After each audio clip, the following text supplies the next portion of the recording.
Yo bro, what's up? Look, there's a chest here. Annihilated cask. Longsword of absorption. Blade one hand, absorb agility 8 points for 20 seconds on strike. We'll take that. Elven cuirass, elven armor, light armor. Grand ring of Aegis, shield 18% on self, constant effect. Ooh. Emerald and 40 pieces of gold. Now that is a loot worth finding. Look at us now. A great hero. Also, let's take a look at our weaponry.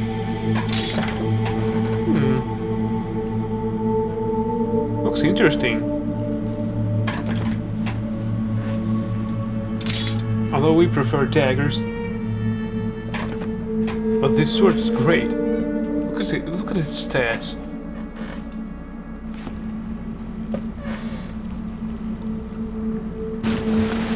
We're almost over encumbered. And I wonder why. 1 gold. No, it's our gold. Beautiful.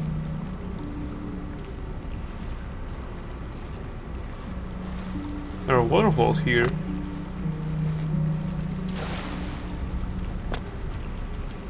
Don't tell me that there is another level of it.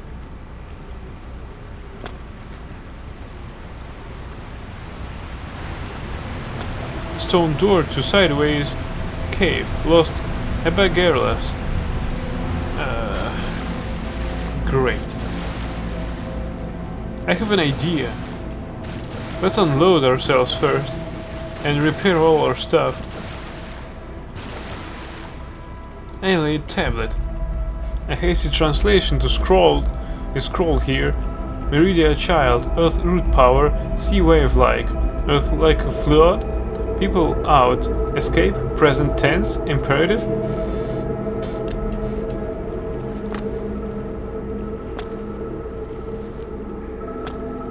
Yeah, people out means that we need to unload ourselves and then proceed.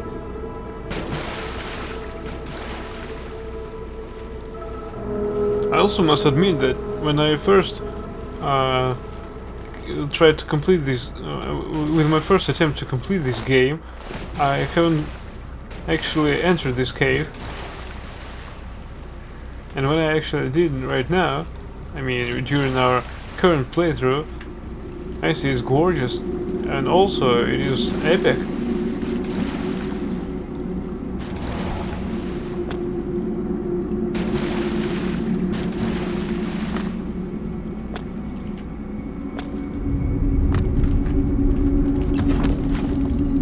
Also, I have noticed that sneak skill is not leveling up if there are no characters around, so there is no need to sneak around if we have cleared these areas.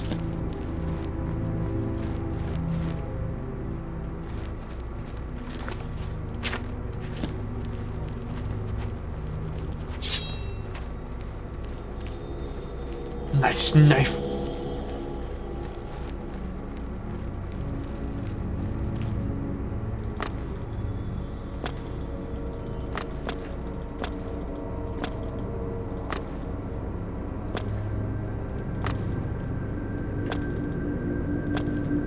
Also, I think that we need to acquire some arrows.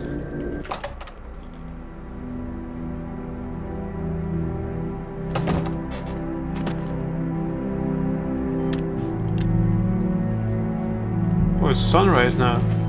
Or is it? Oh no, it's not sunrise, it's 5 p.m. Are there any crabs on that shore? Can't see any. Ah, there is a crab.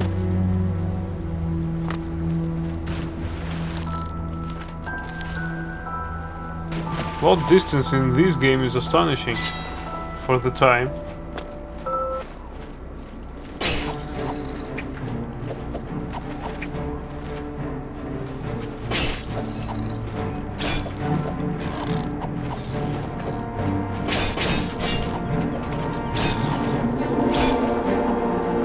You're next.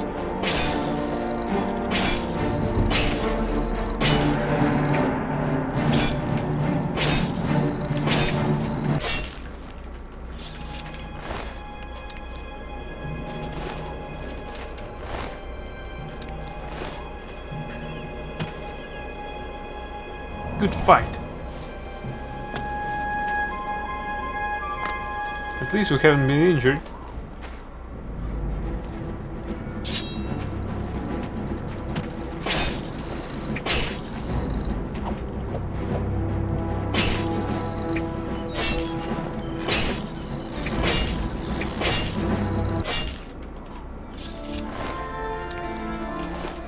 Oops.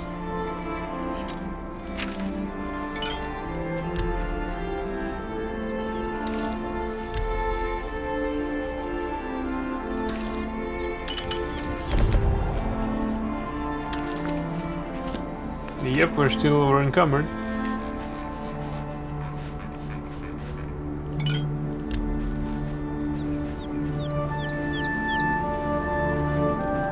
What can we do with bone meal? Oh, crab meat. Good, now we can move. Let's do just that.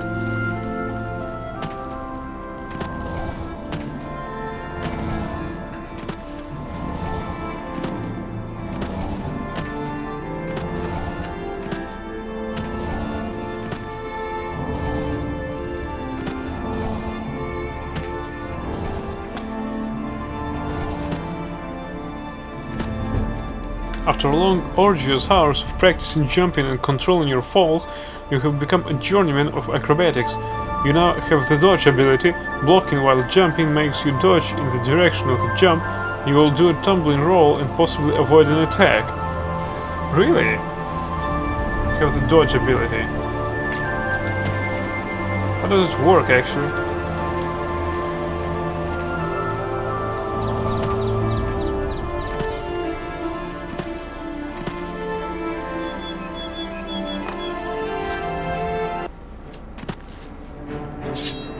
Who are you? Boar?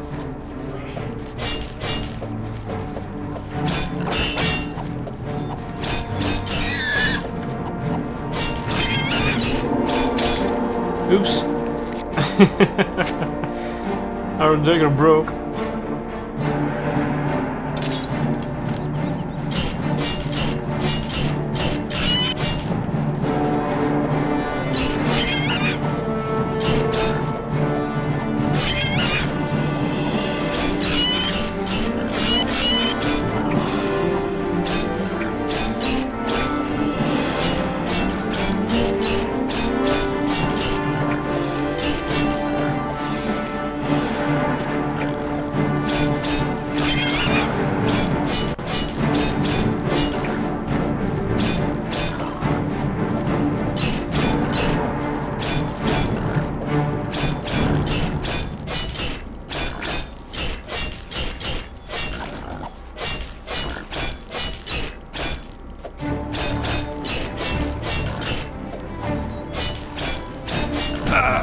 Whoa.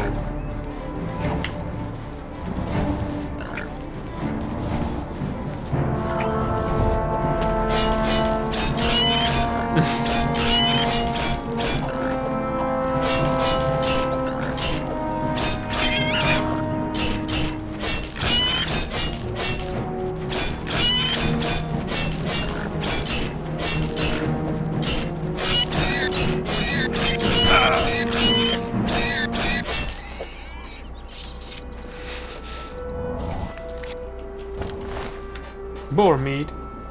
Restore health. Now that is a good sign.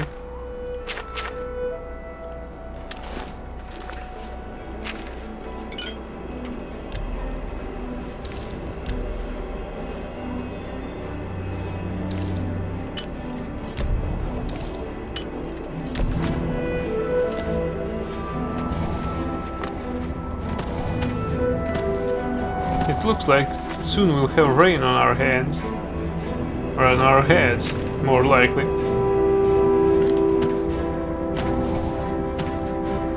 Still, we need to do more unloading than trading.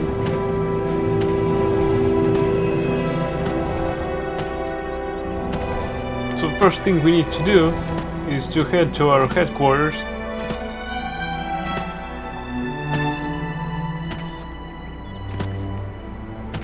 Also, if possible, we also should level up. As far as I can remember, yeah, we need to level up. Definitely. So now we have a dodge ability that we don't know how to use.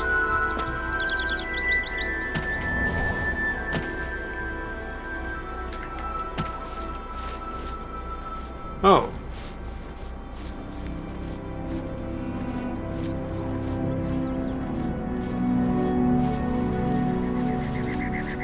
Good one.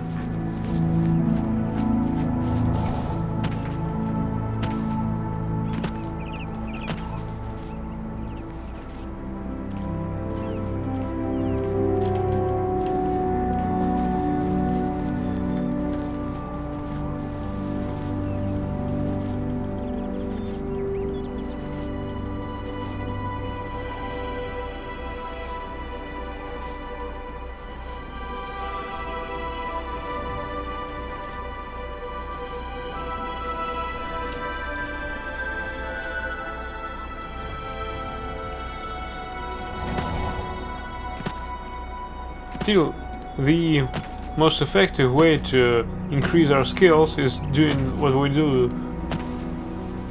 Use restoration while jumping within a sneak mode, because I've discovered that in open areas like that one, elk and deers and does can also generate us sneak experience, which we definitely need. Because with our current sneak skill, we can sneak in shadows. The enemies can even look at us, and that won't matter. Because while we're in the shadow, it's still considered as high sneak level of our character that still hides us, and that is incredible. Our character slowly becomes a shadow himself.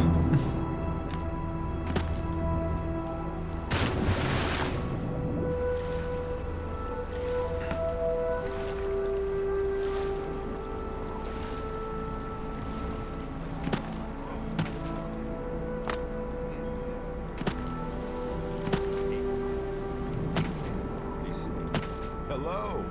They say that when you murder someone, the Dark Brotherhood comes to you in your sleep. Murder someone? According to our statistics, we murdered 3 persons, at least.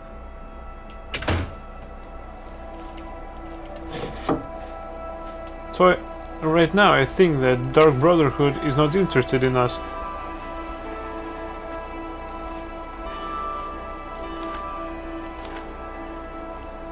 Alright, repairs first.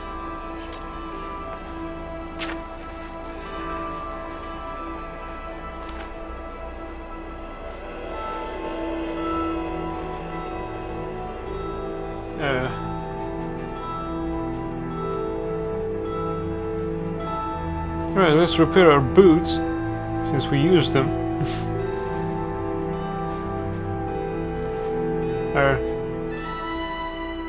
We have equipped shield. Where is it?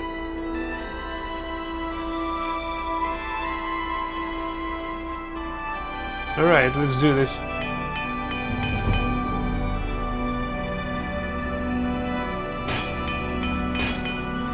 No.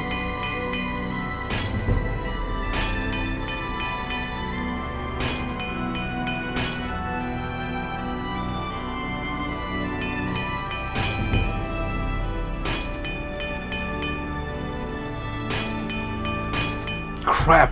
We need more hammers. Definitely. But at least we repaired our elven dagger. That's something.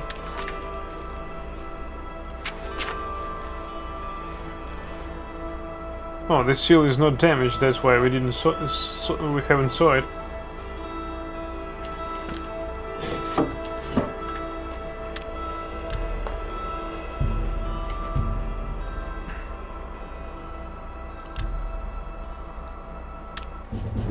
You have ascended to level 16.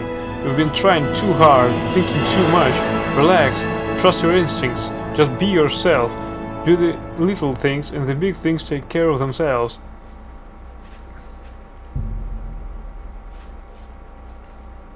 Okay, here we go.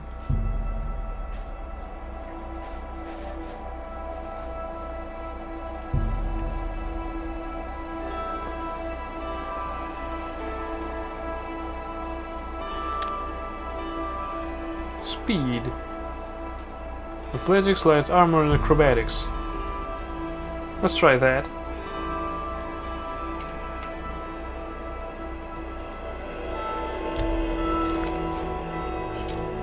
Oh, we need another level up. Good.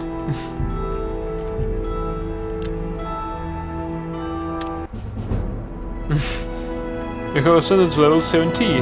Life isn't over. You can still get smarter or cleverer or more experienced or meaner. But your body and soul just aren't going to get any younger. Why not endurance? Strength plus 5. Really? This is a good bonus.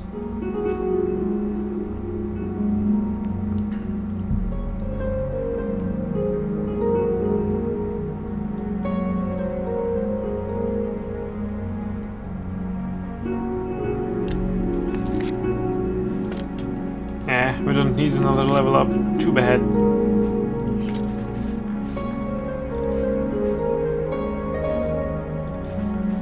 Now we got an elven cuirass.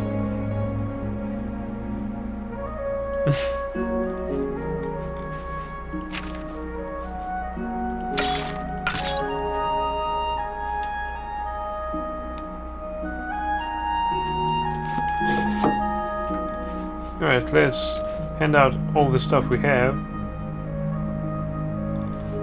Well, almost all stuff.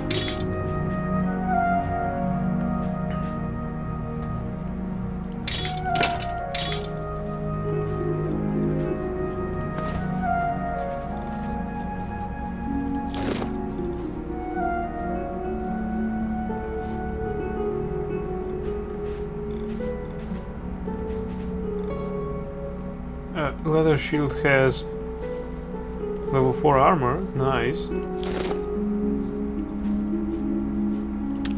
Let's try to put on this ring.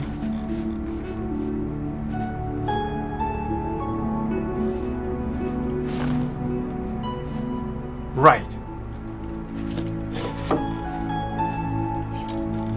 Now I'm curious of how much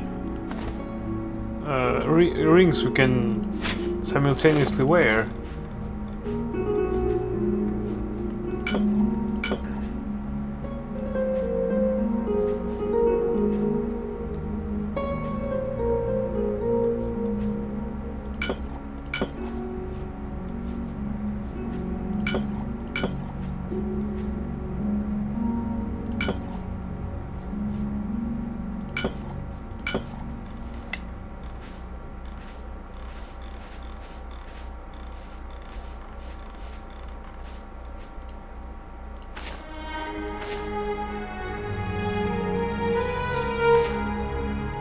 Not bad.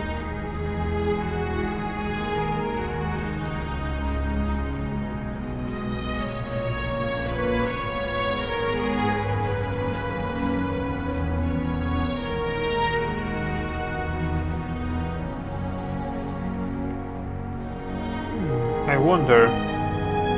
Okay, so everything seems to be set. Let's go.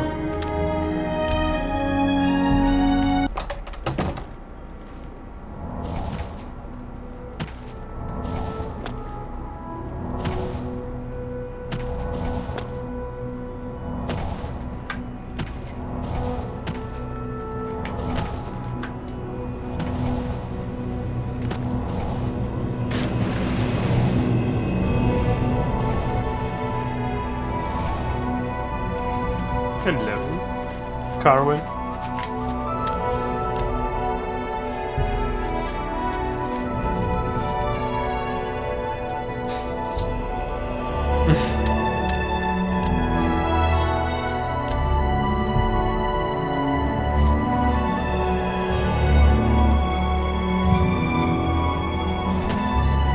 Just occasional money pickup.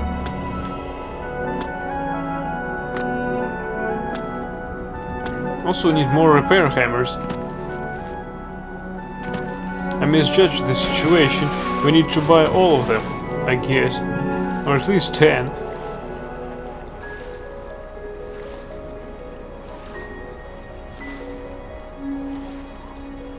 Traveling by water is much more efficient than by foot.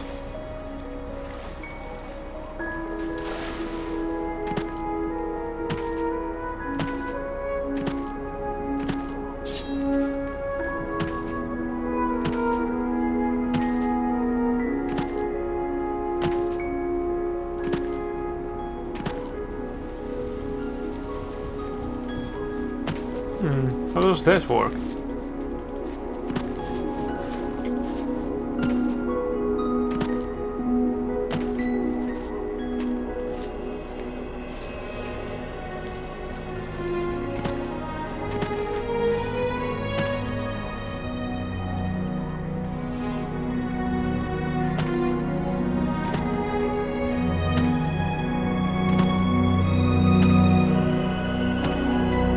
If we do this third person, some persons might get nauseated.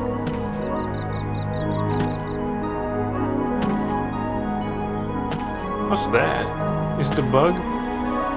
No, it's a piece of terrain. Good one.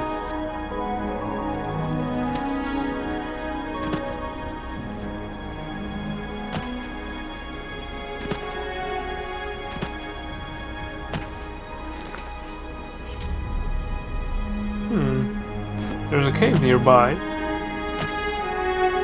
We won't go there, just mark it on our map.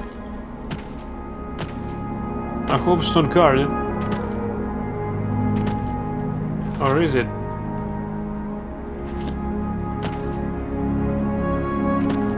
Found Imperial Sewer southeast exit.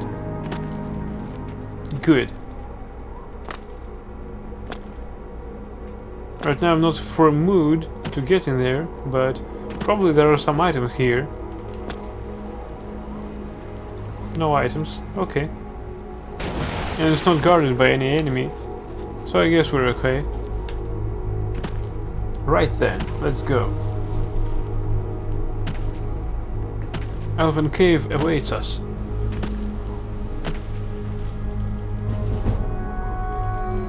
Oh, it's now acrobatics.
Somebody can see us.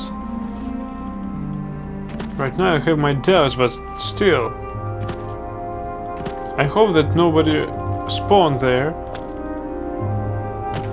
Because if I can understand the wilderness around us, I can't understand if... well, I couldn't have understand if the creatures from the cave will respawn.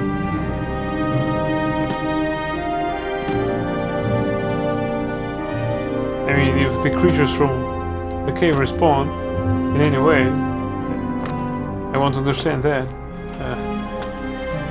Alright, let's go. Master of Sneak.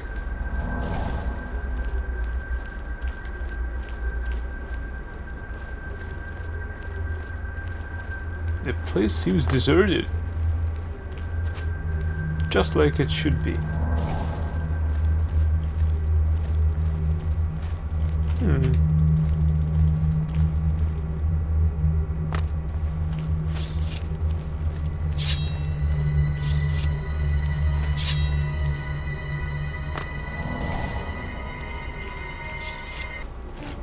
Damn it.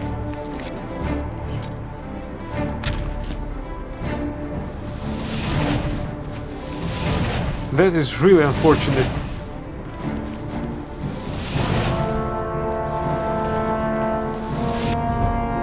Fire, frost, and lightning have flowed from your fingertips.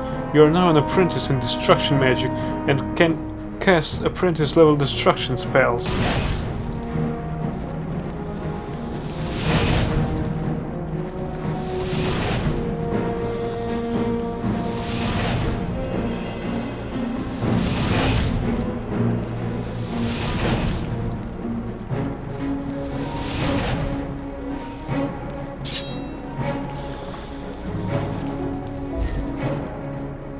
Buzz off!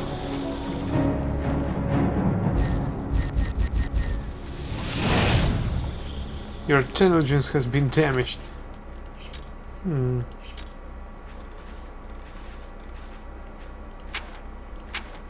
Intelligence.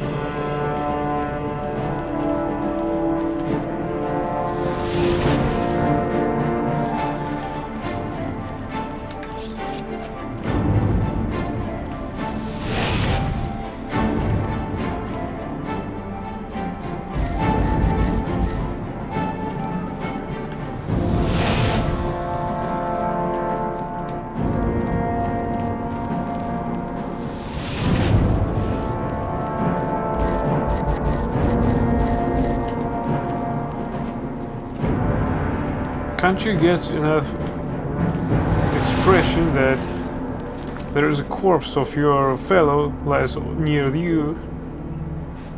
Alright, let's try something else. Let's try that.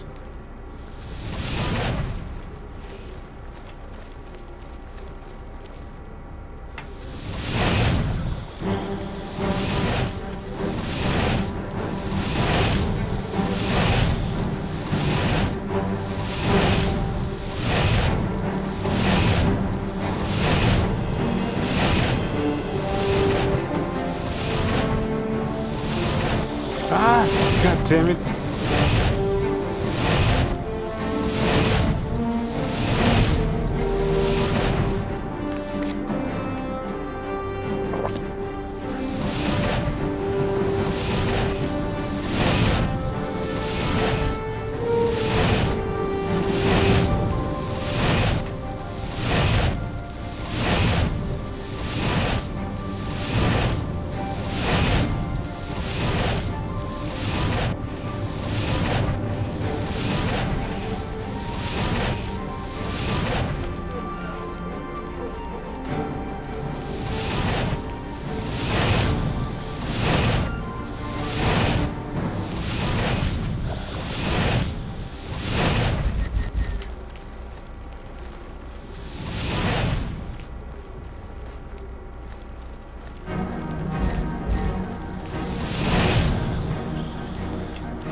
Damn it.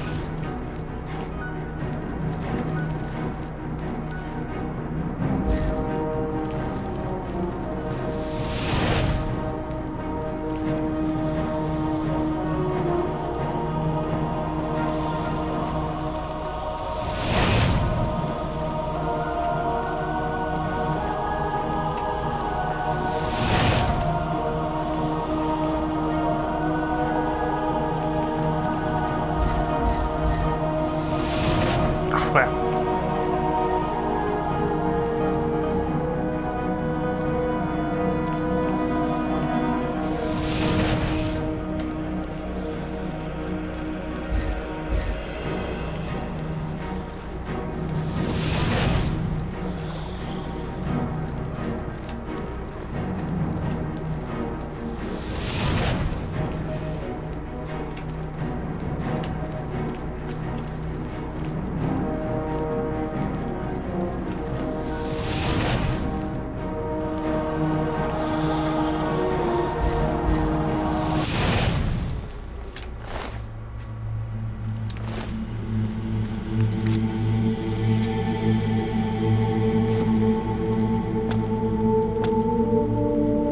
How do we restore our stats? Because I think that it had some impact on us. And wondering if it restores over time, or we need to sleep or use some potions for it. Because if the latter, that could be a problem, because I sold everything. Let's see.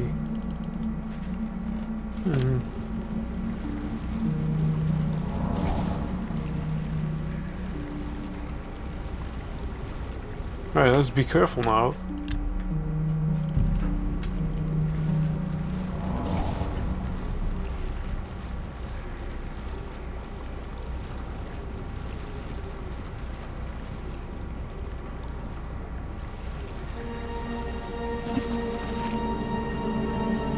What was that?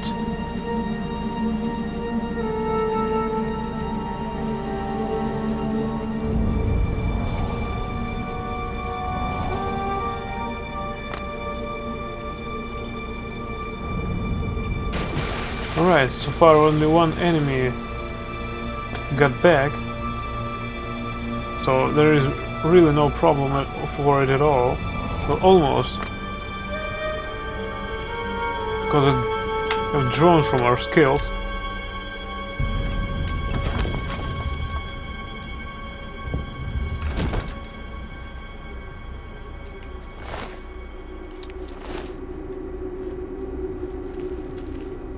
Alien tablet. A hasty translation is scrolled here. 4th star hour. Time. Terror of the most terror of Meridia came.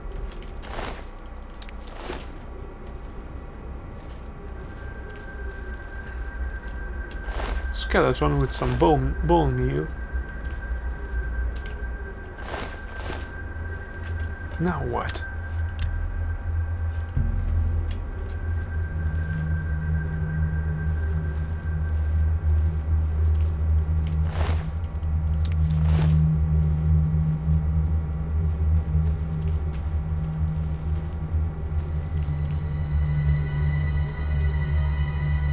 Oh no.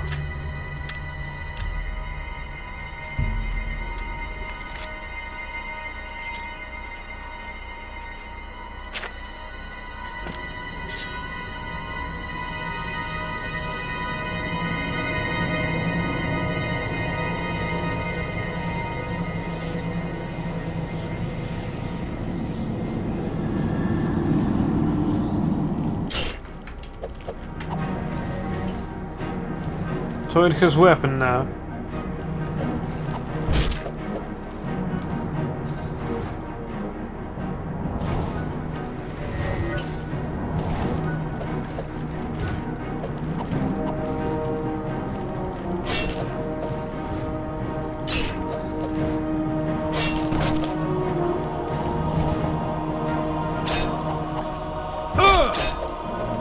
I must say that this elven armor is much greater than our previous armor. The secret energies of the human body have not surrendered their mysteries easily to you. You are now a journeyman of restoration and can cast journeyman level restoration spells. Crap.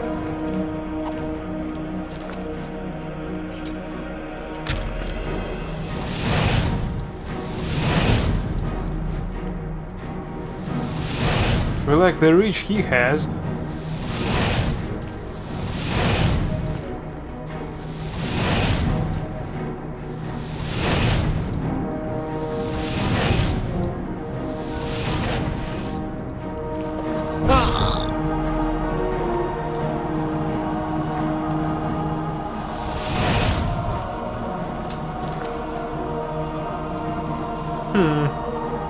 have something in mind, but...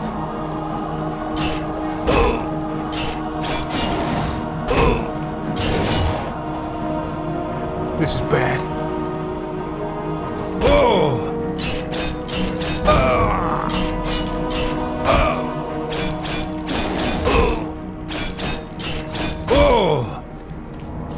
Well, at least we haven't suffered too much damage.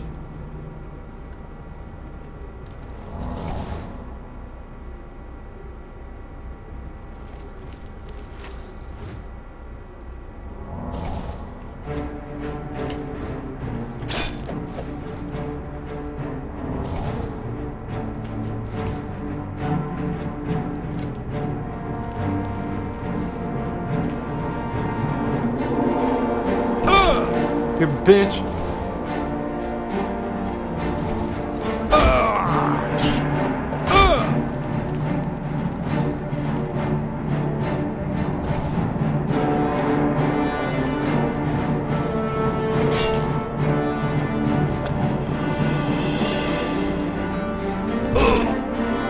It didn't work.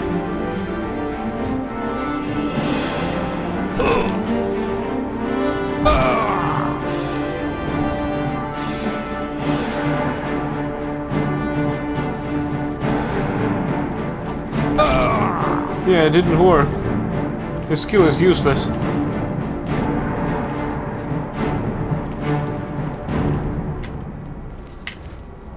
Let's do something about our health, because it's really starting to annoy me.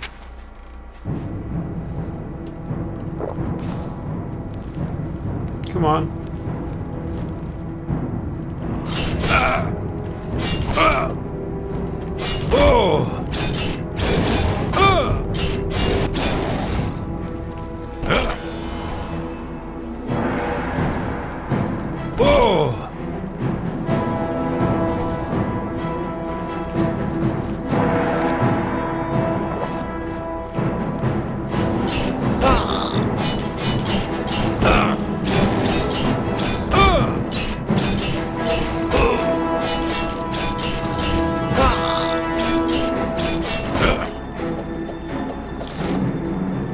What?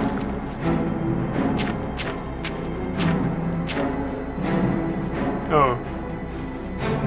Our shield is gone. Crap.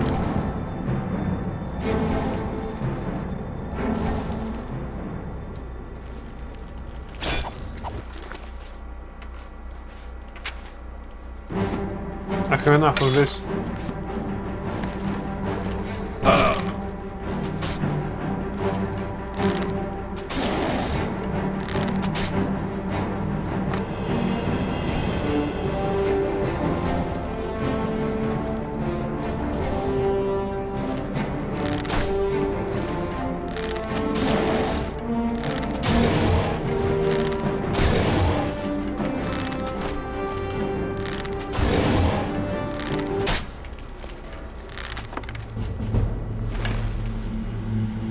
Dwarven Warhammer.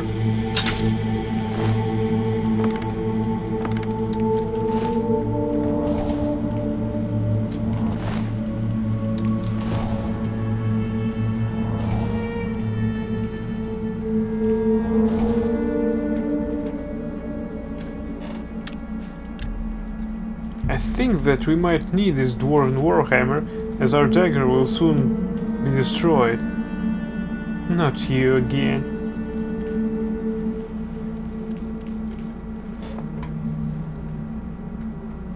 What? There are two of them? How do I battle two simultaneously? If I can barely kill one of them.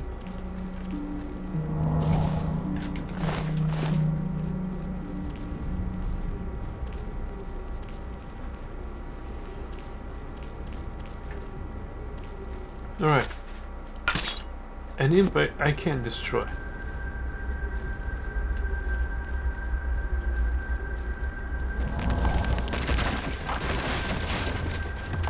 Oh, come on!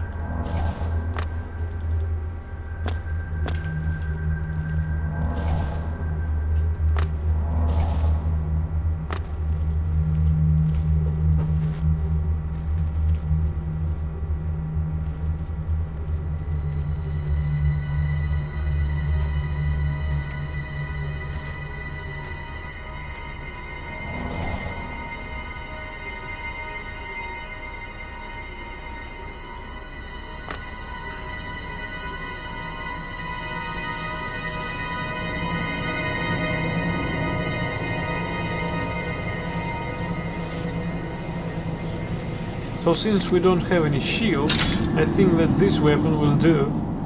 Or not.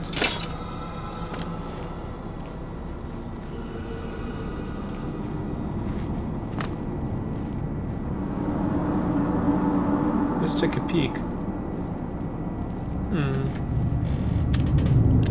Will they attack me if both and simultaneously if I'll just hit one of them?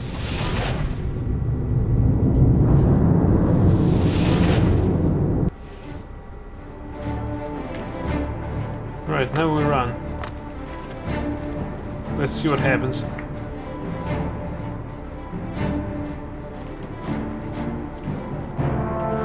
Not you, I didn't want to fight you.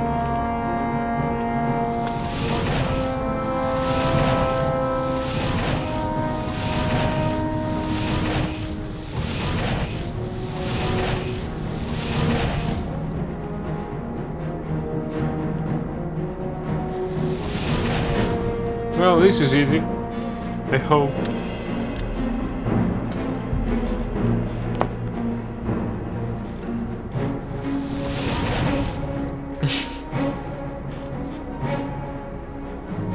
Do you have a book to read? Oh, right, you have a guitar.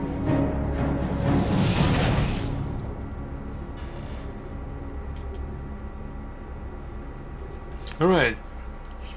To make it less tedious, let's try to deal with this. Oh, shit.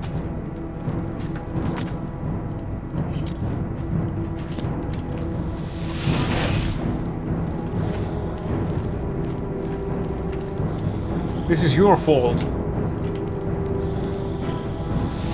You just had to move too much.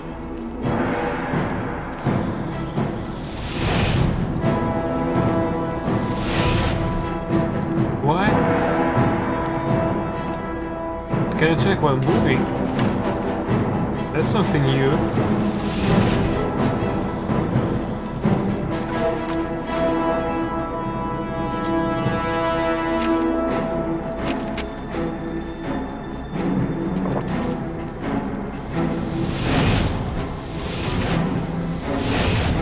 No! Damn it!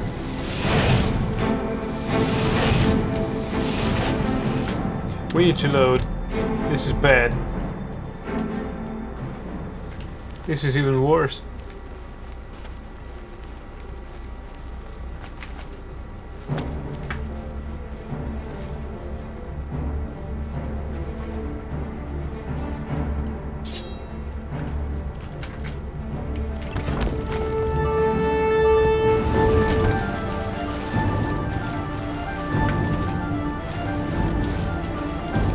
I hope you didn't brought your friend along. He didn't. Good for him.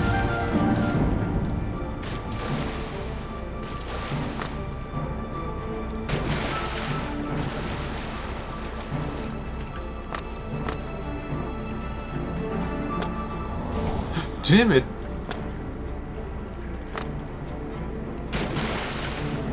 It did.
It can't follow me.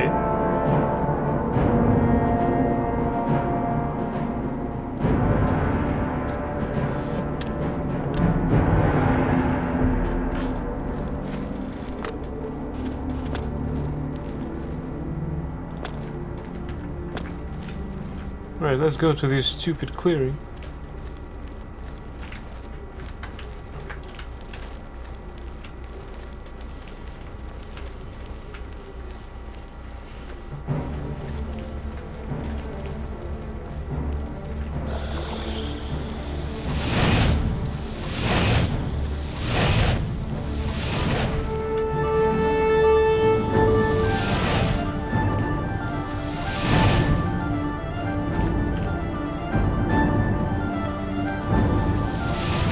Crap.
I can't read what you have there.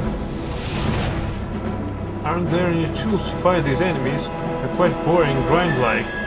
So they forced you to use magic, maybe it's some sort of trap or bomb. I think that there is some swords that can actually fight them, but which ones I'm not sure.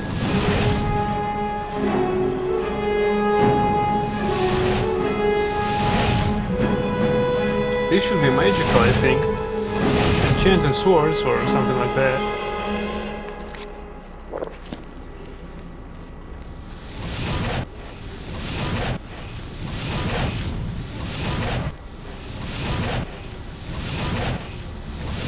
Crap.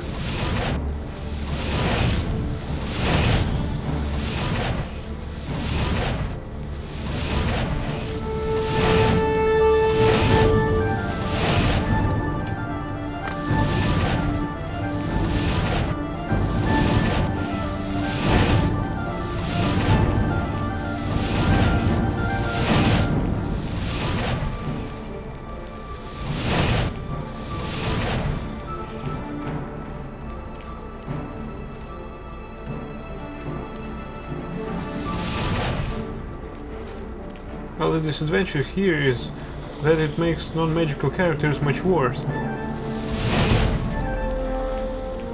Now, I think that... let's try to use that. Maybe it can damage it. No effect. Damn it.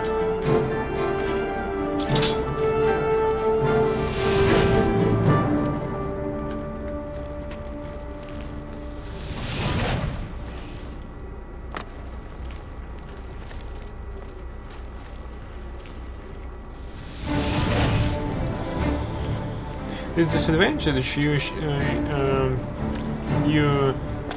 mentioned is connected only to these enemies. How is this animal called? Will-o-wisp. Will-o-wisp. See? Like that. Will-o-the-wisp.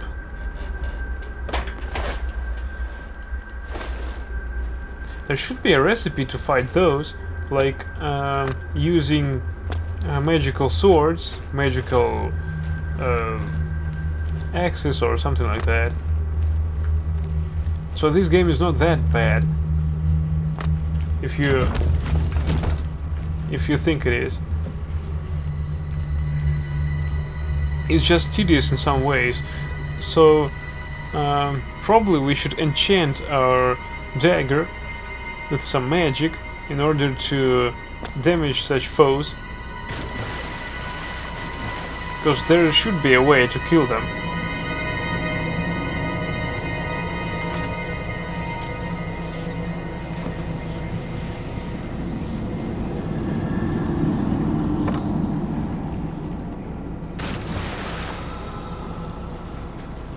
Also, we need to find this Minotaur.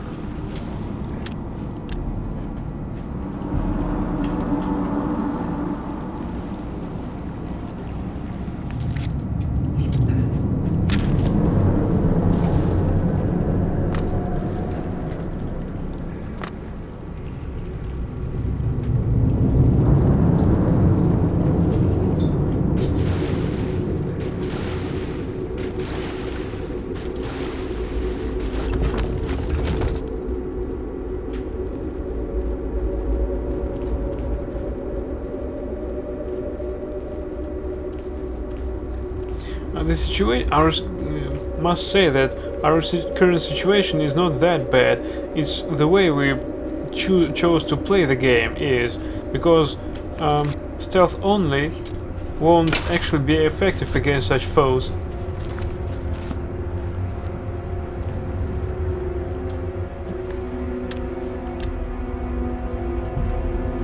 So eventually we'll have to take up the sword and start killing them, really killing them, not just hitting them until they die.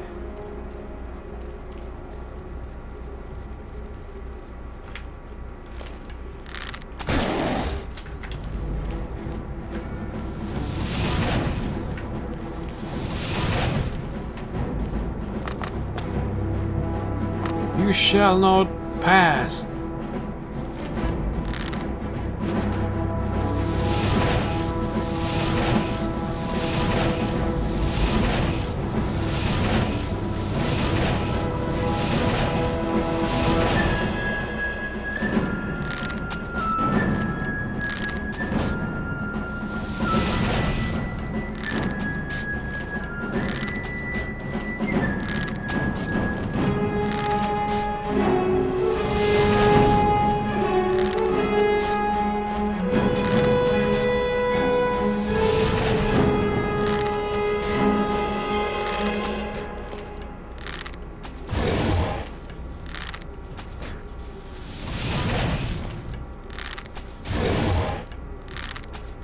Right now I'm using my advantage of that he can't use this piece of ladder. I mean, of this piece of stairs.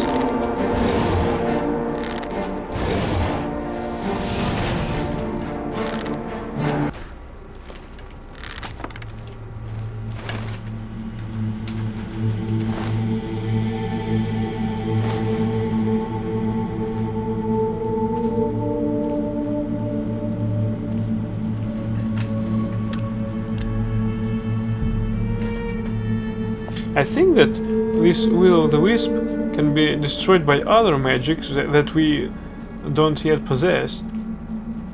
Probably fire is not the best counter effect against it. Maybe the frost magic, or possibly that electricity is the best way. What?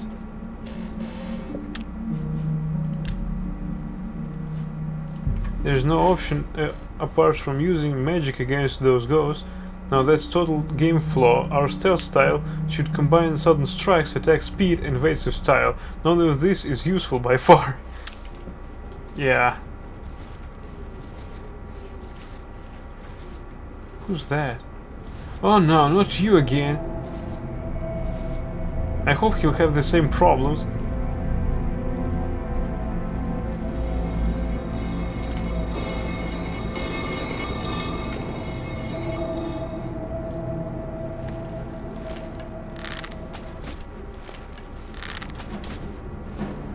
The gate is open remotely.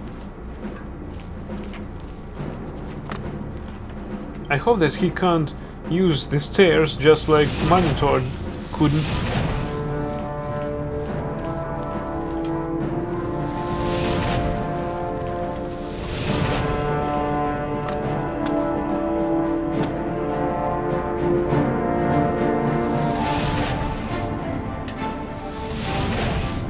Oh no.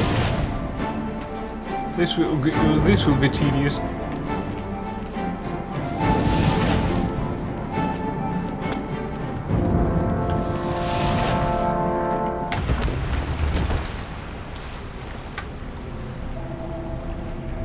Don't tell me he can't use doors. Because if he can't, then we will have an advantage.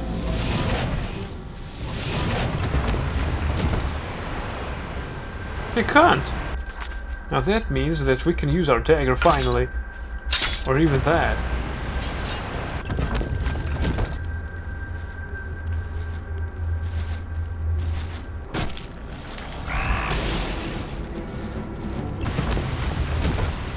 Phew, it can't use doors.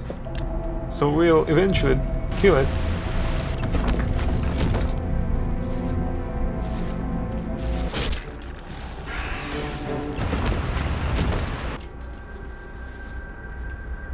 What? It disappeared? Oh, come on. Even developing Morrowind didn't involve such shit. Our enemy just disappeared. Although that's hilarious, I don't think that it's that interesting now. So these ghosts appear only in this game and its DLC. Alright. Probably it's for the best. Are there any resist stats that we might find useful to deal with against such a foe?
Now there's an advantage you can take while casting a spell to walk on water, so you can see them almost all the time. And that's it. Damn it! We can stop glitching like that.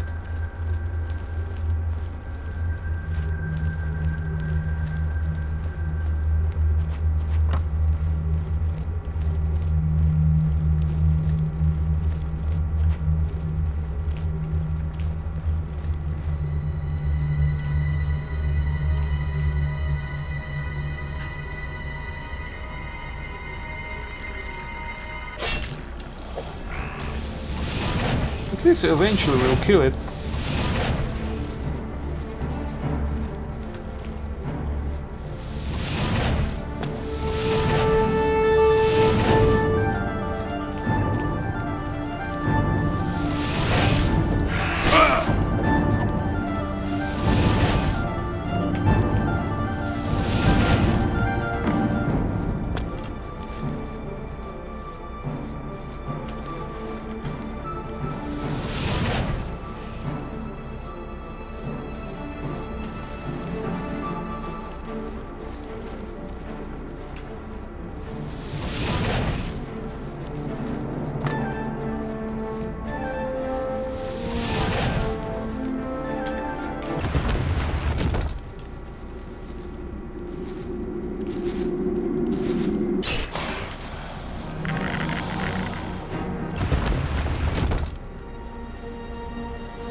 Tiger has sneak attack damage multiplier by 6.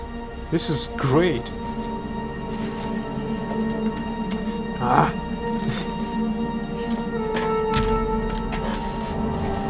If only he didn't disappear all of a sudden.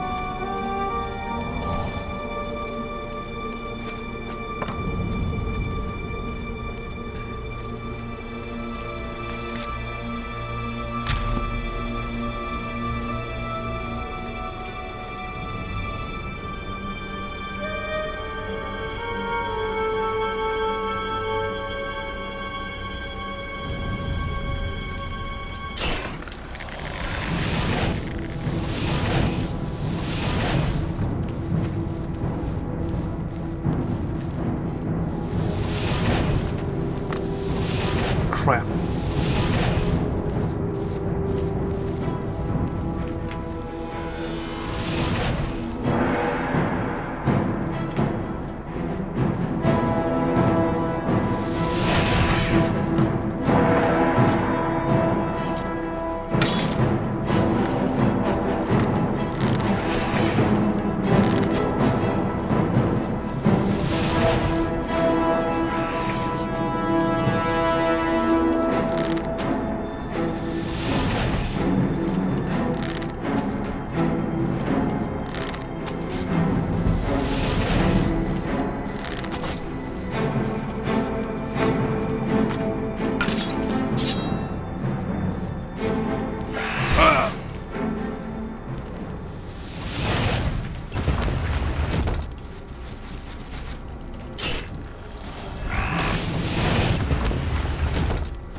Oh, there are silver weapons and you can also enchant them, and using magic at the same time helps.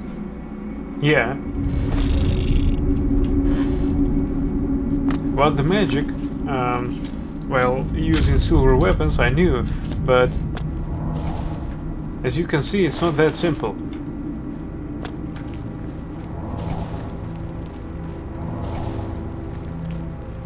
Main problem of all that is survivability.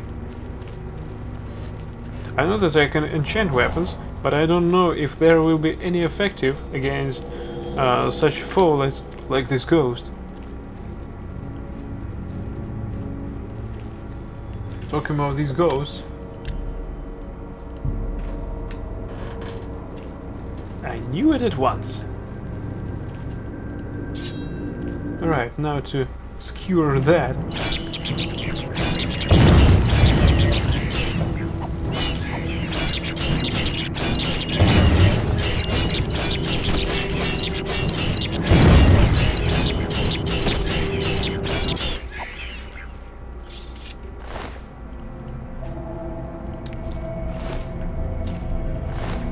These teams are very easy to kill.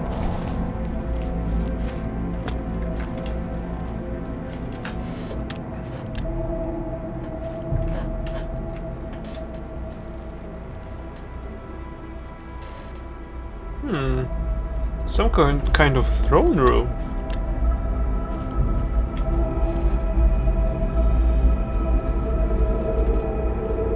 Someone is standing there.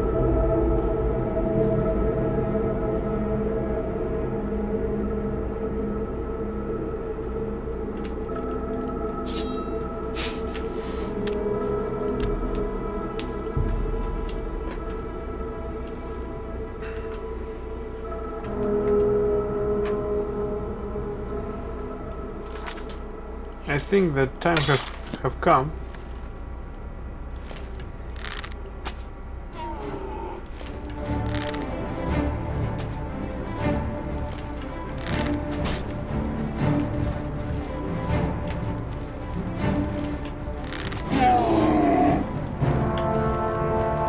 Alright, I think we can deal with it the old-fashioned way. No, we can't.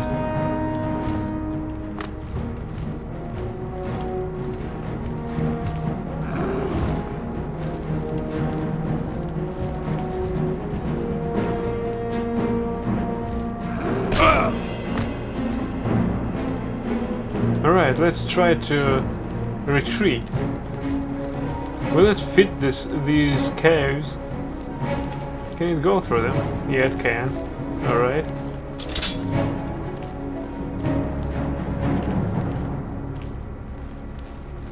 What? You've stuck. Good for you.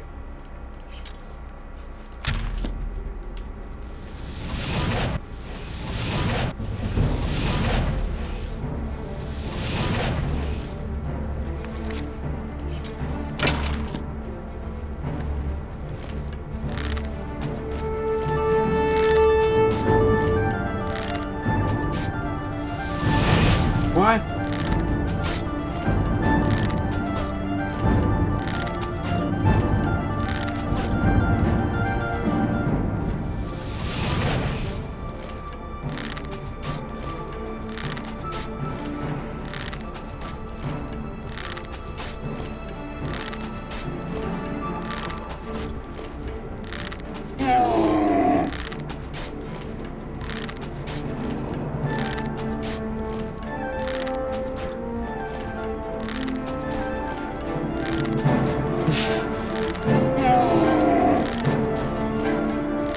I think we need more arrows.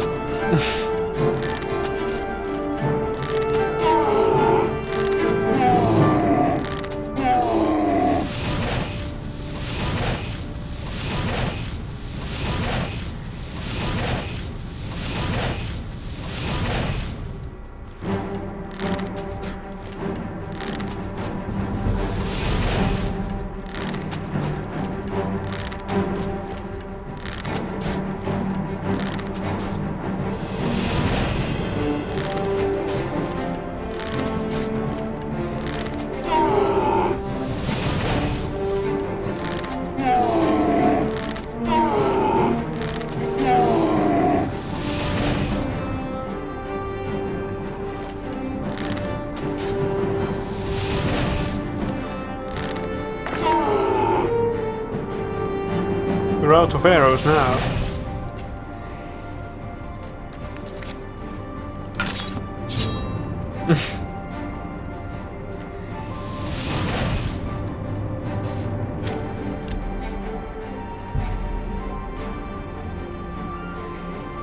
That's too bad we're out of arrows. Alright, we're not that out of arrows. Ogre's teeth. Bone.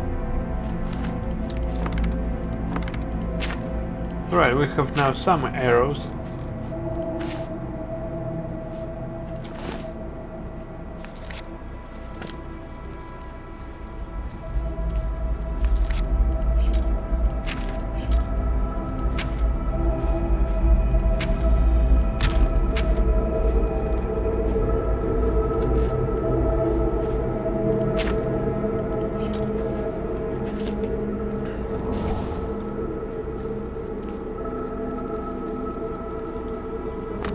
That?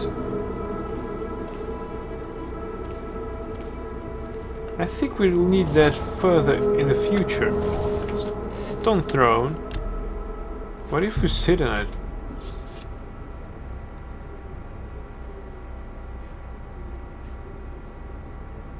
Nothing?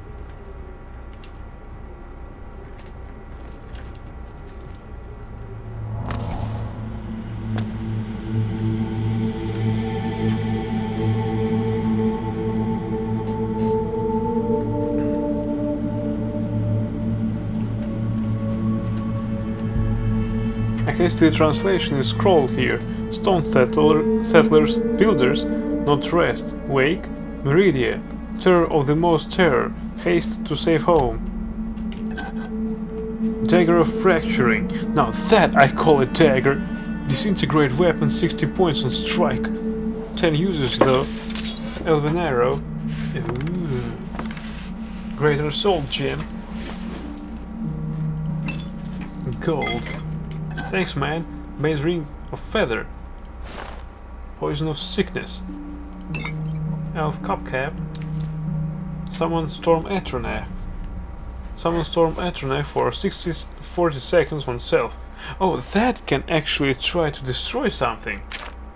Grand Soul Gem, 5 gold.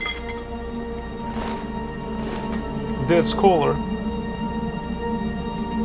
Damn, he's good.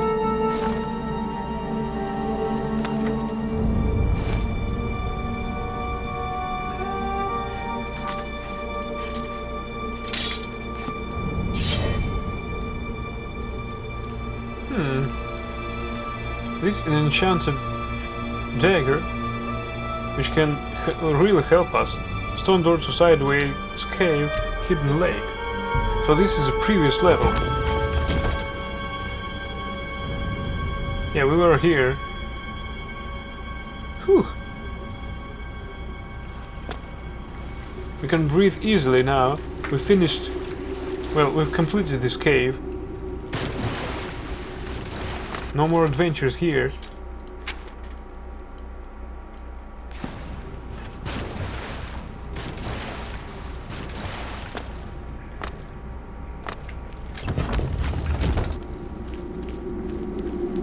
Also, we found a cute dagger.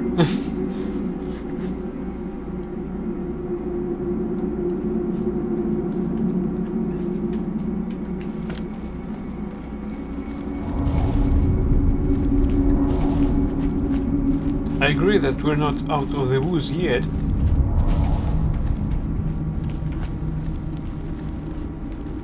After all, we need to come back to our home city.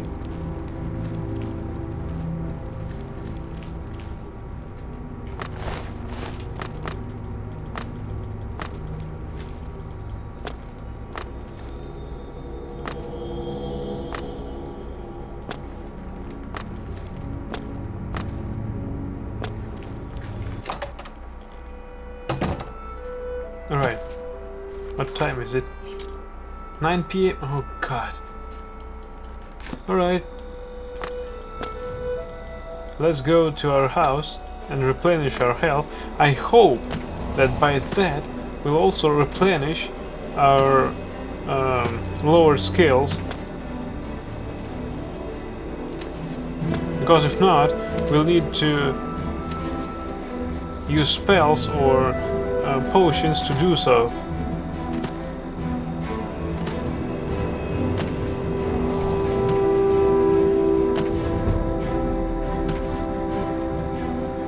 What was that?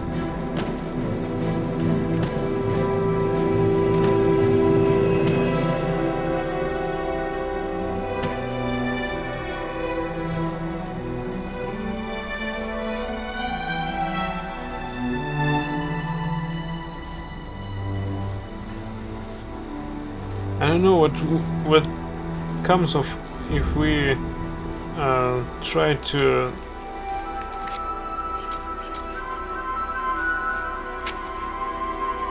acrobatics. Jump long distances and avoid damage when falling great distances. Oh. So that's acrobatic, and athletics are run, swim faster and regenerate lost fatigue faster. Oh, so these are separate skills. Okay.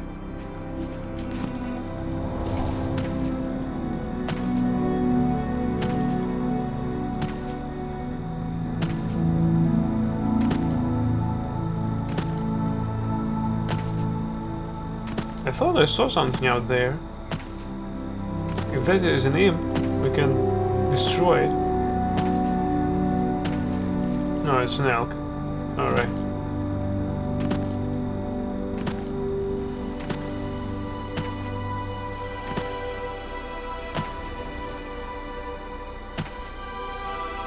But I think that our adventure there really taught us lots of stuff. First of all, that our current playstyle is not very efficient. I must agree that our dagger gives us a lots of damage bonus for every attack while sneaking, but this is mostly 1 or 2 attacks. Still, we can use it because dagger attack speed is the highest one.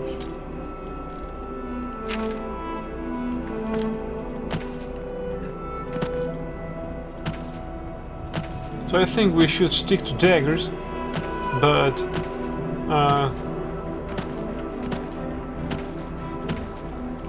nice. There are different phases in this game.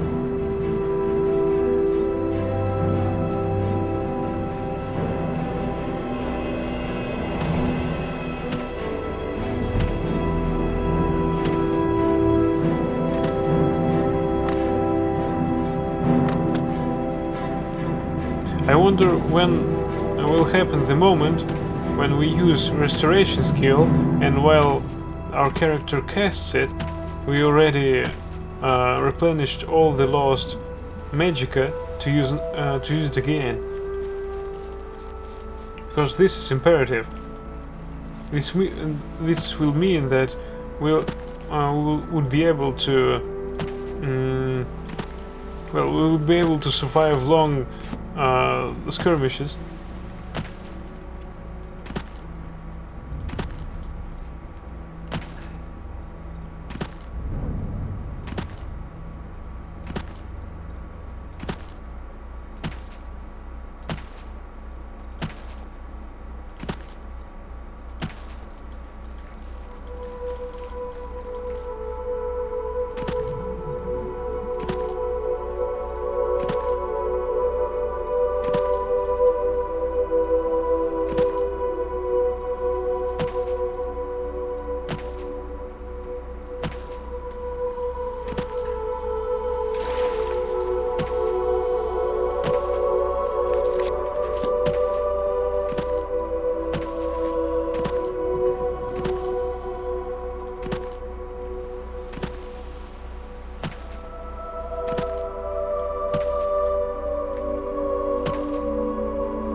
So I think that yes, we should stick up to daggers, but not rely on stealth for everything.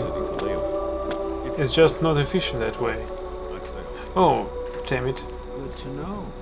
Anyone looking for work should consider the Fighters Guild. I hear they're always looking for recruits. I see. I think we should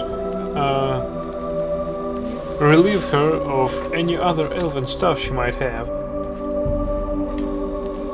Because it's clear that we'll need it more than she does. After all, her bow has proven the most effective. Wow, she has glass bow, glass dagger. We want that, definitely.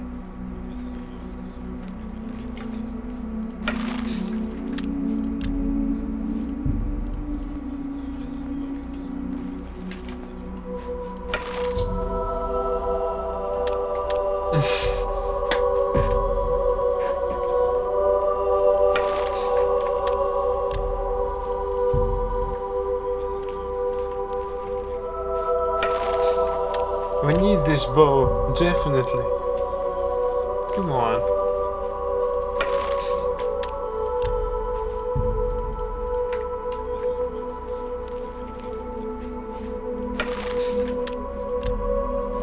Maybe it's because it's big. After all, 18 weight units is too much for our character, probably too much for our character to steal. Finally, we did it. Now, I think we have the most, well, most interesting bow, if not the best one. Doesn't look like glass.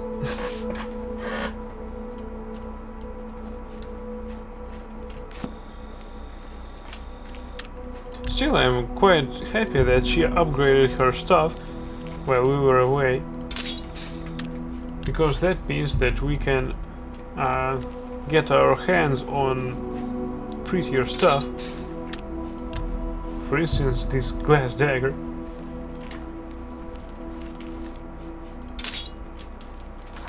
Let's compare it. Dagger of fracturing. Glass dagger. Oh, so they're identical. Well, except maybe that this one is enchanted.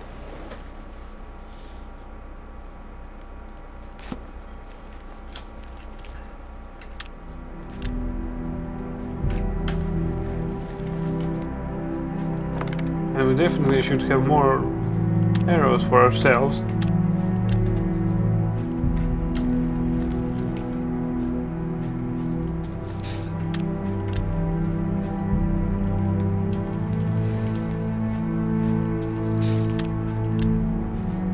Come on, I need these 10 gold pieces.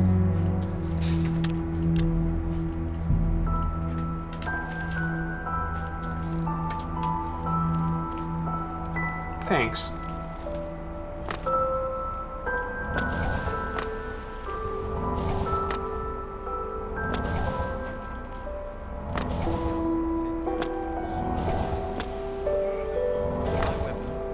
Where to buy anything if you can afford to travel is the market district in the Imperial City.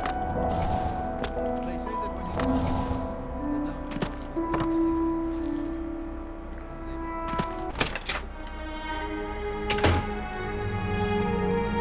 to you. Alright, so we need to part with some of our stuff.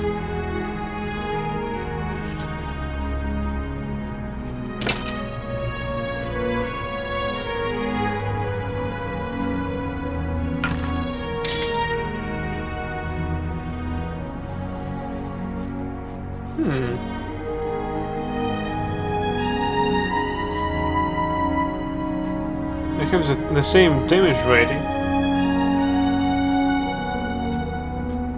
This one is good.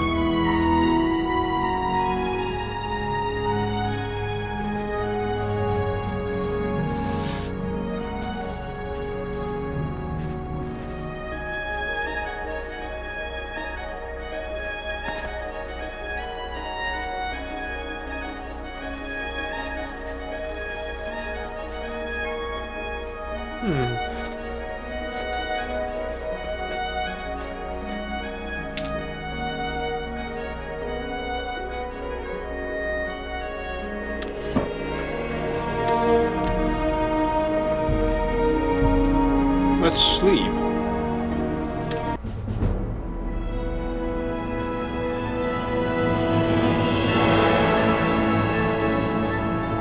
You have ascended to level 18. With the life you've been living, the punishment your body has taken, there are limits, and maybe you've reached them. Is this what it's like to grow old?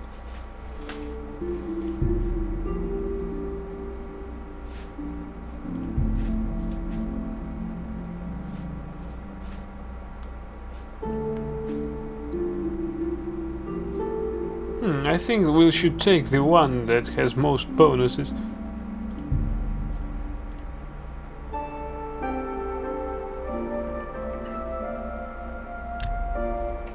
Right, let's take a look at our stats. Damn it.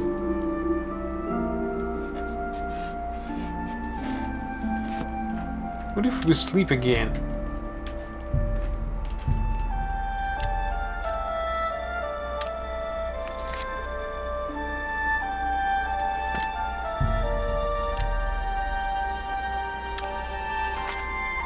So we need to restore these stats. How unfortunate.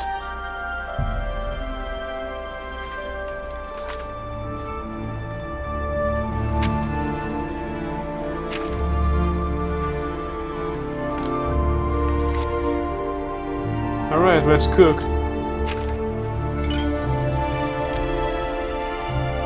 So we need to restore intelligence, willpower and endurance. This is shit.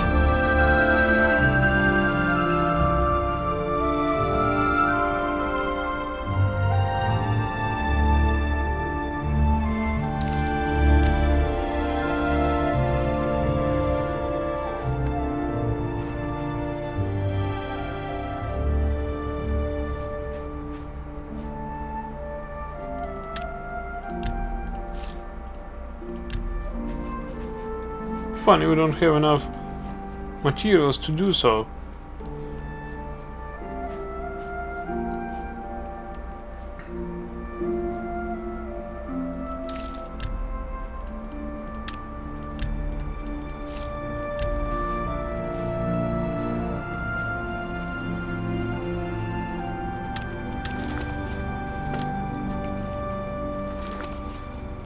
What about alcohol?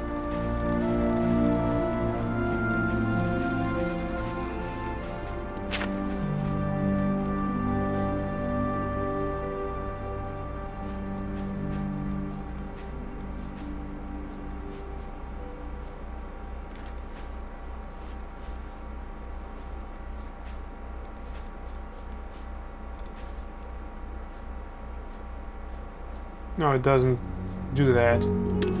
Alright.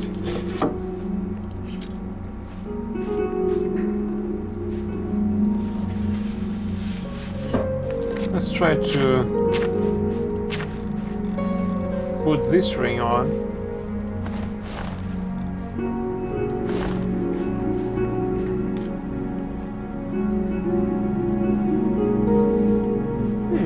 This ring might prove useful.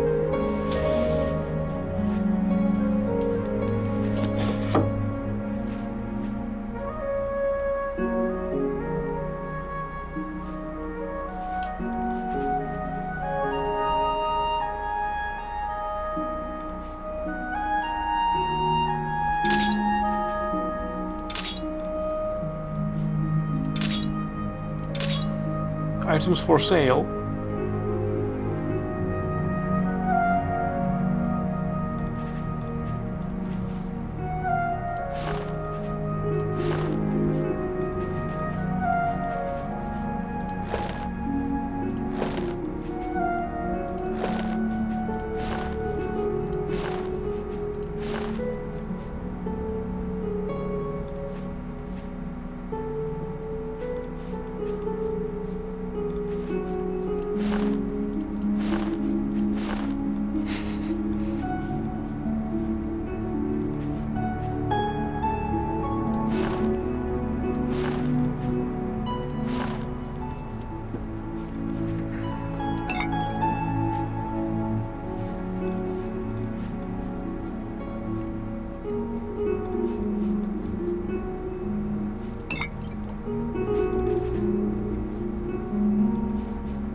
Yeah, we've got some skooma.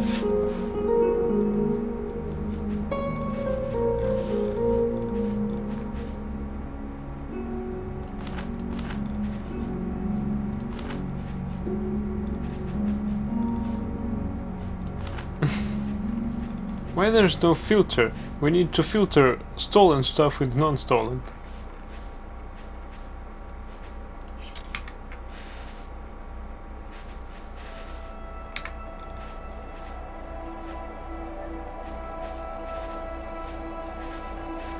Also, someone in Eternach might still prove useful.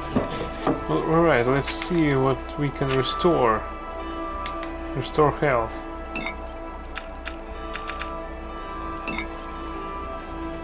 Restore Magicka? No, we can't. Still, Potion of Sorcerer can.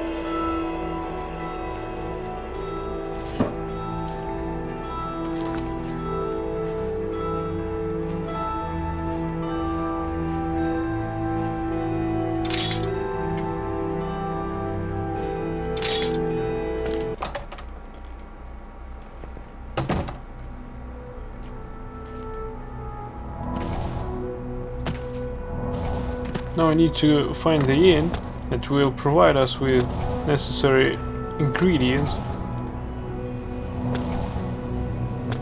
to restore our skills.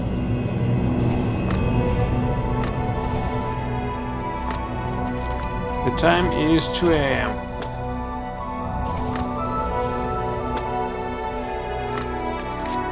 And our first stop is the inn.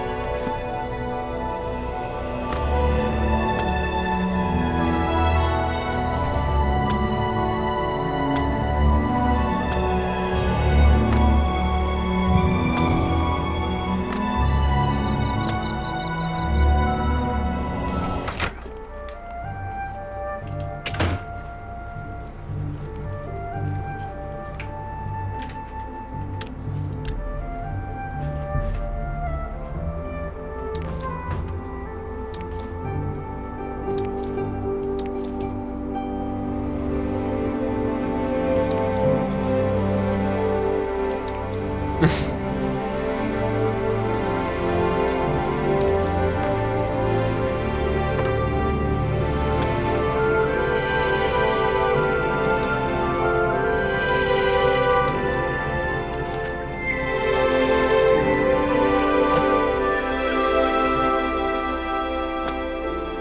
not considered stealing.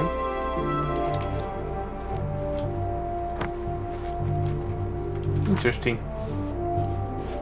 Right, this last ball we need to get rid of.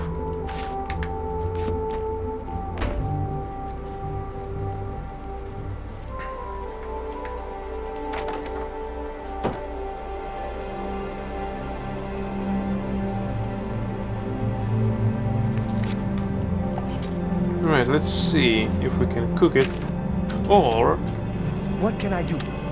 let's trade, man. Well met. Welcome to the Bloated Float. She's the finest inn on the water in all Cyrodiil. Yeah, I heard the last rumors. If you need to get rid of something quickly, check out the copious coin purse. Already know that. Take your time. Farewell. I want to trade.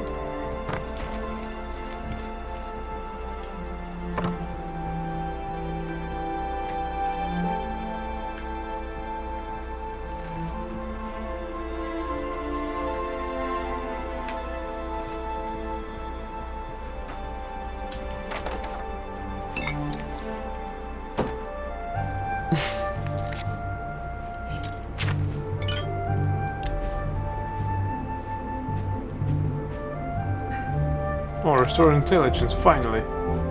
What else can restore intelligence?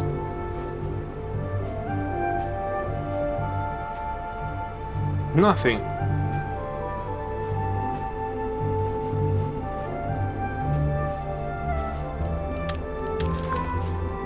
This is bad.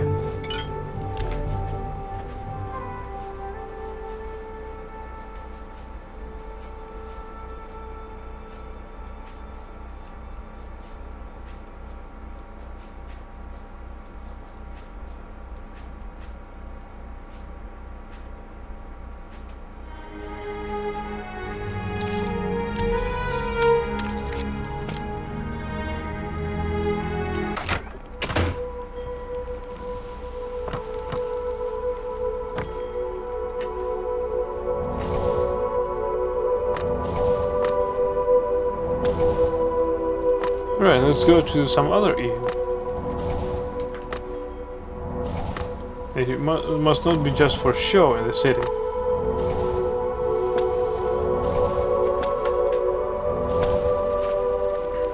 By the way, is there a chance I can get on board without anybody noticing me? But I think I can. Oh yes, I can. Good one.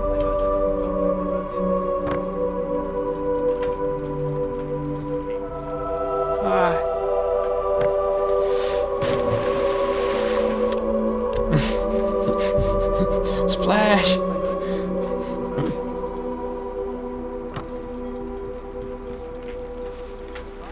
Splash! I heard there were some goblins around here.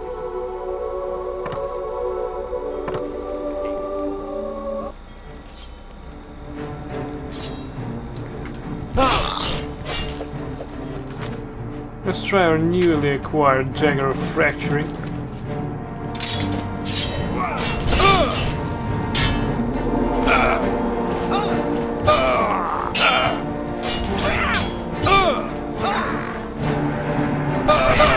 Take that!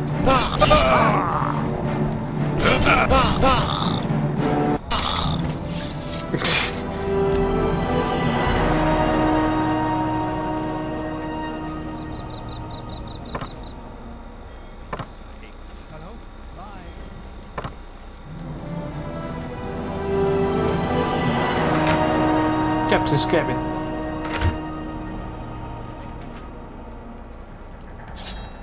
The fight you want, it's a fight you'll get.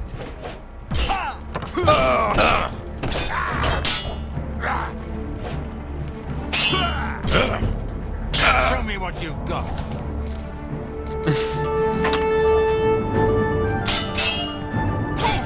Die, cur!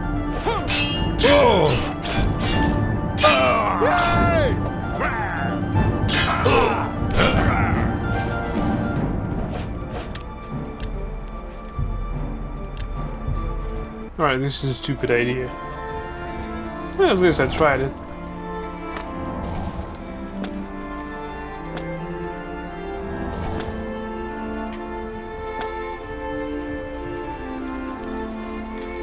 Maranarian.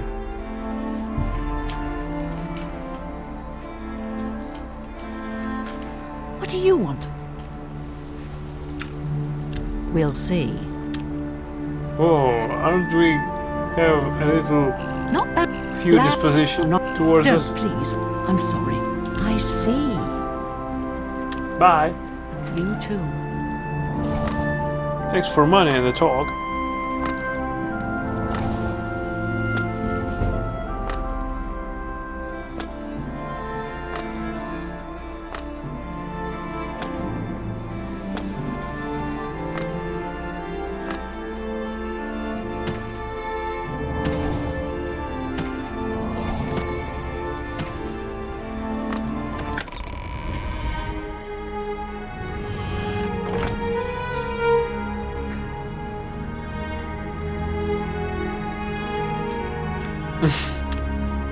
Can we at least steal some arrows? No, we can't. Still, thanks for your 3 gold pieces. Now we can buy 1 arrow. Stop it!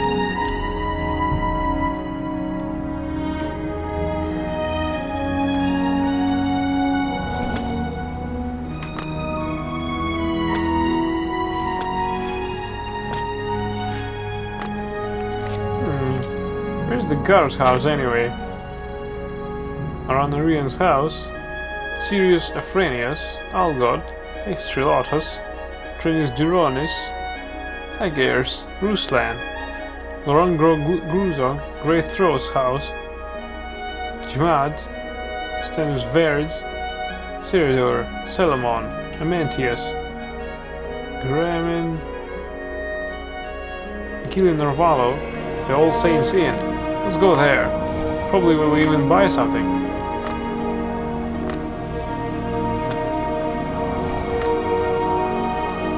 They watch each other, so no chance of stealing anything. But this guy's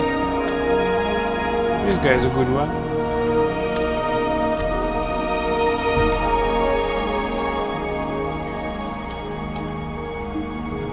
Thanks. Speak.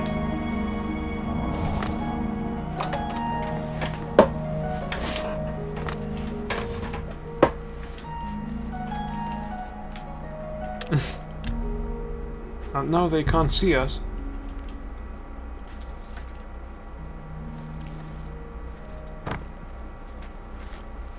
Great, isn't it?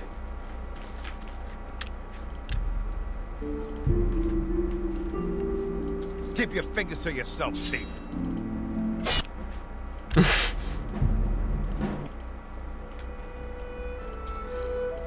Hi, you dirty little fit.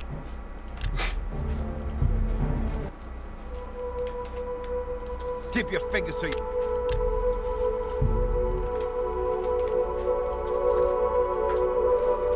And just because they need money, you know, you'll understand. I hope I can help. You already did, but still, Take your time. I think you can help us further. Is that your not? What a wonderful compliment. I see. May I interest you in some of my fine wares? Fine wares. Probably we can deal with a better price. No deal. You Mr. Bitch.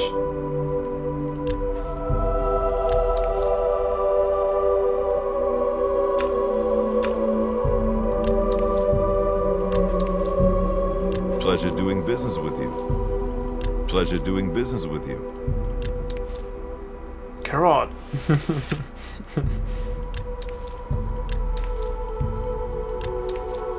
cheese wedge. So far, nothing can help me restore my skills. I let that go too cheaply. More corn. Well, that might happen.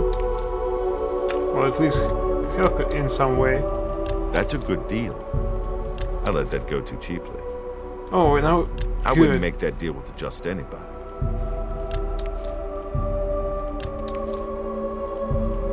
A fine bargain for you.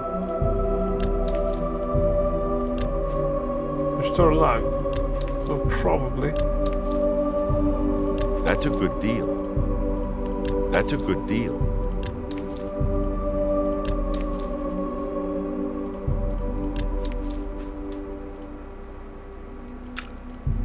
Pleasure doing business with you.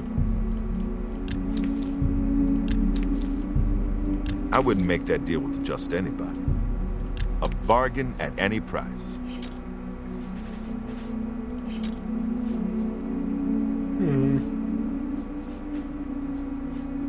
Nothing that can help me. Thank you for your patronage. Thank you for dealing with you. You too.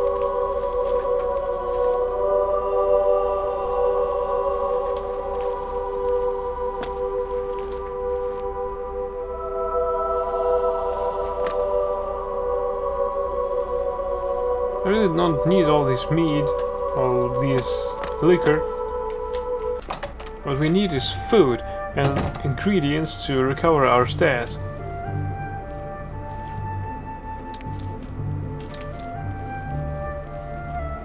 I hope we're not trespassing. Because if we are discovered, this might be a problem.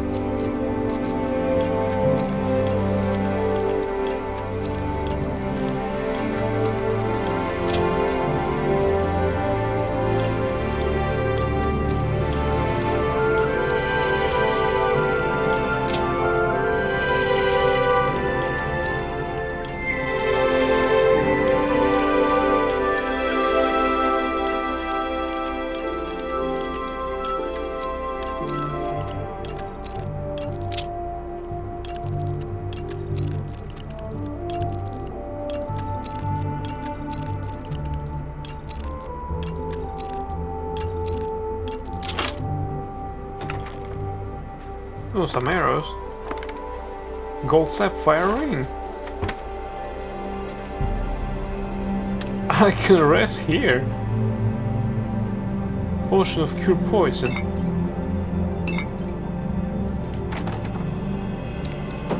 This looks interesting. Another chest. We can try to...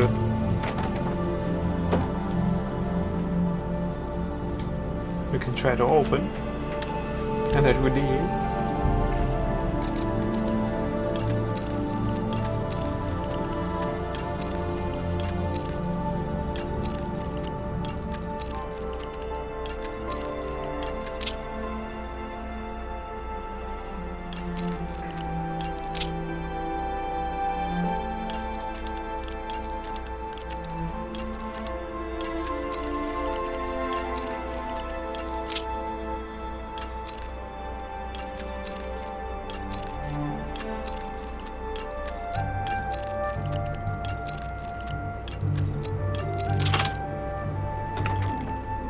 Oh, a few pieces of gold. Won't hurt anybody to have those. How are you? Great, and you?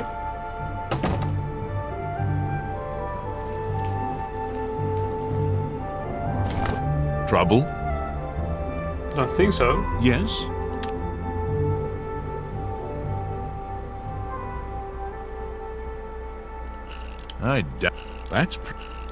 That's cute. That's pretty. That's cute. You think I'm afraid of you? I don't know. Sure. Talk tough to me. I love tough guys. Talk. Good one. Really now? You're such a charmer. Yeah. Goodness. Damn What it. can I say? That's... I doubt it. Not... Please... Blow away, windbag. Good one. Please... Talk... I doubt it. What a... Yeah. What a wonderful compliment. That's not bad. The Emperor is dead. Move along.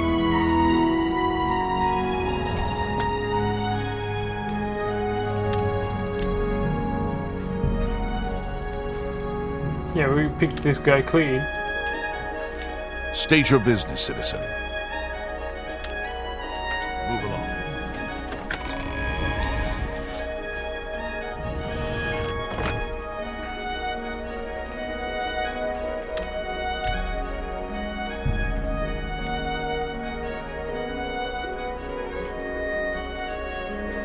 Stop!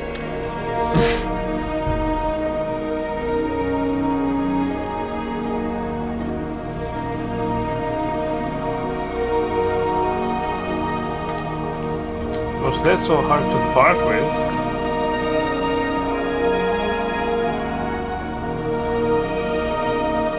Talos Plaza District. Oh, Agramir's house. What can we find there?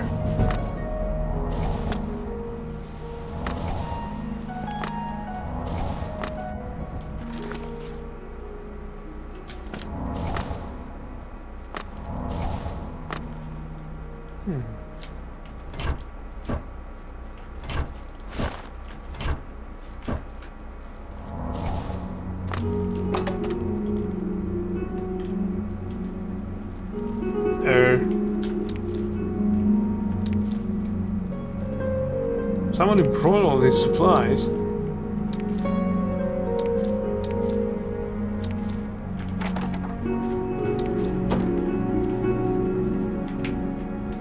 Because I can remember that I picked all that clean.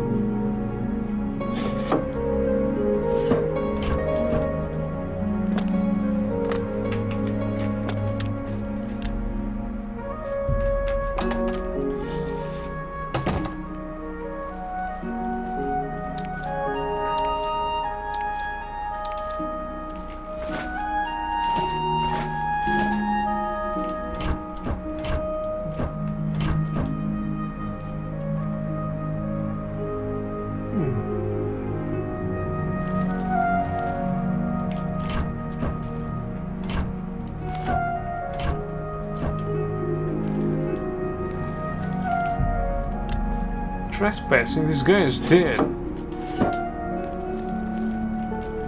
For over a week now.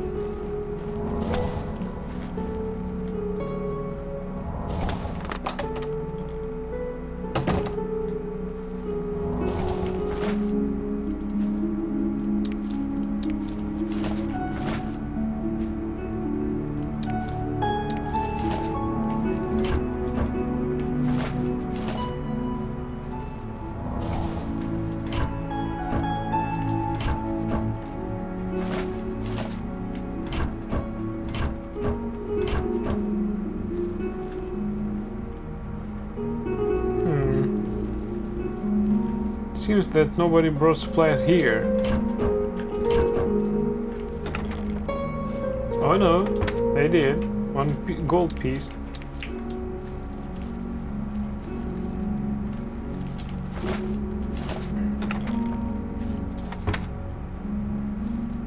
So, somebody does bring stuff here.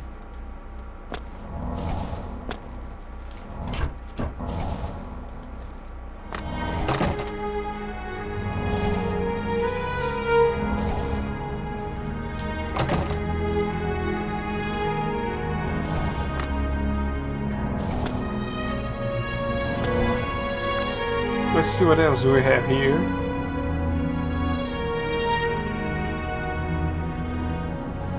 The foaming flask. Let's see what's out there.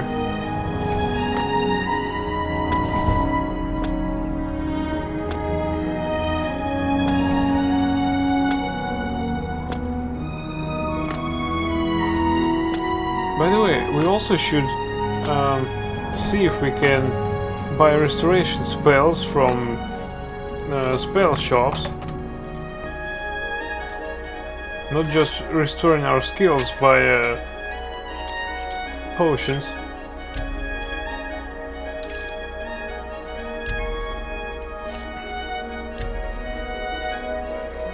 Also, we need to get rid of this bone meal.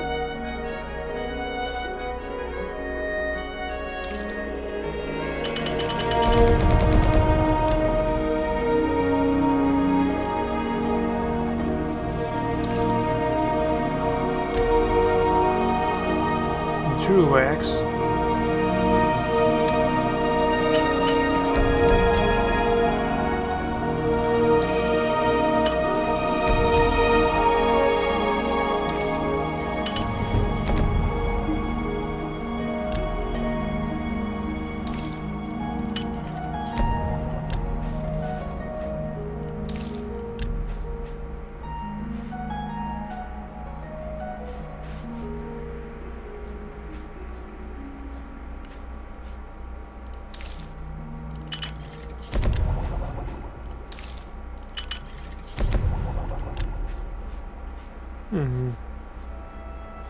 Nothing else restores health here.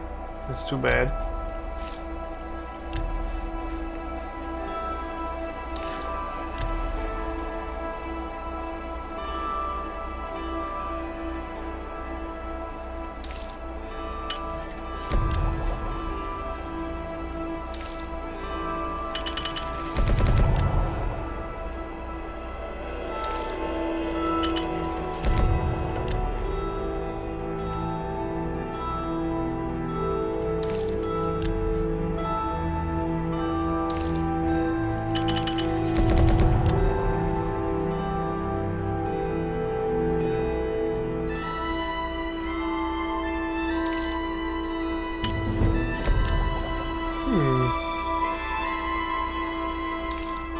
Till we know for sure skill restoration potions we won't make, or at least won't mix with potions that are usually useless.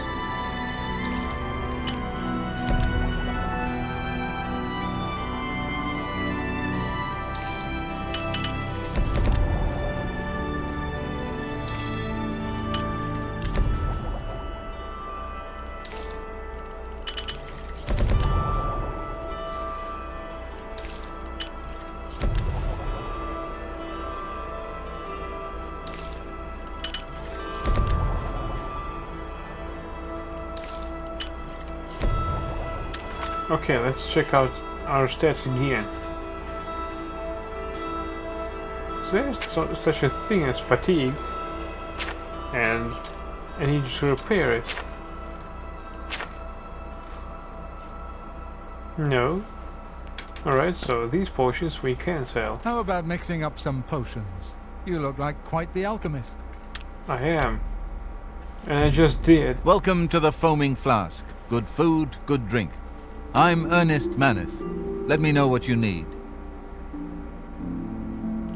Yes?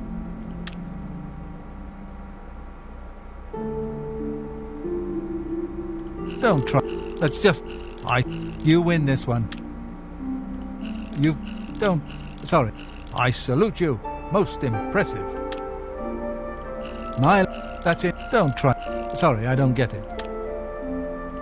My... Like I... Don't... Oh, that's just stupid. What Sorry. My... You win this one. That's a... You win... What? Oh, that's just stupid. My... Like I... Don't try. Oh, that's just Where's stupid. that? Everything we say to him is just stupid. That works for me.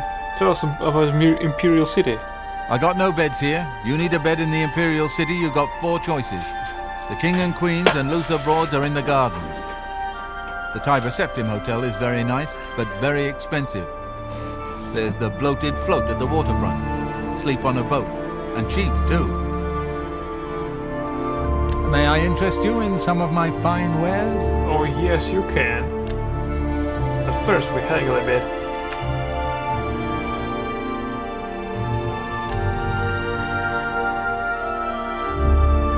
You don't expect me to make that deal, do you? Actually, I was expecting you to make this deal. An excellent deal. Now you're talking. Pleasure doing business with you. You drive a hard bargain. I wouldn't make that deal with just anybody.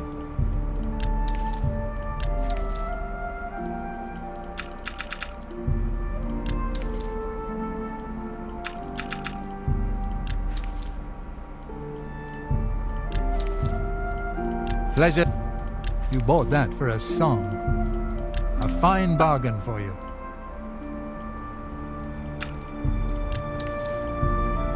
I would.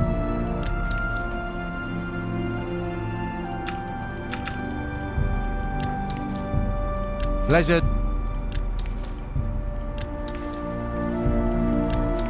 What's wrong, Monkey?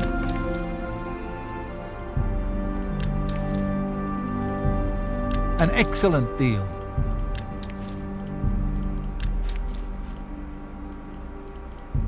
You're a fine negotiator.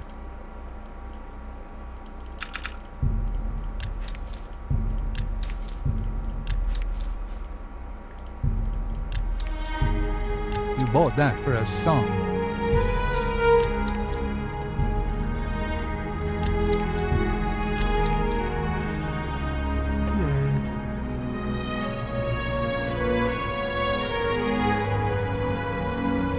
Tell your friends about me.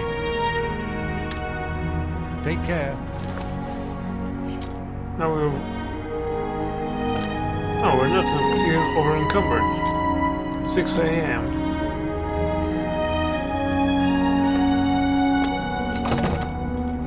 Our main dealer is Thornyer. I hope he's around, or will be around.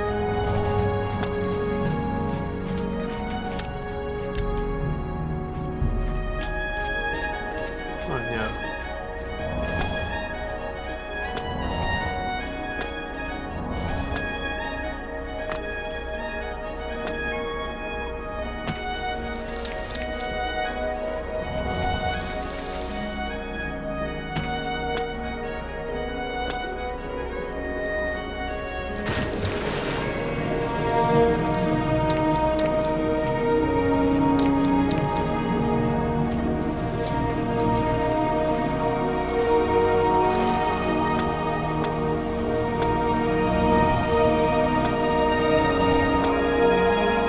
Don't watch.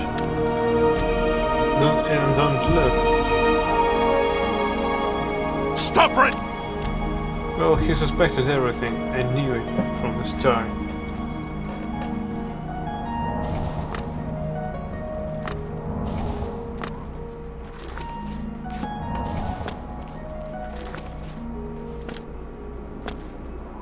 Alright, let's go a shorter way.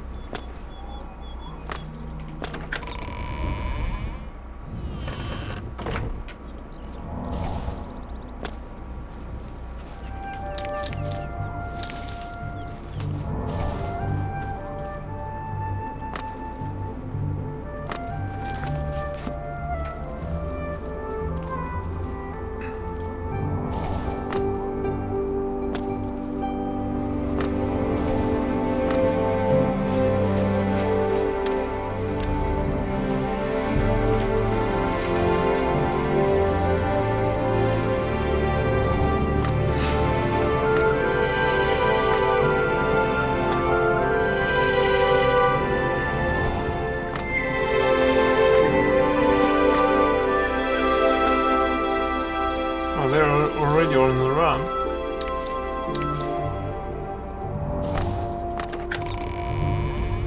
I hope that Thornyer is already there.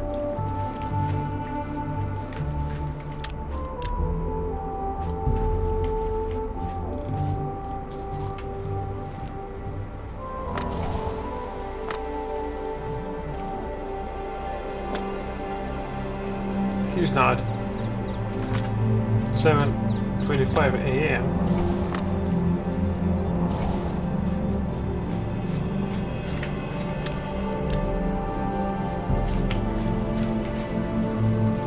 It's all over, lawbreaker.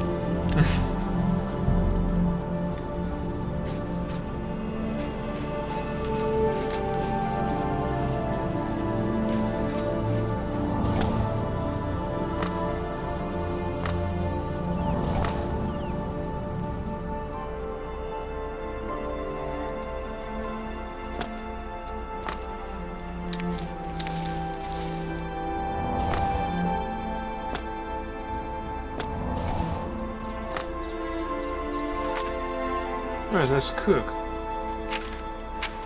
If we really need to. Alright, first of all, Sacred Lotus seeds.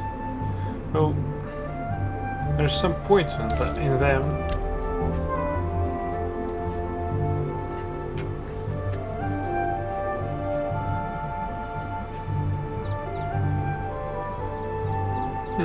Almost no point at all.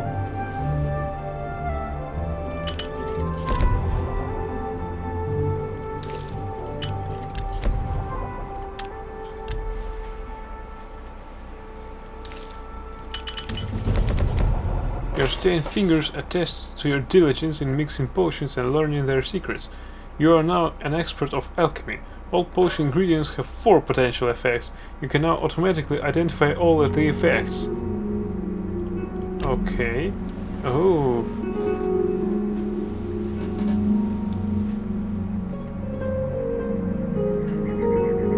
So troll fat is useless. I knew it from the start.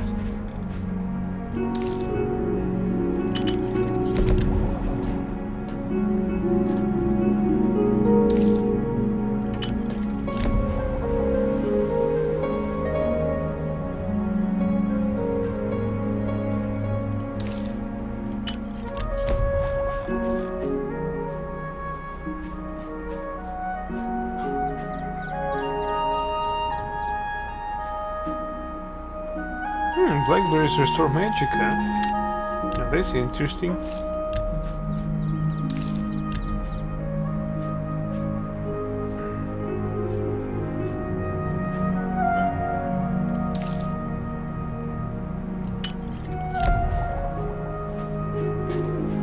What else restores magicka?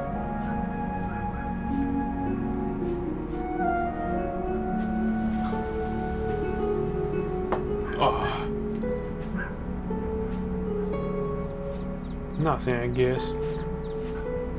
Well, now we know.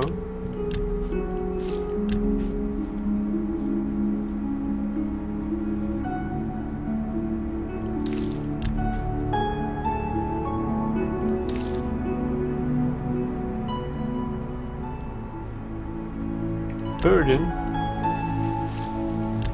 Maybe we'll get by without burden.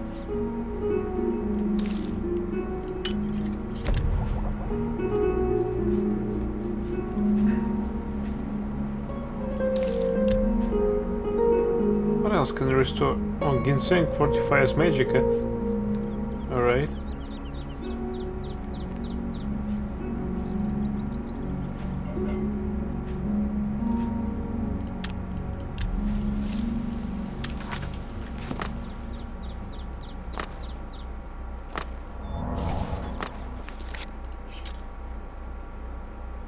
Alright, I know that there is merchants in here.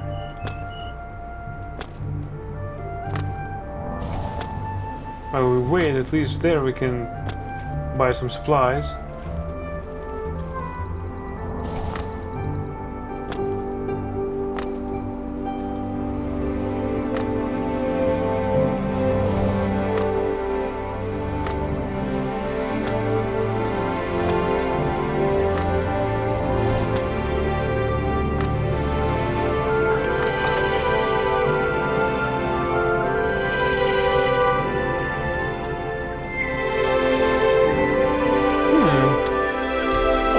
Can be mine.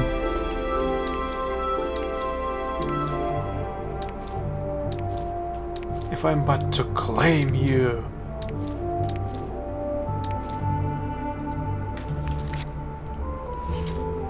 Seriously now. What do we do next? Pumpkin. Right, what effects does it have? Mostly useless, so...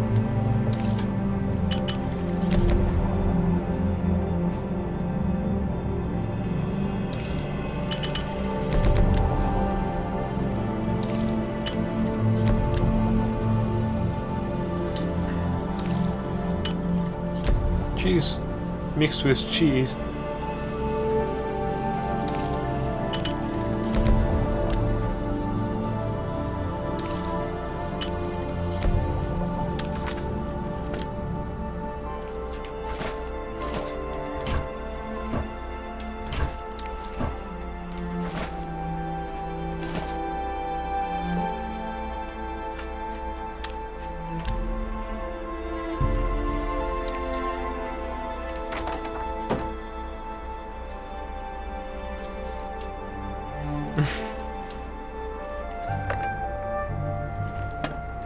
Breville.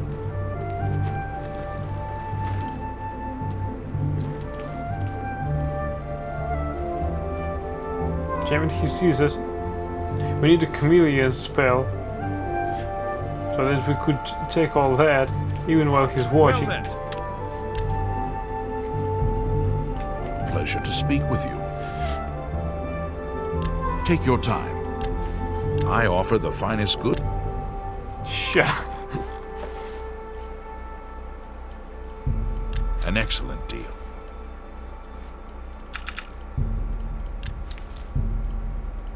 Pleasure doing business with you.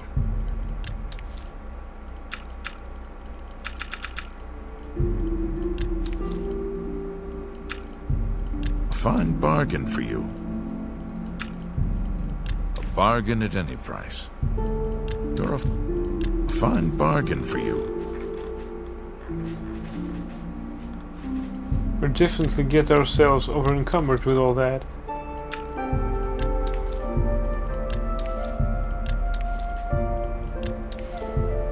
I wouldn't make that deal with just anybody. You try.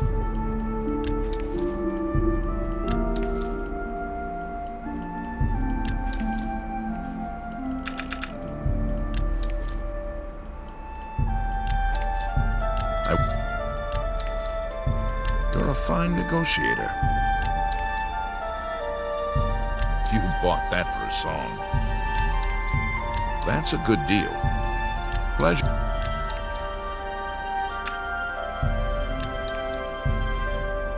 You bought that for a song. You're a fine negotiator.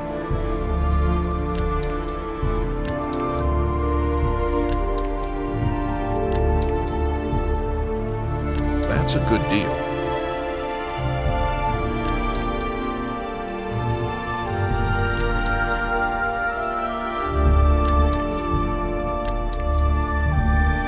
Bart, another satisfied customer.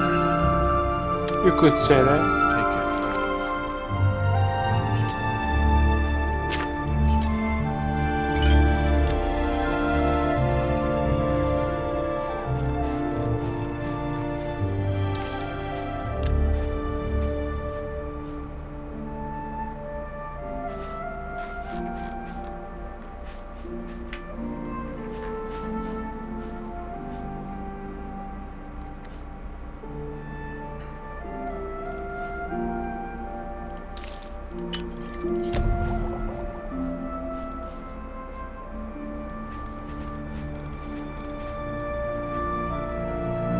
Watermelon damages health. My ass.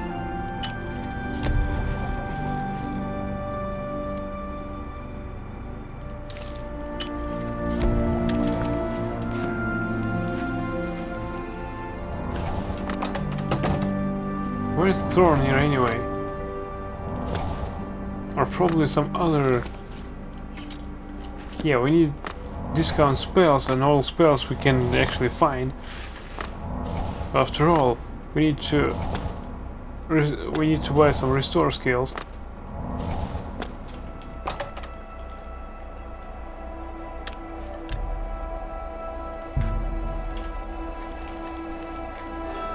Good day. G'day. For you, of course.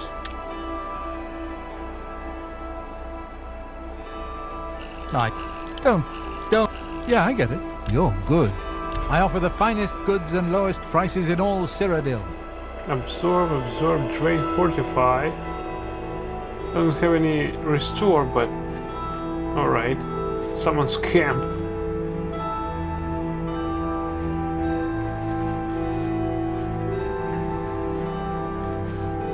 Minor wall hack.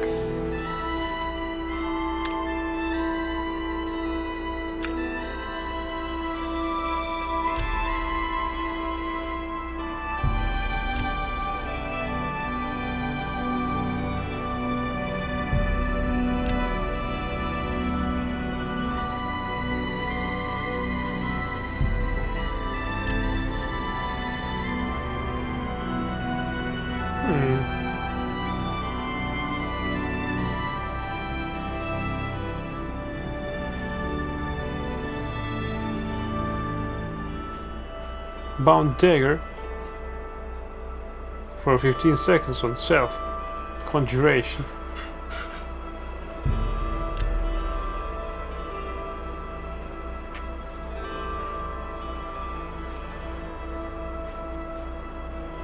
Fortify Magicka. I'll buy that.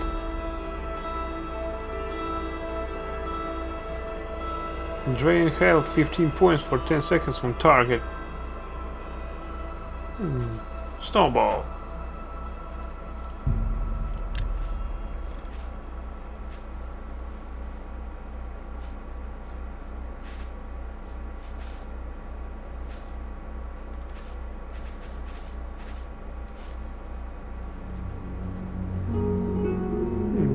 Why not? Shocking touch. I appreciate your business. Thank you. You too.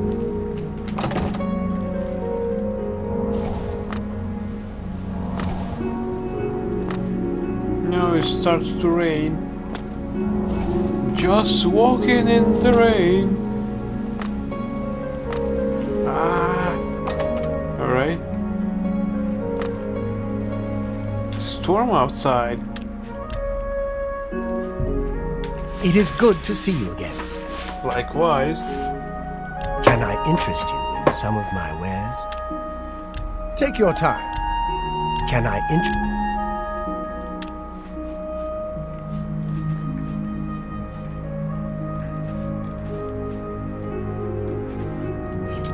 First we sell. Something like that. An excellent bargain.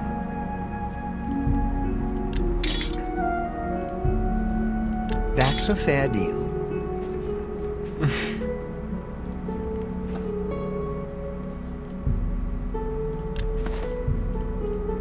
You got a great deal there. That's a fair deal.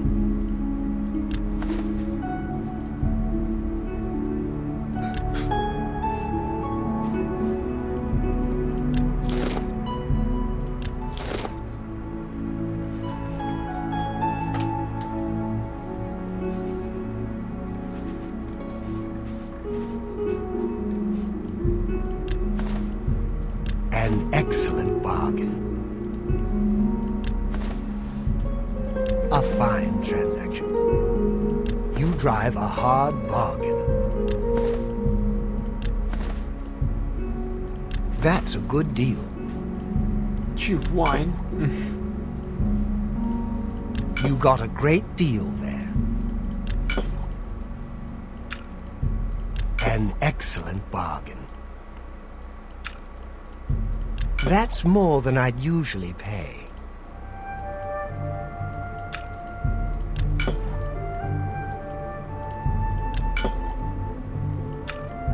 That's a fair deal.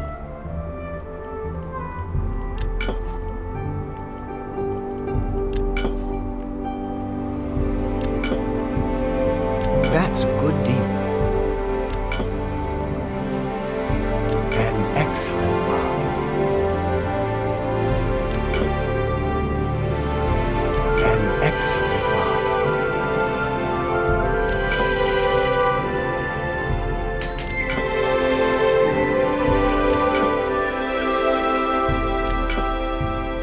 That's a good price for a good customer. Wait a minute, please.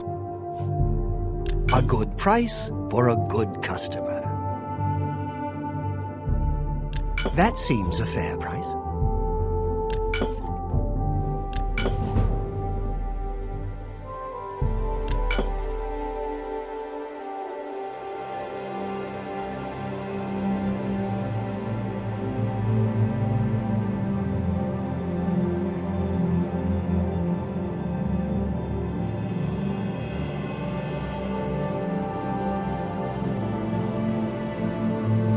And I'm back.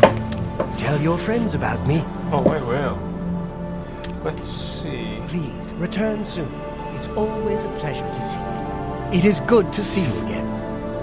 Have a look at my wares. I'm sure there's something to suit you. Yeah, we need some repair hammers.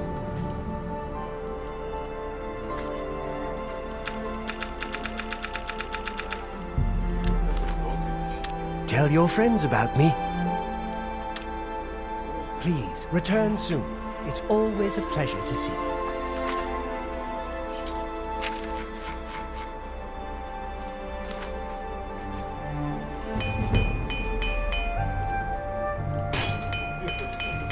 Yeah, now I think we need to buy all of the hammers he has. It is good to see you again. May I interest you in some of my fine wares?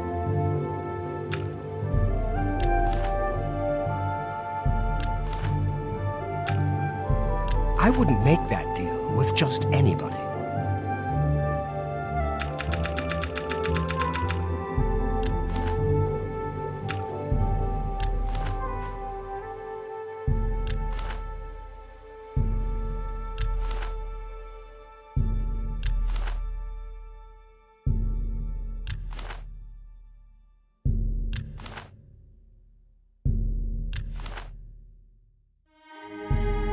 A bargain at any price.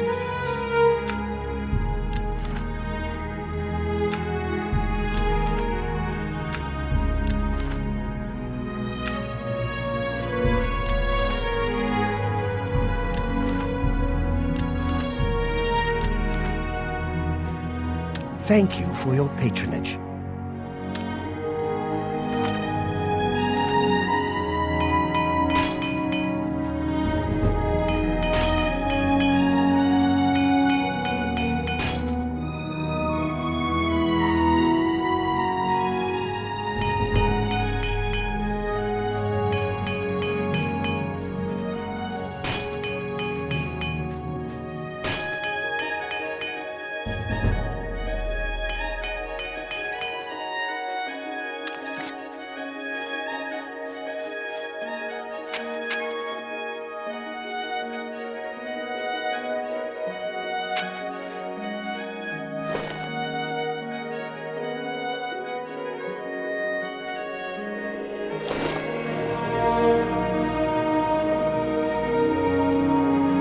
Return soon. It's always a pleasure to see you.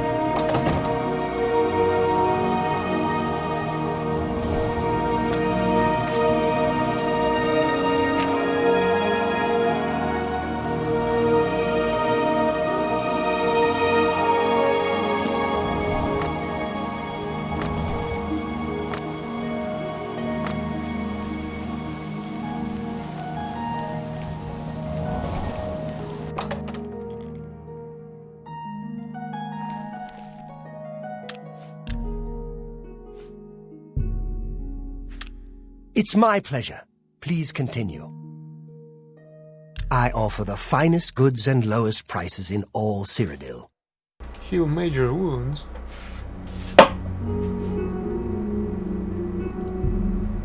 I can't make that deal. What? What you're talking about? Please, go on. Only quality goods for sale here. What can I interest you in? You don't expect me to make that deal.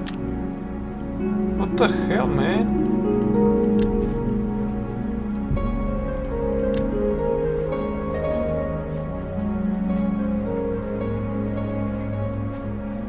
Someone's skeleton. Someone's zombie.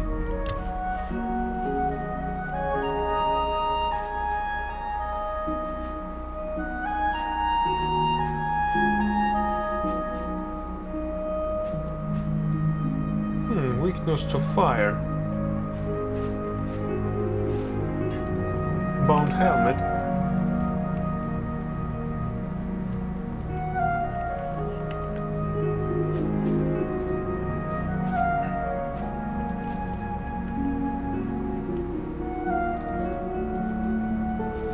Well, it seems we need to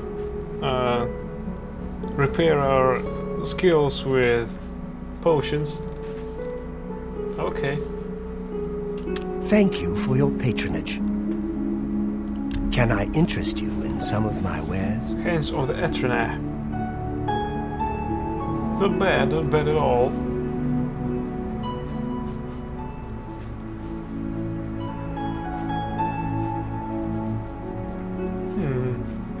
Minor salt trap.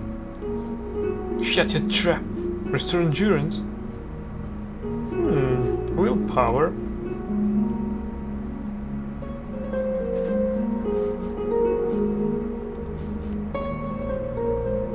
Turn undead up to level 3 for 30 seconds on self.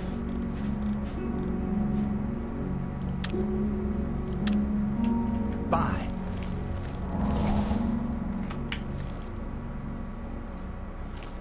"45 fatigue pants. Feather shoes.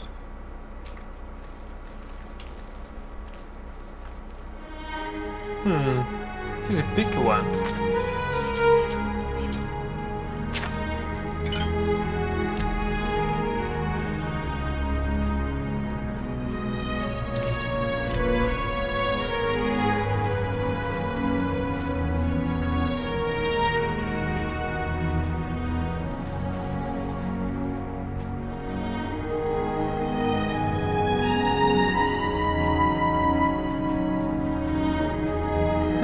Nothing else restores intelligence.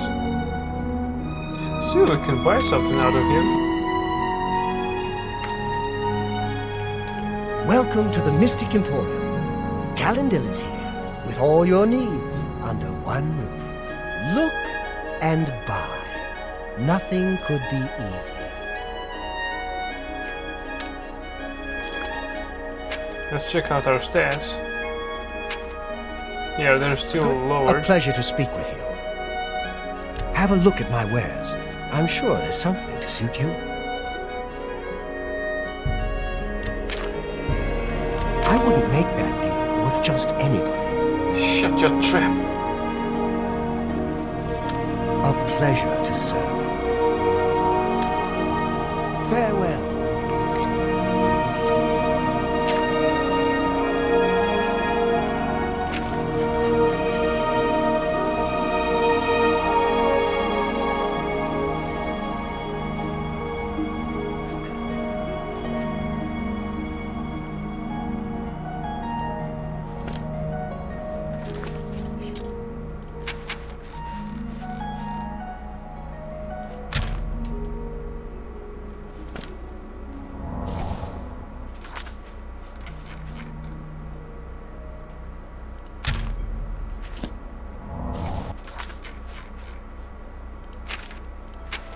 Okay, let's check out our stats.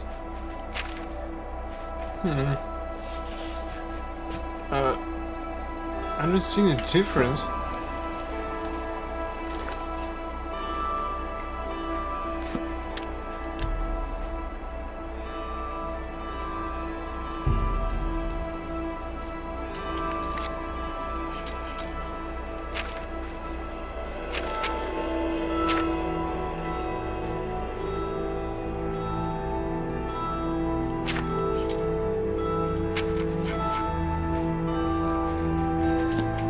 Good day. Can I interest you in some of my wares?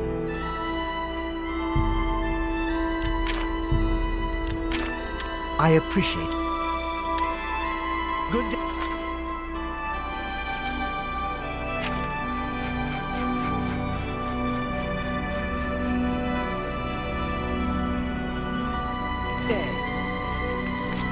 Good A.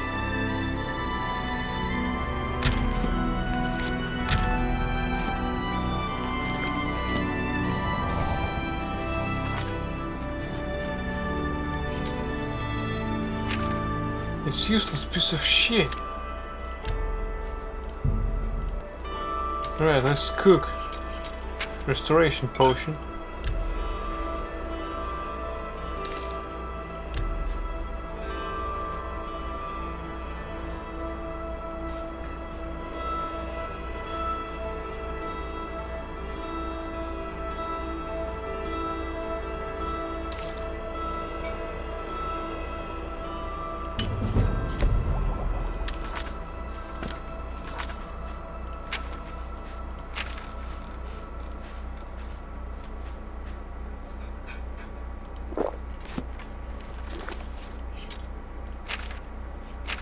It doesn't work. Oh my god.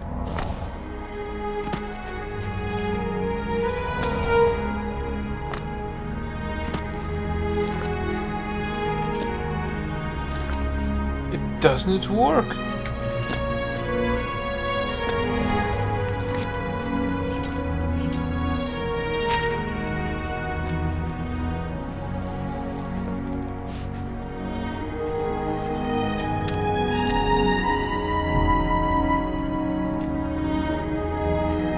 Well met.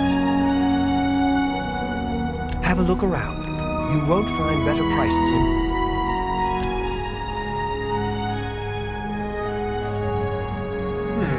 Someone skeleton. Someone zombie.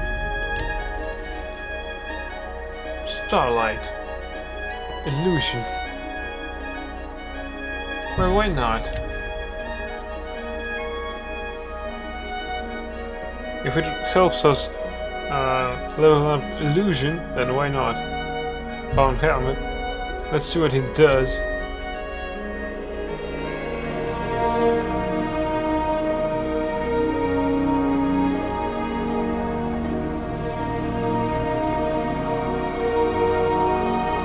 Major dispel. Don't know exactly what's that, I but appreciate your need. May I interest you in some of my fine wares?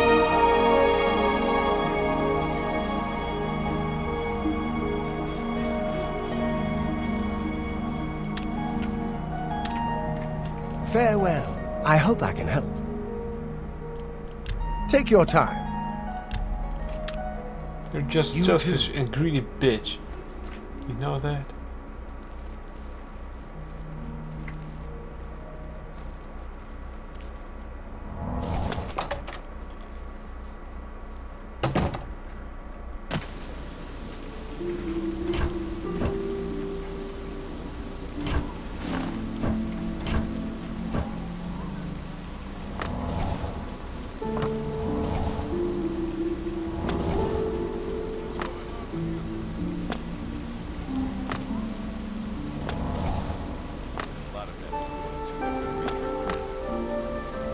If the Empire isn't going to stop the school...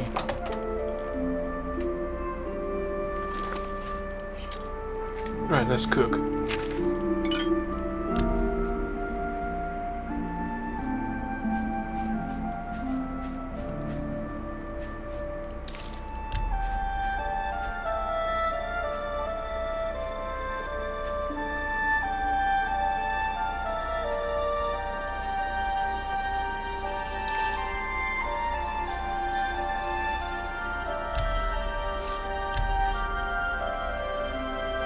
Is there anything that else that could restore health?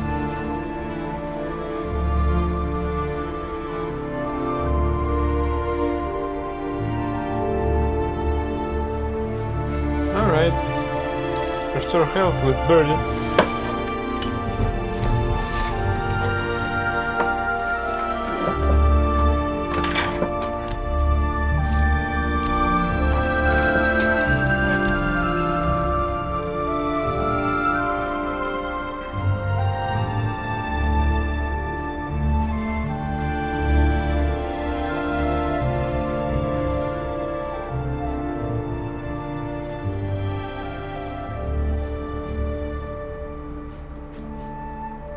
I thought that something else restored Magicka, or was I wrong?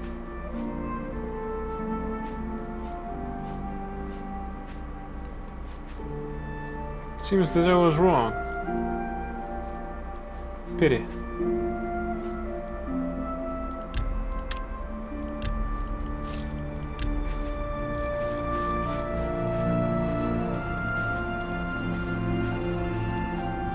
Potato.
might be interesting actually.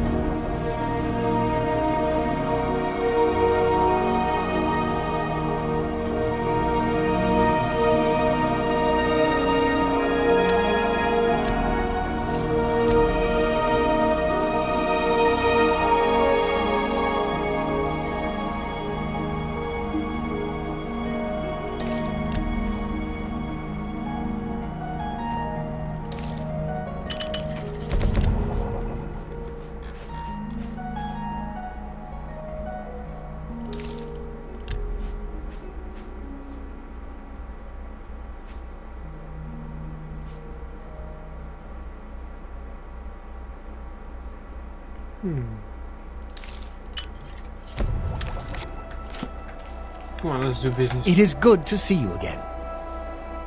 Can I interest you in some of my wares? I think about reading. How about you? Please, return. We have final piece, or I mean final volume of the true Barenzia. Real Barenzia, I mean. The Real Barenzia Part 5, Anonymous. As Symmachus had predicted, the theft of Staff of Chaos had few short-term consequences.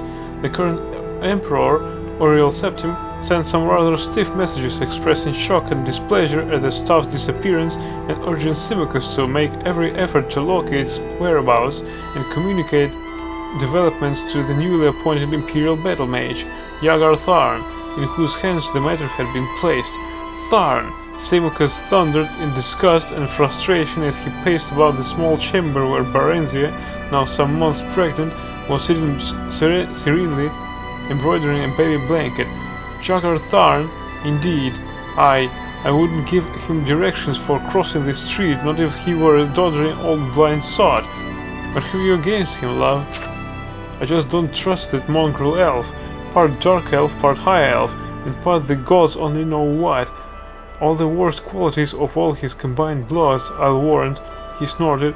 No one knows much about him. Claims he was born in southern Wellenwood of a wood elven mother. Seems to have been everywhere since Barenzia sunk in the contentment and lassitude of pregnancy had only been humoring Symmachus thus far, but now she suddenly dropped her needlework and looked at him. Something had piqued her interest. Symmachus, could this Jagar Tharn have been the nightingale, disguised? Symmachus thought this over before replying. Nay, my love, human blood seems to be the one missing component in Tharn's ancestry. To Symmachus, Barenzia knew that was a flaw. Her husband despised wood elves as lazy thieves and high elves as effete intellectuals. But he admired humans, especially Bretons, for their combination of pragmatism, intelligence and energy. The Nightingales of Emberheart, of the Rathian clan, House Hlalu, the House of Mora in particular, I'll be bound. That house has had human blood in it since her time. Ebonheart was jealous that the staff was laid here when Tiber Septim took the horn of summoning from us. Barenzia sighed a little. The rivalry between Ebonheart and Mournhold reached back almost to the dawn of Morrowind's history. Once the two nations had been one, all the lucrative mines held in fief by the Rathians, whose nobility retained the higher kinship of Morrowind. Ebonheart had split into two separate city-states, Ebonheart and Mournhold, when Queen Leon's twins, grandsons of the legendary King Moraelin, were left as joint heirs.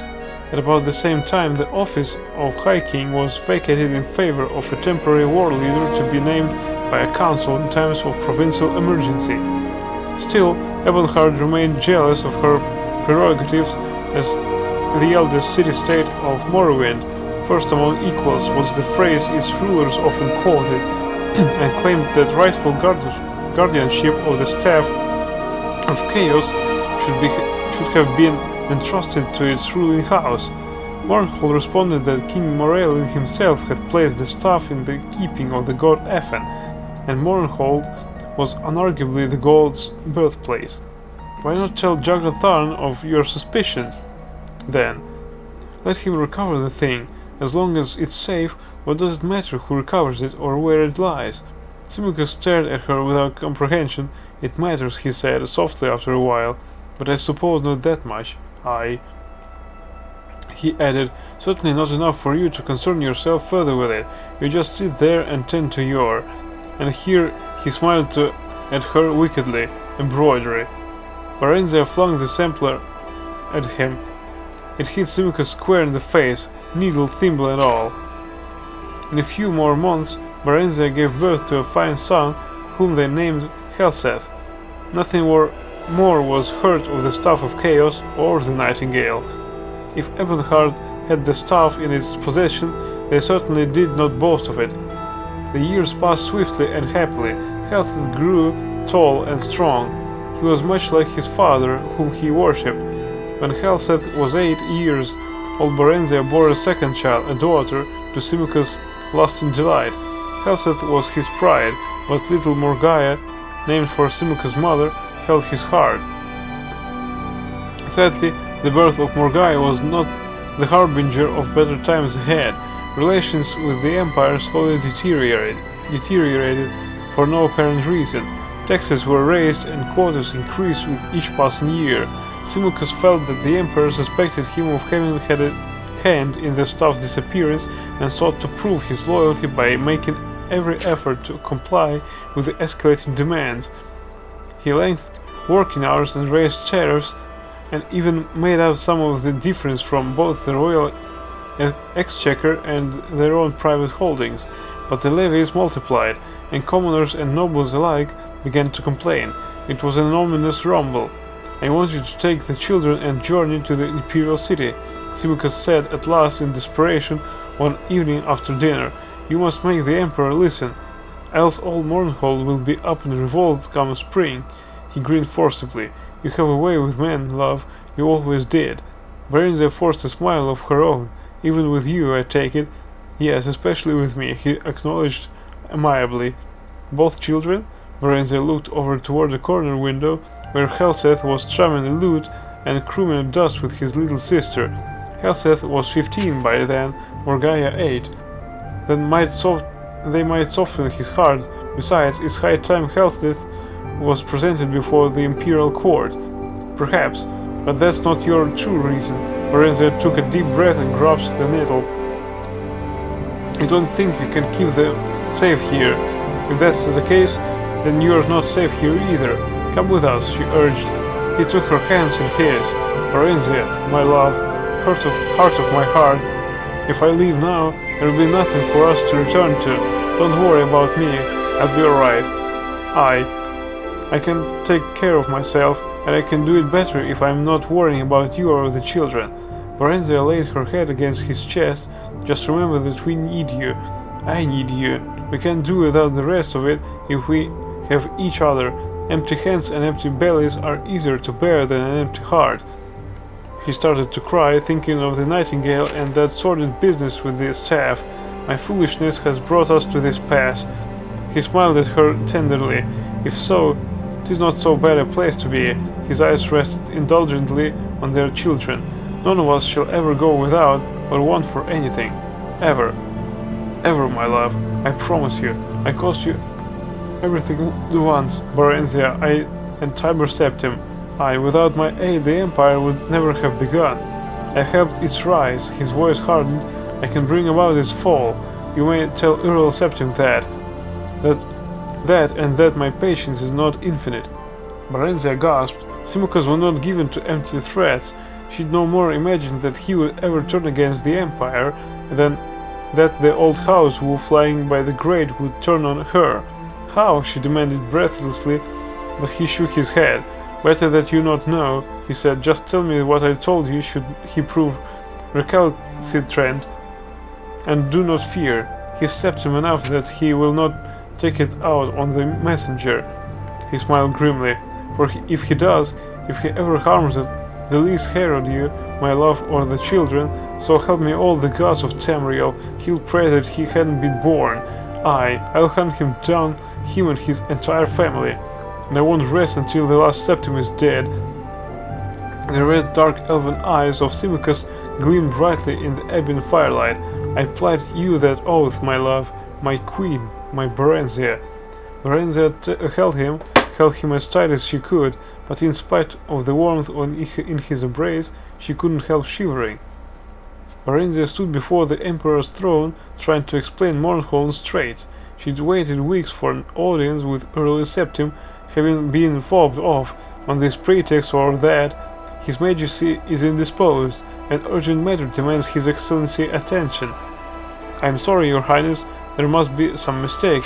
Your appointment is for next week.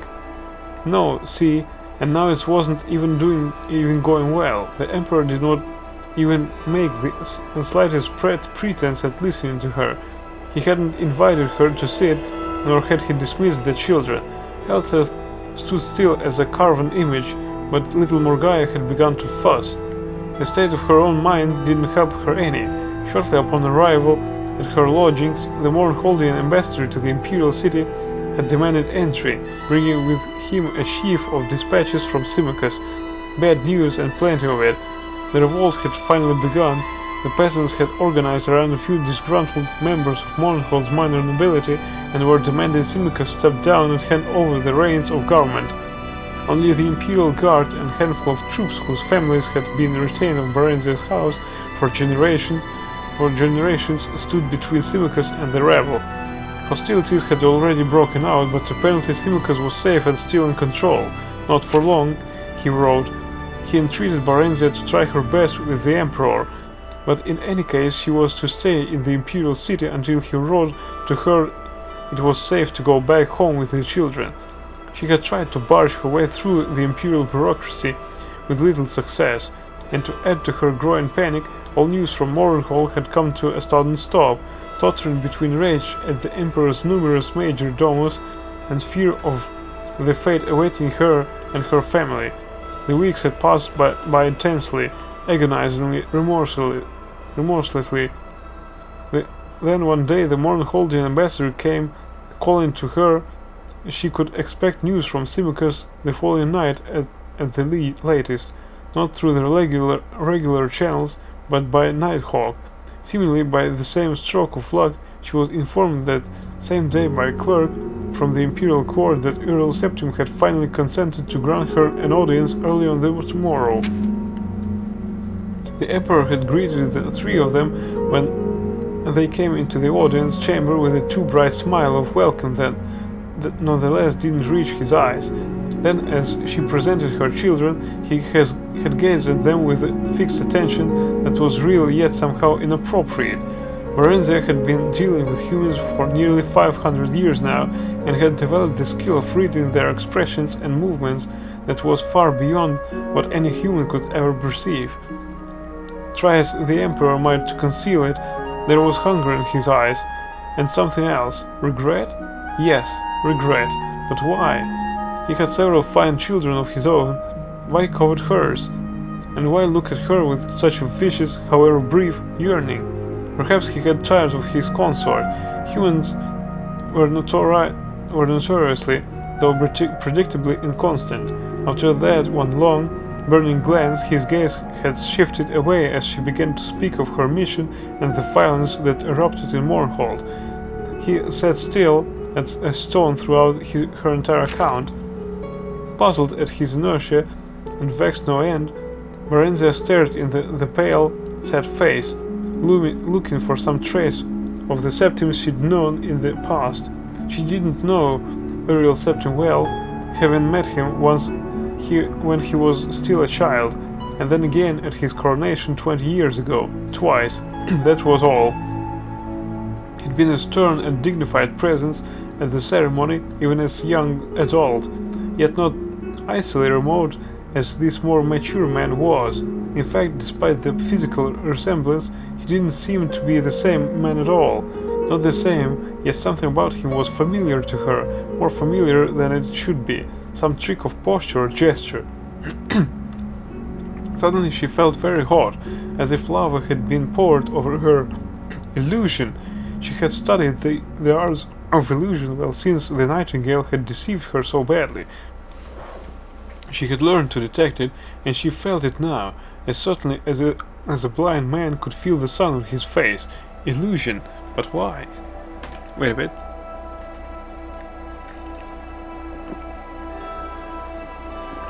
Her mind worked furiously, even as her mouth went on reciting details about Mournhold's troubles. Vanity, humans were oft as ashamed at the signs of aging as elves were proud to exhibit them. Yet the face Earl Septim wore seemed consistent with his age. Varenzia dared use none of her own magic. Even petty nobles had means of detecting magicka, if not actually shielding themselves from its effects within their own halls. The use of sorcery here would bring down the Emperor's wrath as surely as drawing a dagger would. Magic, illusion.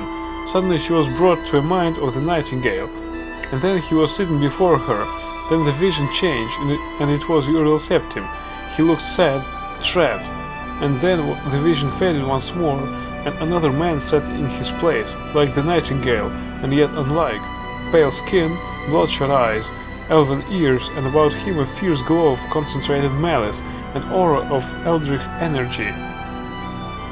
A horrible destructive shimmer. This man was capable of anything. And then once again she was looking into the face of Earl Septim. How could she be sure she wasn't imagining things? Perhaps her mind was playing tricks on her. She felt a sudden vast weariness, as if she'd been carrying a heavy burden too long and too far. She decided to abandon her earnest narrative of Mournhold's ills, as it was quite plainly getting her nowhere, and switch back to pleasantry.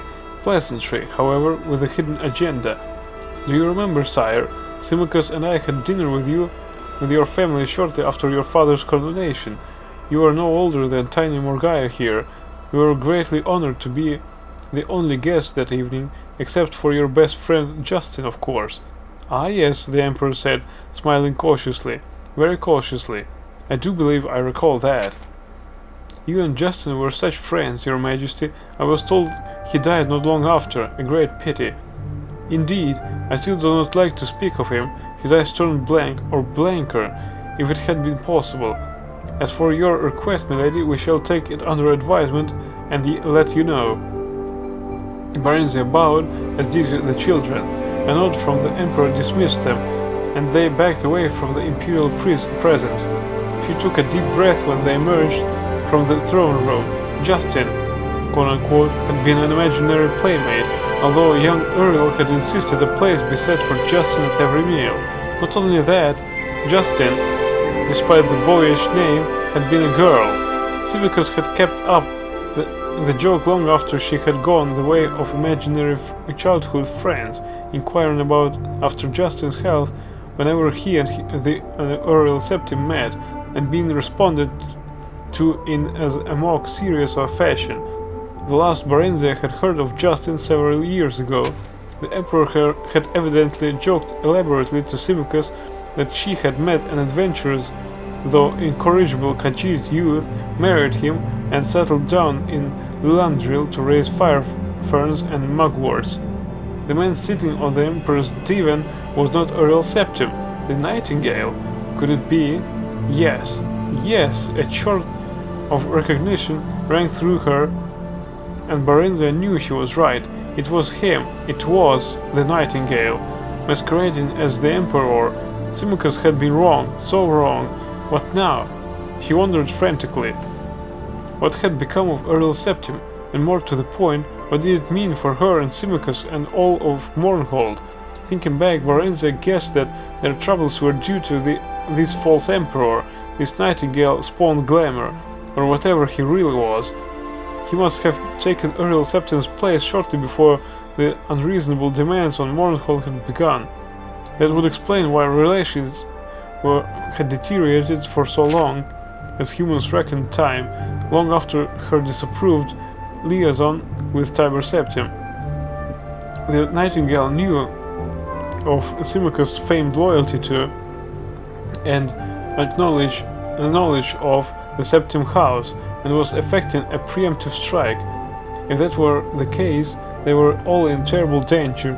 She and the children were in his power here in the imperial city, and Symmachus was left alone to deal with troubles of the Nightingale's brewing in Mournhold. But what must she do? Varenzia impelled the children ahead of her, a hand on each shoulder, trying to stay cool, collected, her ladies-in-waiting and personal knights escort trailing behind. Finally they reached their waiting carriage. Even though their suite of rooms was only a few blocks from the palace, royal dignity forbade traveling foot for even short distances, and for once Barenziah was glad of it. The carriage seemed a kind of refuge now, false as she knew the feeling must be. A boy dashed up to one of the guards and handed him a scroll, then pointed toward the carriage. The guard brought it to her. The boy waited, eyes wide and shining.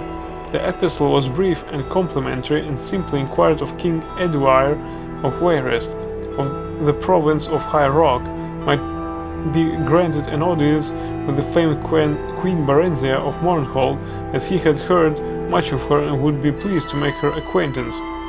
Barenziah's first impulse was to refuse. She wanted only to leave the city. Certainly she had no inclination toward any dalliance with a dazzled human.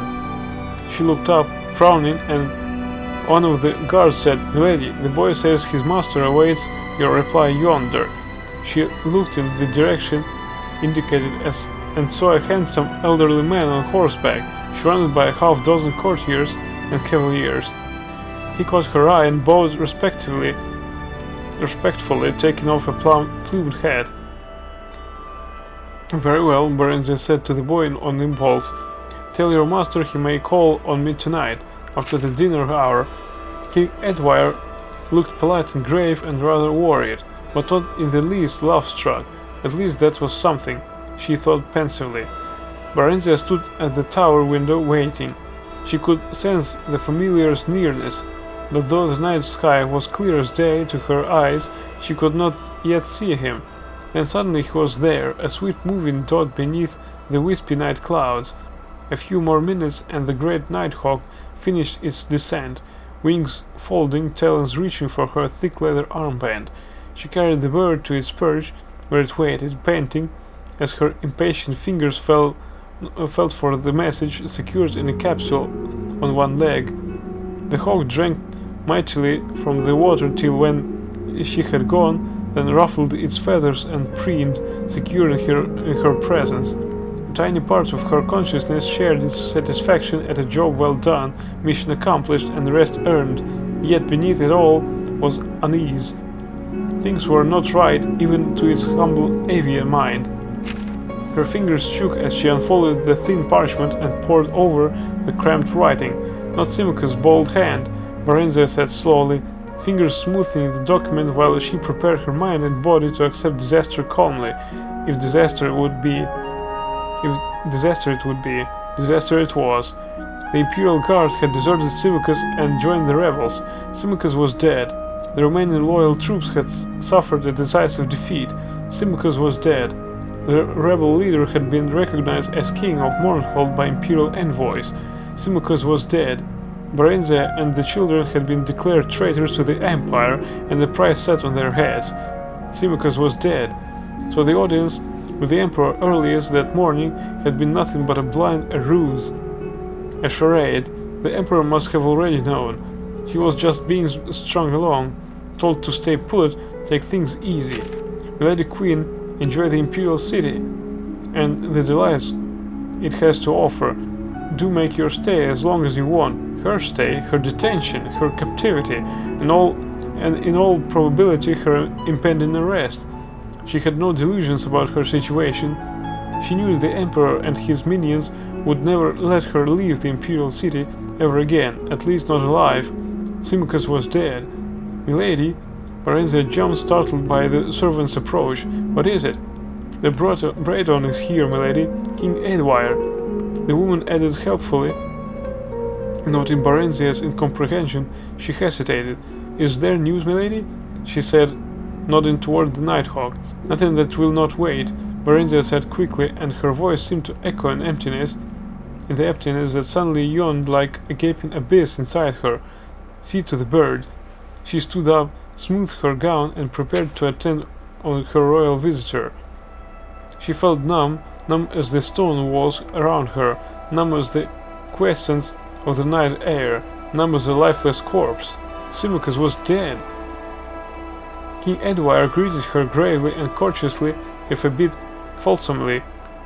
He claimed to be a fervent admirer of Symmachus, who figured prominently in his family's legends. Gradually he turned the conversation to her business with the Emperor. He inquired after details and asked if the outcome had been favorable to Mournhold. Finding her non-committal, he suddenly blurted out, "Milady Queen, you must believe me. The man who claims himself the Emperor is an impostor. I know it sounds mad, but I know," Berenzia said with sudden decisiveness. "You're entirely correct, Milord King. I know." Edward relaxed into his seat for the first time. I suddenly shuddered. "You know, you're not just humoring someone you might think a madman." "I assure you, my lord, I am not." She took a deep breath. "And who do you surmise is dissembling as the Emperor?" "The Imperial Battle Mage, Jagar Tharn." "Ah, Milord King, have you perchance heard of someone called the Nightingale?" "Yes, milady, as a matter of fact I have. My allies and I believe him to be one and the same man as the renegade Tharn." "I knew it." Berenzia stood up and tried to mount her upheaval. "The Nightingale, Jagar Tharn. Oh, but the man was a demon, diabolical and insidious, and so very clever. He had contrived their downfall seamlessly, perfectly. Symmachus, my Symmachus." Edward coughed diffidently. "Milady, we need your aid." Berenzia smiled grimly at the irony. "I do believe I should be the one saying those words, but go on, please." "Of what assistance might I be, Milord King?" Quickly the monarch outlined a plot. The mage Ria Silmane, of late apprenticed to the vile Jagar Tharn, had been killed and declared a traitor by the false emperor. Yet she had retained a bit of her powers and could still contact a few of those she had known well on the mortal plane. She had chosen a champion who would undertake to find the Staff of Chaos, which had been hidden by the traitorous sorcerer in an unknown site. This champion was to wield the staff's power to destroy Jagar Tharn, who was otherwise invulnerable, and rescue the true emperor being held prisoner in another dimension. However, the champion, while thankfully still alive, now languished in the imperial dungeons. Tharn's attention must be diverted while the chosen ones gained freedom with Ria's spirit help. Berenzia had the false emperor's ears and seemingly his eyes. Would she provide the necessary distraction? "I suppose I could obtain another audience with him," Berenzia said carefully, "but would that be sufficient? I must tell you that my children and I have recently been declared traitors to the Empire. In Mournhold, perhaps, milady, and Morrowind, things are different in the Imperial City and the Imperial Province. The same administrative morass that makes it near impossible to obtain an audience with the Emperor and his ministers also quite assures that you would never be unlawfully imprisoned or otherwise punished without benefit of due legal process. In your case, milady, and your children's, the situation is further exacerbated by your royal rank. As queen and heirs apparent, your persons are considered inviolable, sacrosanct. In fact, the king grinned. The imperial bureaucracy, milady, is a double-edged claymore. So, at least she and the children were safe for the time being. Then a thought struck her. "Lord King, what did you mean earlier when you said I had the false emperor's eyes, and that seemingly at that?" Edward looked uncomfortable. It was whispered among the servants that Jagar Tharn kept your likeness in a sort of shrine in his chambers. "I see." Her thoughts wandered momentarily to that insane romance of hers with the Nightingale. She had been madly in love with him, foolish woman, and the man she had once loved had caused to be killed the man she truly did love, loved. He's gone now, She still couldn't bring herself to accept the fact that Symmachus was dead, but even if he is, she told herself firmly, my love is alive and remains. He would always be with her, as with the pain of living the rest of her life without him, the pain of trying to survive each day, each night, without his presence, his comfort, his love, the pain of knowing he would never see his children grow into a fine pair of adults, who would never know their father, how brave he was, how strong, how wonderful, how loving, especially little Morgaya. And for that, for all that, for all you have done to my family, Nightingale, you must die. Does that surprise you? Edwire's words broke into her thoughts. What? Does what surprise me? Your likeness in Tharn's room. Oh. Her features set imperturbably. Imperturbably. Yes and no. Edwire could see from her expression that she wished to change the subject. He turned once again to their plans. Our chosen one may need a few days to escape, my lady. Can you gain him a bit more time? You trust me in this, my lord king. Why? We're desperate, milady.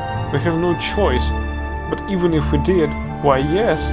Yes, I would trust you. I do trust you. Your husband has been good to my family over the years. The Lord Symmachus is dead. What? Varenzia related the recent events quickly and coolly. Milady, queen, but how dreadful! I'm sorry. For the first time, Varenzia's glacial poise was shaken. In the face of sympathy, she felt her outward calm start to crumble. She gathered her composure and willed herself to stillness.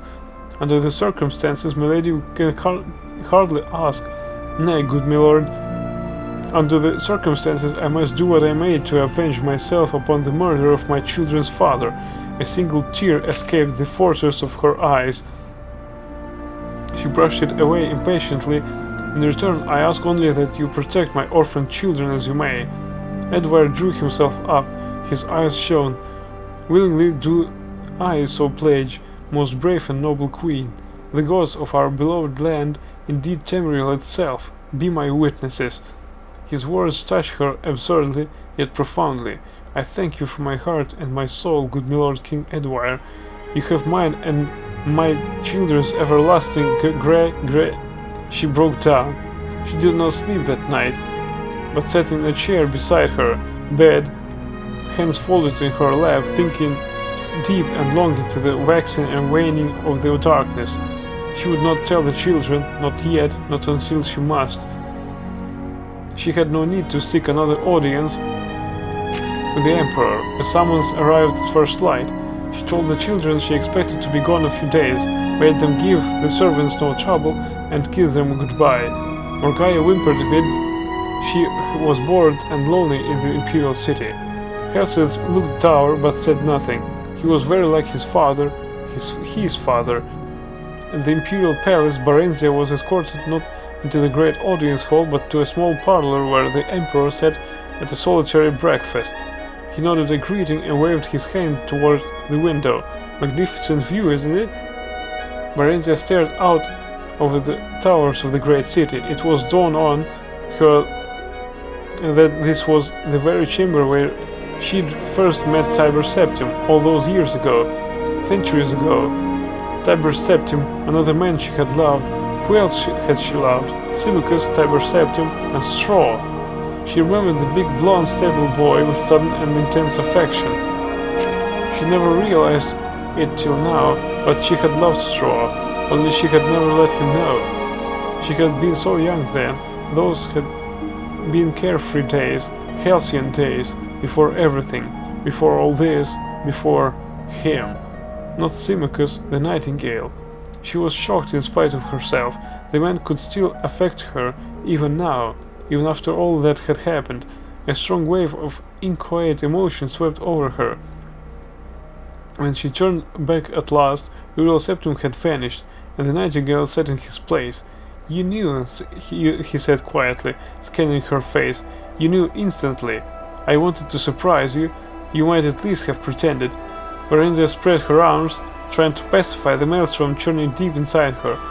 I'm afraid my skill at pretense is no match for yours, my liege. He sighed. You're angry.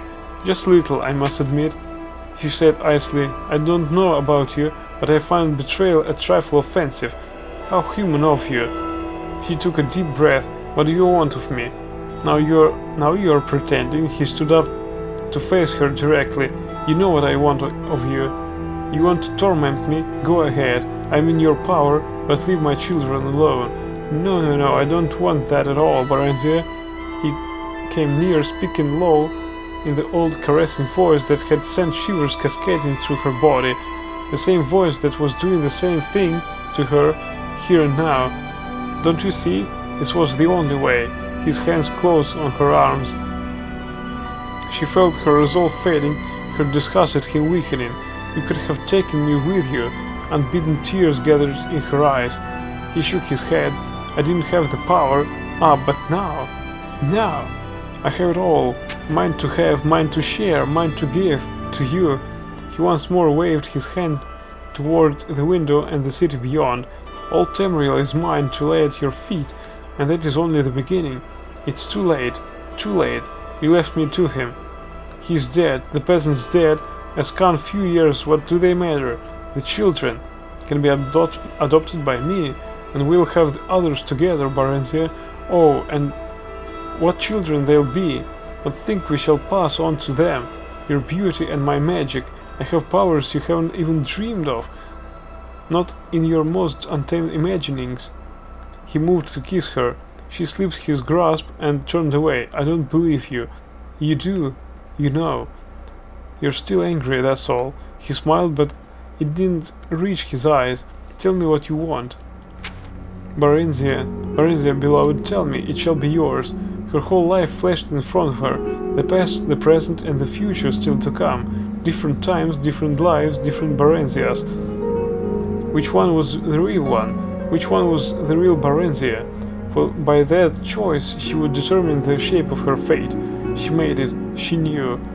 She knew who the real Barenzier was and what she wanted. A walk in the garden, my liege, she said, a song or two perhaps. The nightingale laughed. You want to be courted, and why not? You do it so well, it's been long, besides, still since I've had the pleasure. He smiled. As you wish, milady Queen Barenzier, your wish at my command. He took her hand and kissed it, now and forever. And so they spent their days in courtship, walking, talking, singing and laughing together while the Empire's business was left to subordinates. I'd like to see the staff, Barenzier said idly one day. I only had a glimpse of it, you'll recall. He frowned. Nothing would give me a greater pleasure, heart's delight, but that would be impossible. You don't trust me, Barenzier pouted, but softened her lips when he leaned over for a kiss. Nonsense, love, of course I do, but it isn't here, he chuckled. In fact, it isn't anywhere. He kissed her again, more passionately this time. You're talking riddles again. I want to see it. You couldn't have destroyed it. You've gained in wisdom since last we met. You inspired my hunger for knowledge somewhat. She stood up. The staff of chaos can't be destroyed, and it can't be removed from Tamriel, not without the direst consequences to the land itself. You impress me, my love. All true. It is not destroyed, and it is not removed from Tamriel, and yet, as I said, it isn't anywhere. Can you solve the puzzle? He pulled her to him, and she leaned into his embrace. Here's a greater riddle still, he whispered. How does one make one of two? That I can, and will show you. Their bodies merged, limbs tangled together. Later, when they had drawn a bit apart and he lay dozing, she thought sleepily. One of two, two of one, three of two, two of three. What cannot be destroyed or banished might be split apart, perhaps. She stood up, eyes blazing. She started to smile. The nightingale kept a journal. He scribbled entries onto it every night after quick reports from underlings. It was locked in a bureau, but the lock was a simple one. She had, after all, been a member of the Thieves' Guild in a past life, another Barenzier. One morning, Barenzier managed to sneak. That Barenzier story is horribly written. One morning, Barenzier managed to sneak a quick look at it while he was occupied at his toilet. She discovered that the first piece of the Staff of Chaos was hidden in an ancient dwarvish mine called Fanglair, although its location was given only in the vaguest of terms. The diary was crammed with jotted events in an odd shorthand, and it was very hard to decipher. All Tamriel, she thought, in his hands and mine, and more perhaps, and yet, for all his exterior charm, there was a cold emptiness where his heart should have been, a vacuum of which he was quite unaware, she thought. One could glimpse it now and then, when his eyes would go blank and hard, and yet, though he had a different concept of it, he yearned for happiness too, and contentment. Pleasant dreams, Barenzier thought, and straw flashed before her eyes again.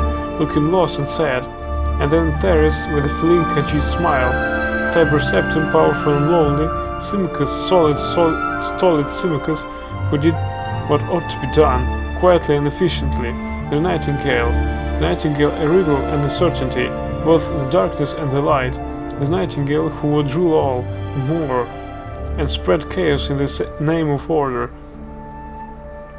Varenzia got reluctant leave from him to visit her children, who had yet to be told of their father's death and of the Emperor's offer of protection. She finally did, and it wasn't easy. Morgana clung to her for what seemed an era, sobbing wretchedly, while Helseth ran off into the garden to be alone, afterward refusing all her attempts to speak to him on the subject of his father, or even to let her hold him to her breast. Edwire called on her while she was there. She told him what she had discovered so far, explaining that she must remain a while yet and learn more as she could. The Nightingale teased her about her elderly admirer. He was quite aware of Edwire's suspicion, but he wasn't the least bit perturbed, for no one took the old fool seriously. Varenzia even managed to arrange a reconciliation of sorts between them. Edwire publicly recanted his misgivings, and his old friend the Emperor forgave him. He was afterward invited to dine with them at least once a week. The children liked Edwire, even Helseth, who disapproved of his mother's liaison with the Emperor and consequently detested him. He had become surly and temperamental as the days passed, and frequently quarreled with both his mother and her lover. Edwire was not happy with the affair either, and the Nightingale took great delight at times in openly displaying his affection for Varenzia just to nettle the old man. They could not marry, of course, for Uriel Septim was already married, at least not yet.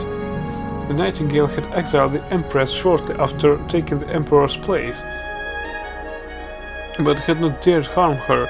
She was given sanctuary by Temple of the One. It had been given out that she was suffering from ill health, and rumors had been circulated by the Nightingale's agents that she had mental problems. The Emperor's children had likewise been dispatched to various prisons all across Tamriel disguised as schools. "She'll grow worse in time," Nightingale said carelessly, referring to the Empress and Iron Varenzia, swollen breasts and swelling belly with satisfaction. As for their children, well, life is full of hazards, isn't it? We'll be married, your child will be my true heir. He did want the child, Varenzia was sure of that. She was far less sure, however, of his feelings for her. They argued continually, now often violently, usually about Helseth, whom he wanted to send away to school in Somerset Isle. The province farthest from the imperial city, Varenzia made no effort to avoid these altercations. The Nightingale, after all, had no interest in a smooth, unruffled life, and besides, he thoroughly enjoyed making up afterwards. Occasionally, Varenzia would take the children and retreat to their old apartment, declaring she wanted no more to do with him, but he would always come to fetch her back, and she would always let herself be fetched back.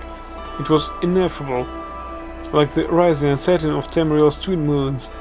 She was 6 months pregnant before she finally deciphered the location of the last stuffed piece, an easy one, since every dark elf knew where the mount of Dagoth Ur was. When she next quarreled with the Nightingale, she simply left the city with Edwire and rode hard for High Rock and Wayrest. The Nightingale was furious, but there was little he could do. His assassins were rather inept, and he dared not leave his seat of power to pursue them in person, nor could he openly declare war on Wayrest. He had no legitimate claim on her or her unborn child.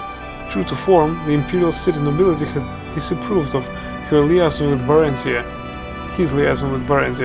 as they had so many years ago of Tiber Septims, and were glad to see her go. Wayrest was equally distrustful of her, but Edwire was fanatically loved by his prosperous little city-state, and allowances were readily made for his eccentricities.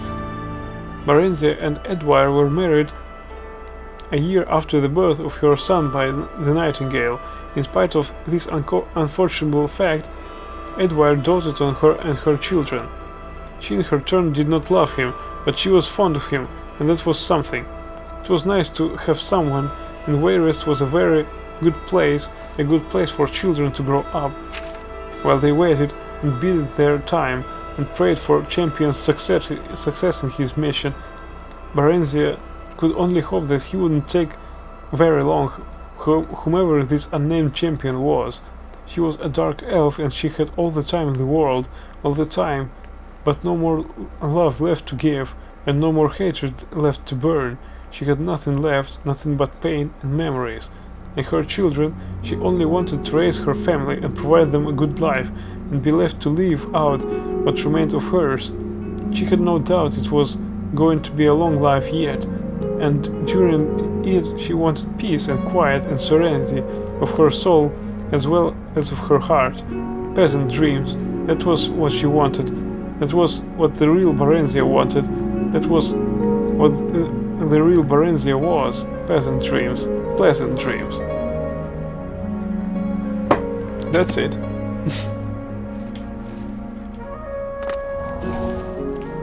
This story actually covers, I think, most of the games from the Elder Scrolls, the first part up to the third.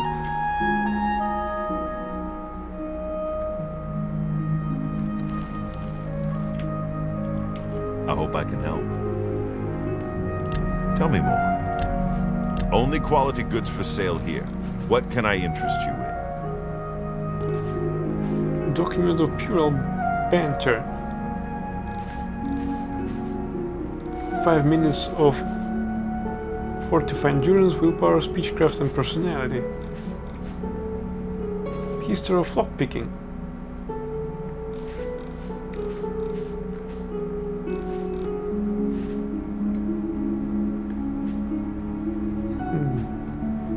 So much stuff here. I understand that Orthorelos isn't a bad man to talk to, if you need to learn how not to be seen. Good day.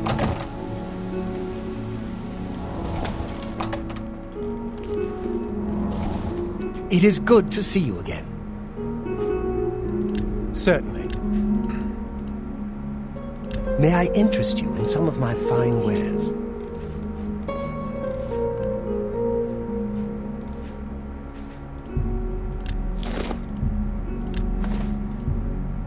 That's a good deal.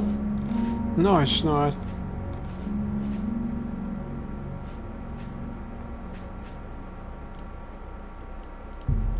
That's...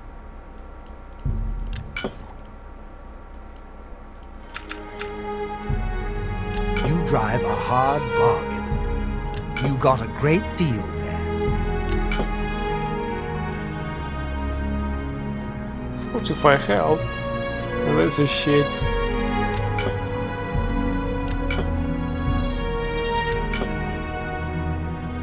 Name potion.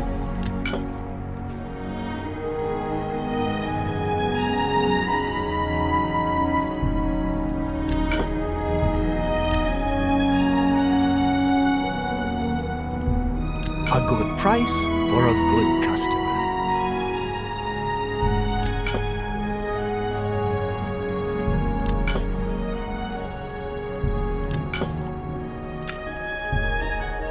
You got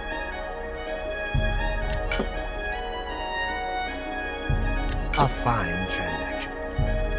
An excellent bargain.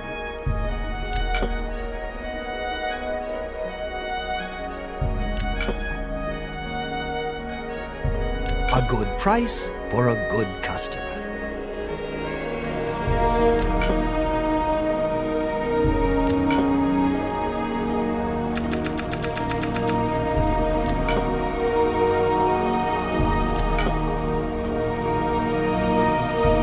You drive a hard bargain. You got a great deal.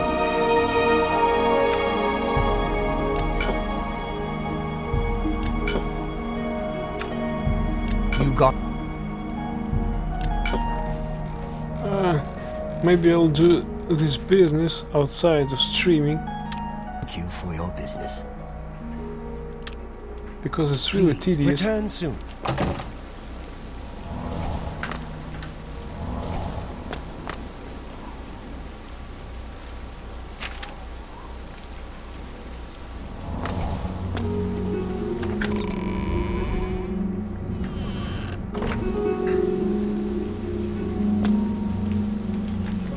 Right, you're out. I need your money.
We need to level up.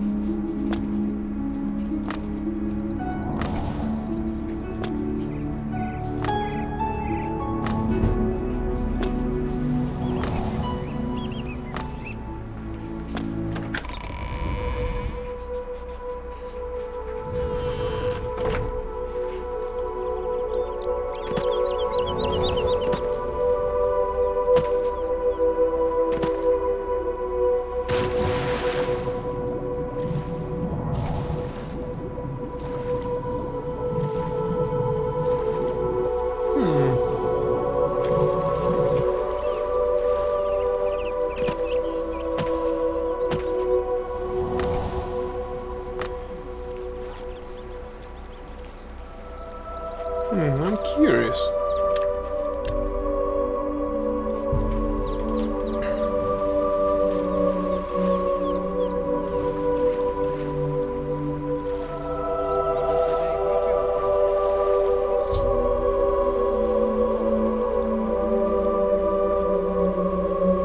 Oh, I forgot.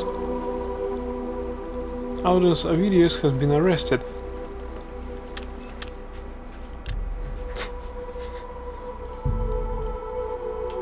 Let's go there and see it for ourselves.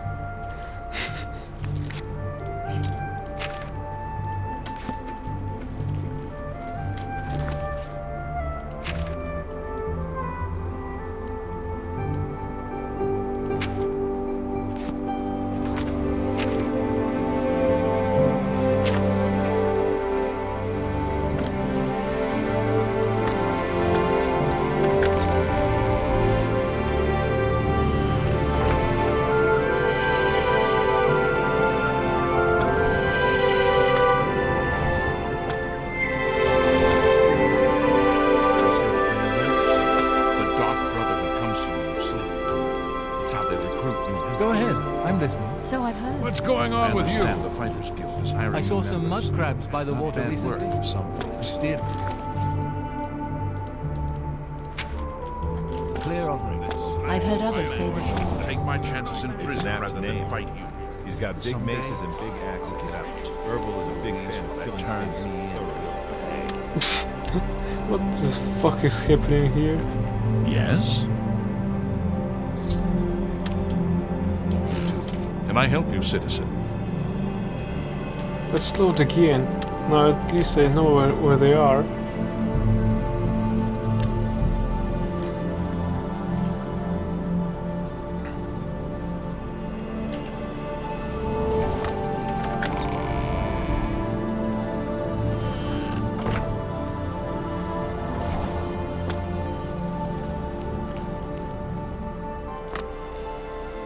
Aldous Ovidius, you are under arrest for extortion and petty theft. surrender about you? peacefully. I've been better. What's going on with Hello you? there.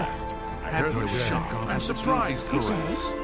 I have to prevent you, but I haven't spent a lot I of time. avoid those things whenever I can. Only those Horrible The feedback creatures. isn't fancy. Goodbye. But I'll take You my too. chances in prison How rather do than you Sure right do here. sell food. Someday, Yep, you can buy I'll food get there. out. But the reason Goodbye. that turned me Farewell. in will pay. Yes.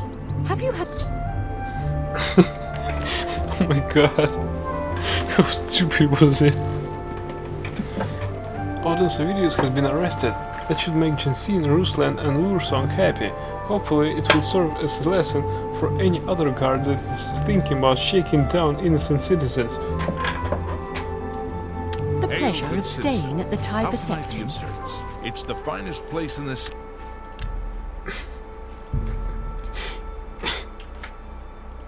city. Simply an excellent inn. Heard any How news goes from the it? other provinces? What? What is it? I've just been arrested for corruption, so I'm not in the mood to talk. Go ahead.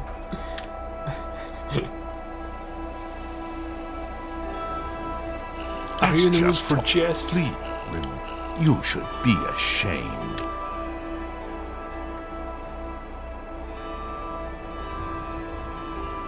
I wish you're. What a wonderful compliment.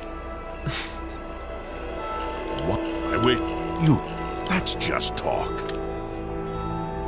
That's really. I wish. Get away from me. Ugh. Is that so? Goodness. I wish I could say that. Good. Get. Is that so? Get. You. Please. I'm embarrassed, but thank you. So now you're in the That mood to works talk. for me. When the city is quiet, everybody is happy, right? If you like noise, maybe you're in the wrong place. The feedback isn't fancy, but it fills you up. Now he comments on everything just like a normal citizen. Good day.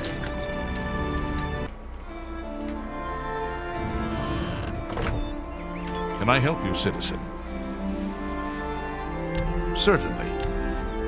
Truth is, a short stay in our lovely Imperial prison should cool your enthusiasm for a life of crime. Carry on. Oh, they're just jogging into the prison.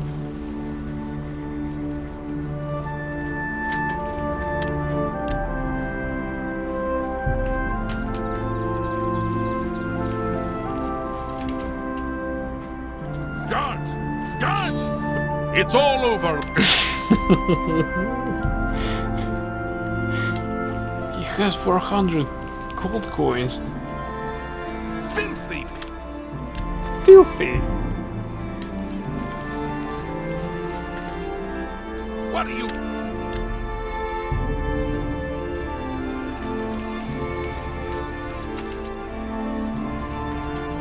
Mine!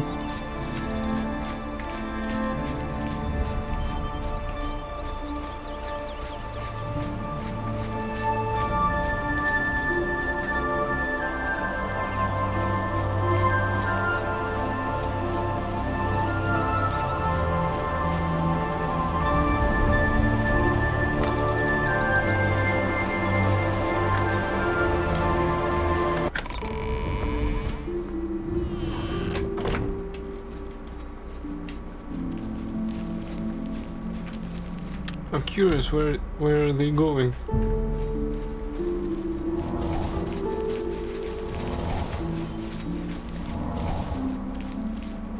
Directly to prison?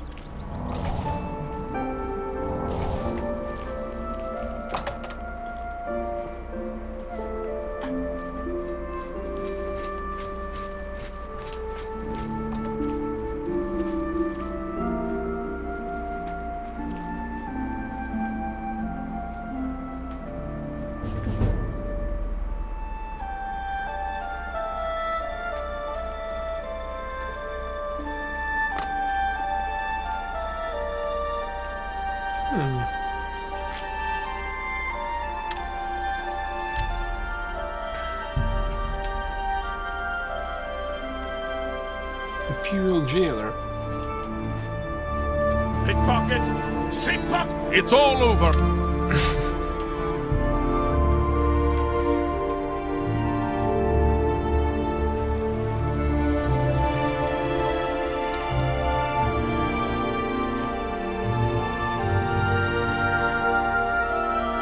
Mr. Madness. Imperial janitor.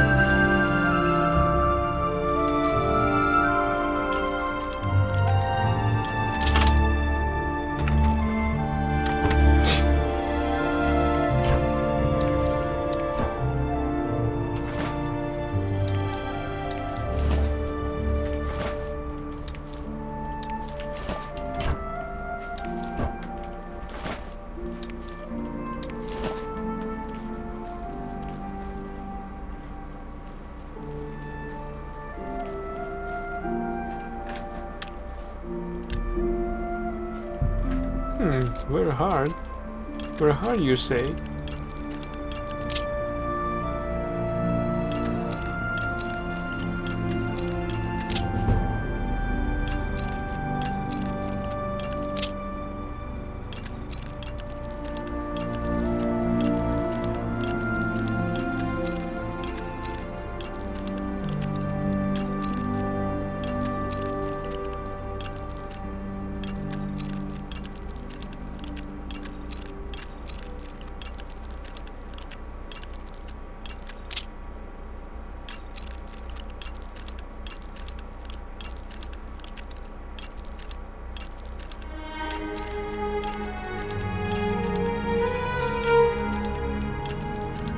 Damn it.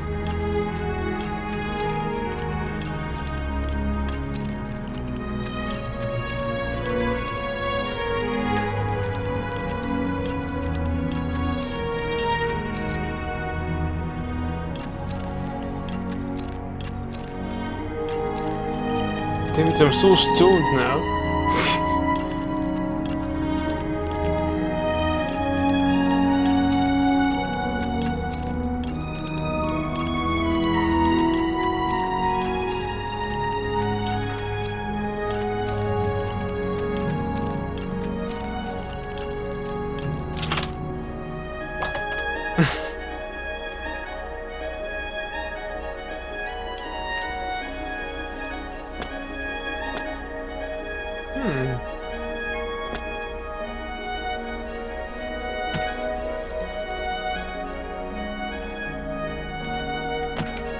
Managed to break in,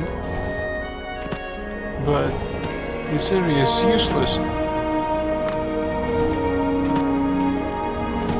I think.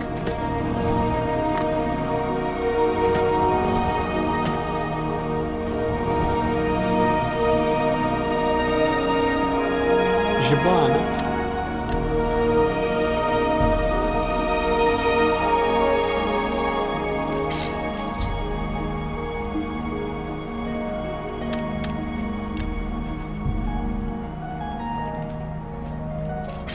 Take it.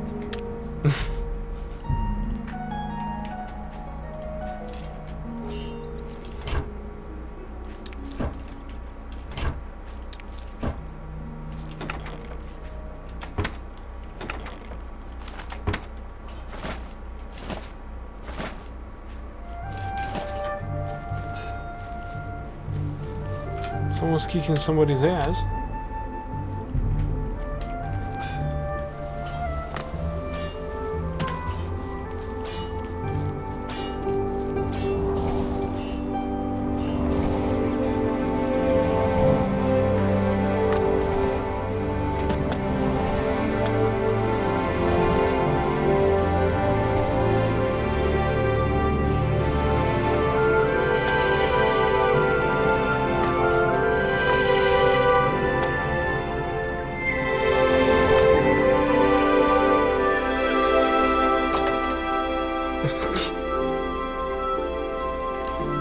There's evil afoot, citizen, and I've little time for chatter.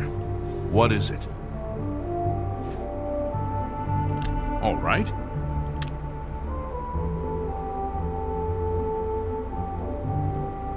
I won't fight. What? Youth, such adventures. How I envy you. I won't. That's my life is drab and wretched by comparison.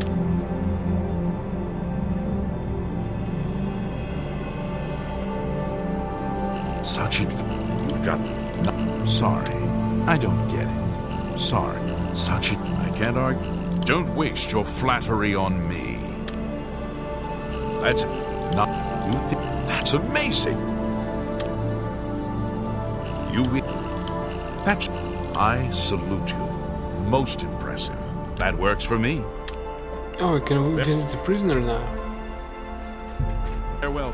What can I do for you, sir? Certainly. I'll unlock the door for you. Of course, I have to stay with you in there.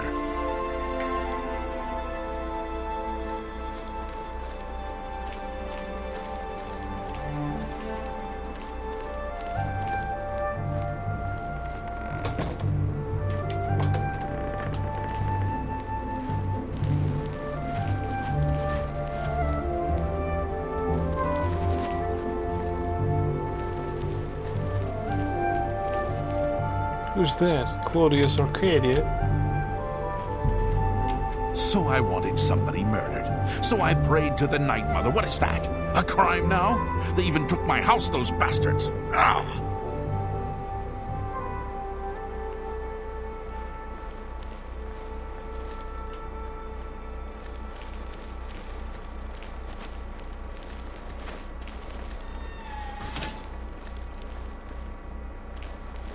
Speak. Trouble? Carry on. What is it? So, will you open it?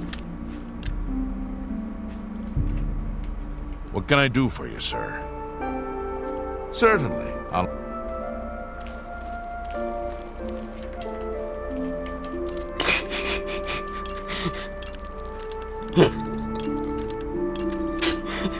Crap.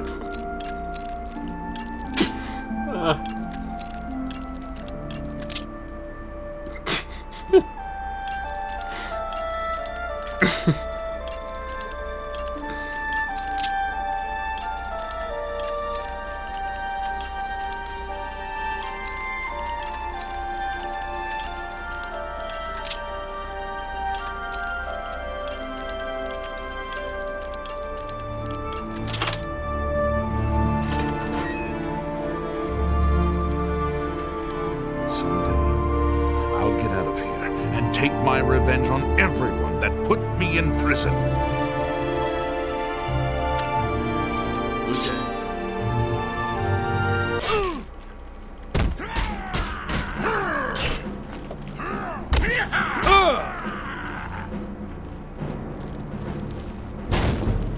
Am I supposed to be impressed?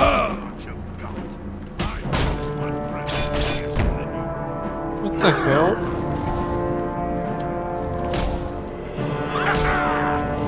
Am I supposed to be impressed?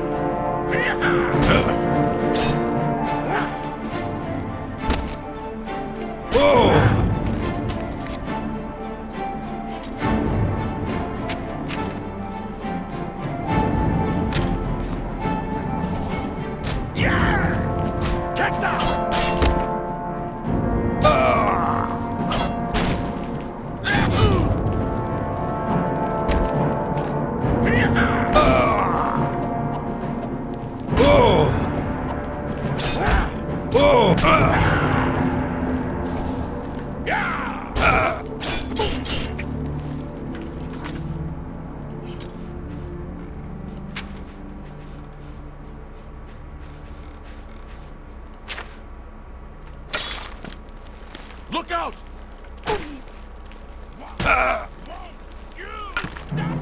What?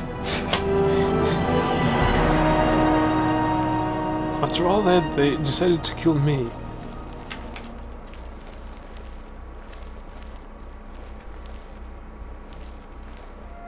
What can I do for you, sir? Certainly. I'll unlock the door for you. Of course, I have to stay with you in there.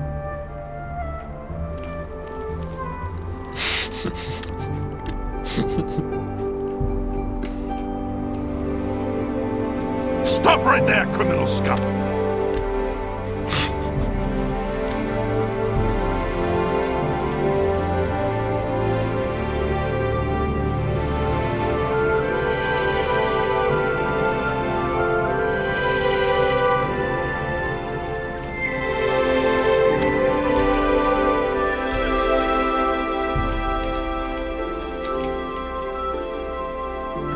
Stop!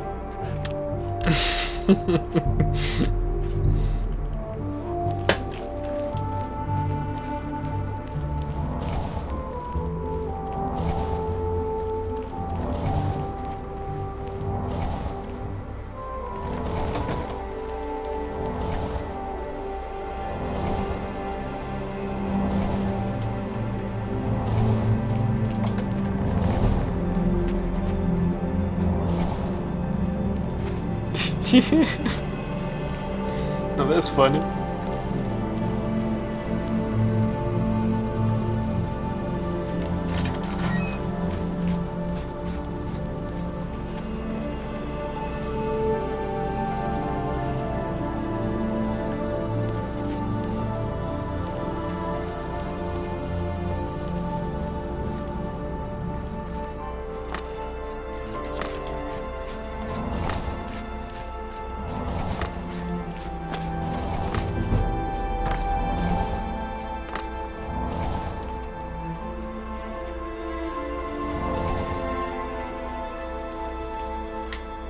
Let's see here. I think he has a required key.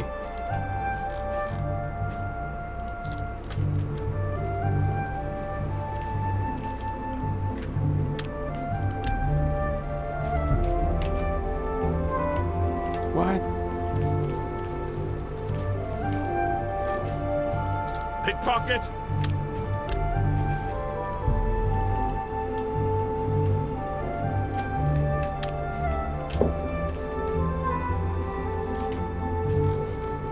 Keep your feet. Keep your feet.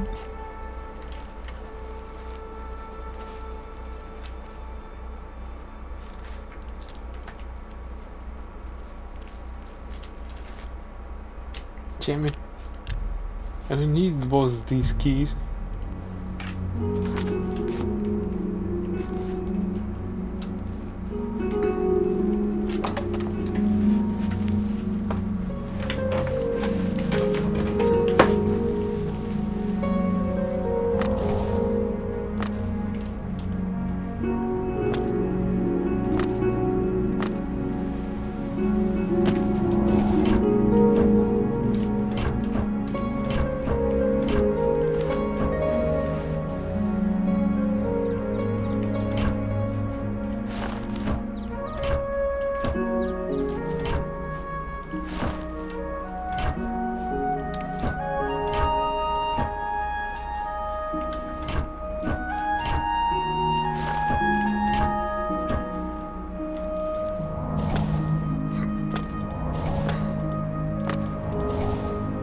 Oh, the roof.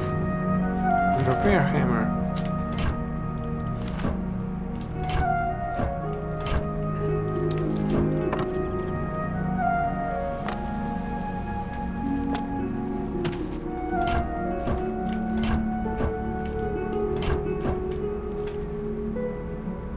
Wooden door to armory. Very hard.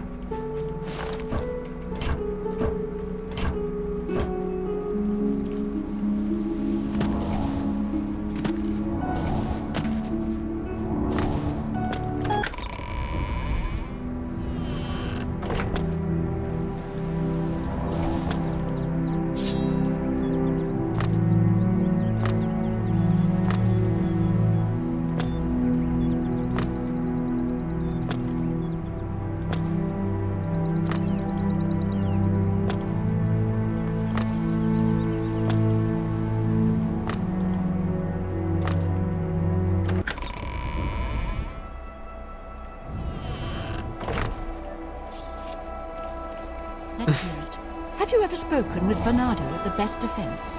If you want to learn about heavy armor, Bernardo is the one to talk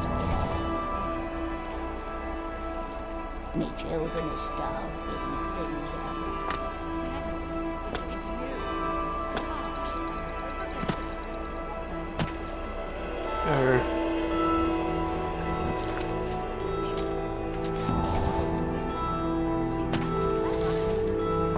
It's Seems to me some things are worth paying full price for. I've heard others say the same.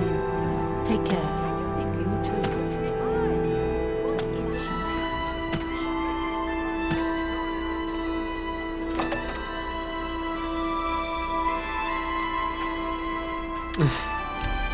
Finally, she smiles at us. See anything you like? My cousin says the beggars all work for the Grey Fox. It's rather frightening. May I interest you in some of my fine wares? A Kawari Warblade.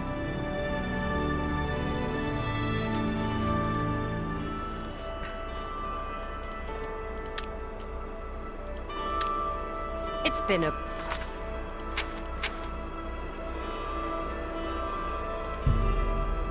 pleasure to... Right. Now we need to transport some goods into Bruma. business with... Stolen goods, of course. Which else?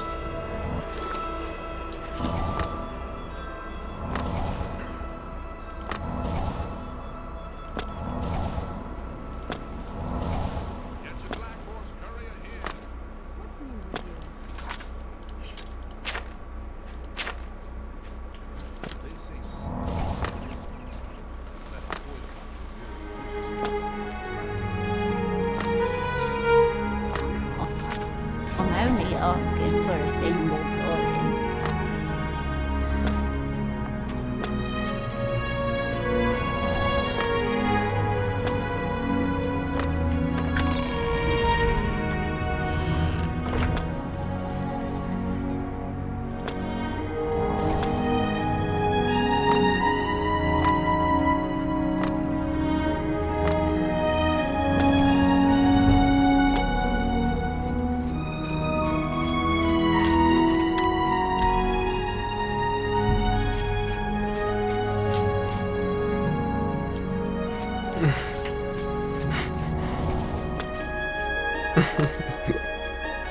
So funny that they don't have any money because I already took it.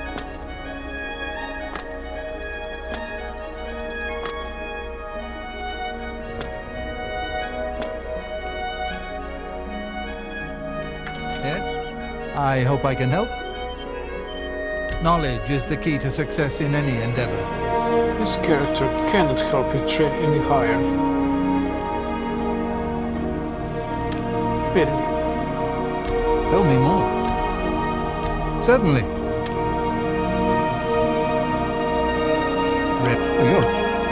What a wonderful compliment. You too.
Legs.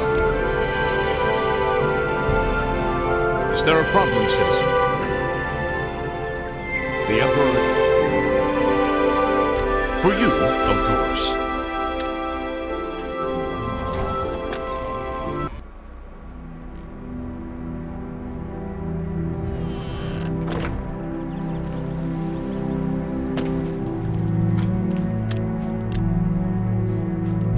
Grammar. Oh, a bit of gold won't hurt.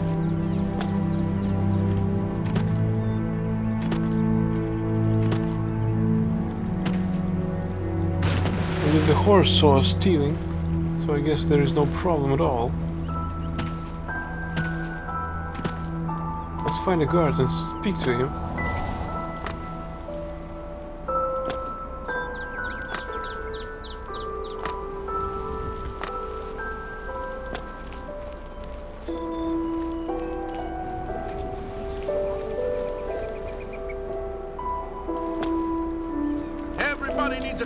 The Imperial Legion is at your disposal, citizen. What seems to be the problem? Farewell, citizen. Alright. Seems like the power of all the Tamriel at my disposal.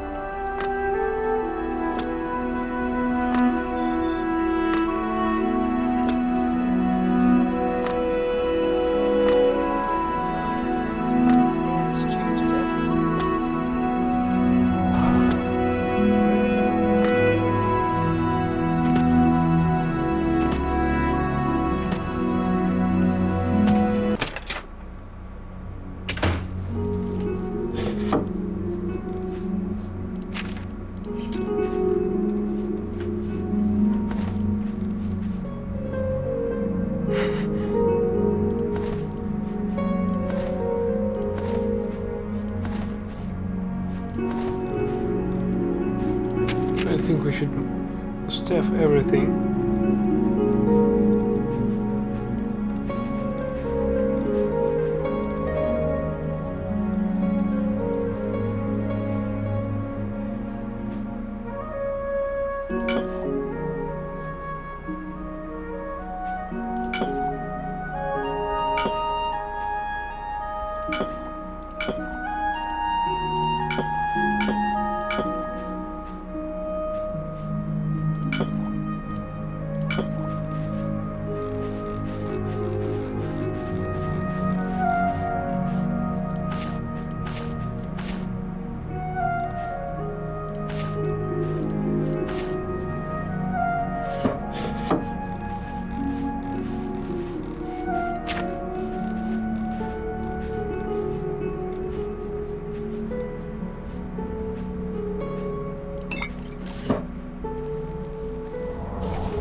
You have ascended to level 19. You're really good, maybe the best. And that's why it's so hard to get better. But you just keep trying because that's the way you are.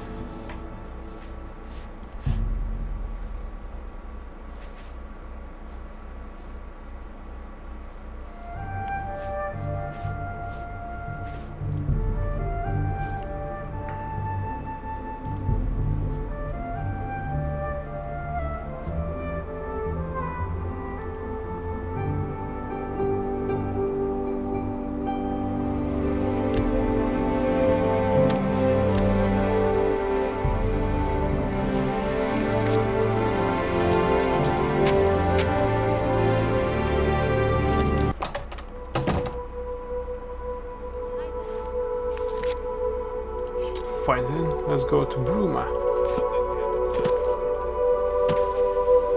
I've never been there,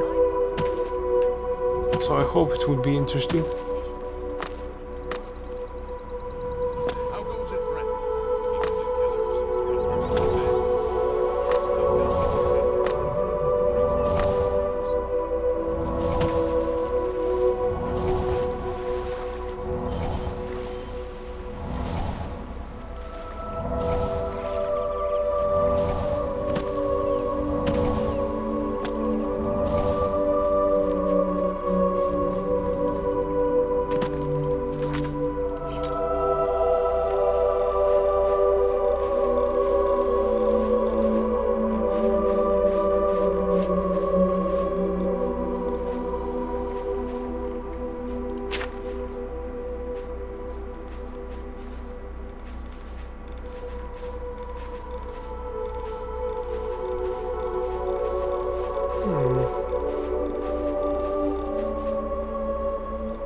Don't understand what weighs us down. Well, except the books.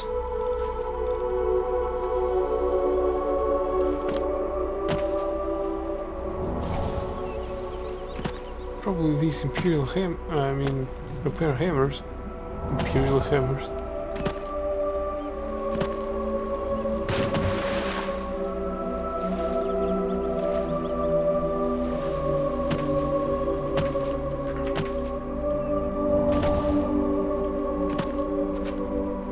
But surely they might come in handy.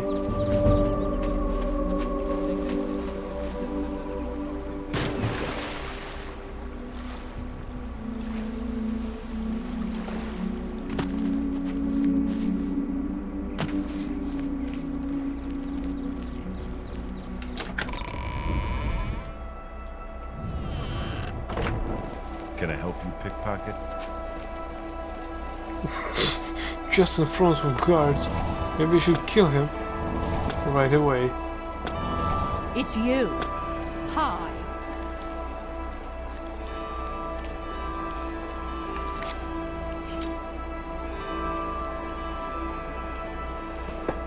Why is this not in... Ah, it's in Bruma. Crap. I forgot one thing. We need to take something stolen with us if we're going to sell it.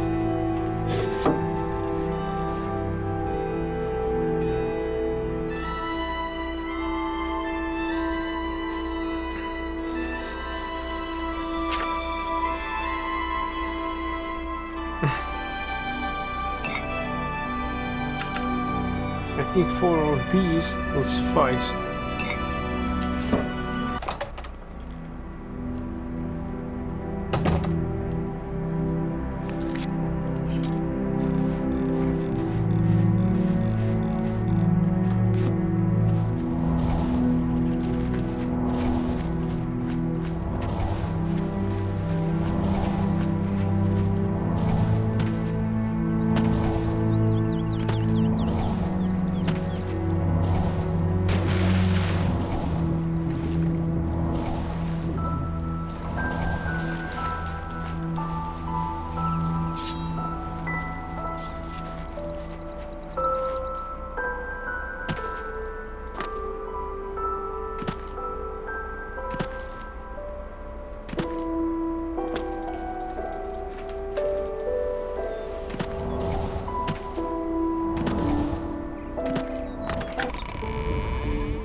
Just not handy stables.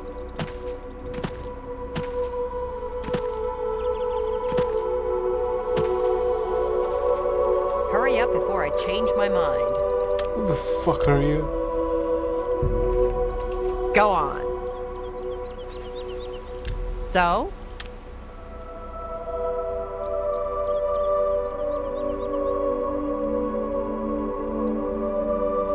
That's pretty. Don't talk. Oh, please. Is that so? Good. Don't wait. That's amazing. Don't waste my you. Not bad. Not bad at all. You're wasting. Sure. Don't waste your flattery on me. You can't. Not bad. What? That's amazing. Yeah, it's a stupid thing to admire an orc. Don't talk. Is not bad. Make not any bad compliments at at all. Your wait. That's pretty. Don't wait. My life is drab and wretched by comparison. You're good. The Chestnut Handy stables used to sell horses, but they're gone. Our horses, all gone. Big mystery. No idea where they went. Did you eat them? I almost walked into that one. No, of course not. That would be wrong. You shouldn't eat horses. Good day. How do you do?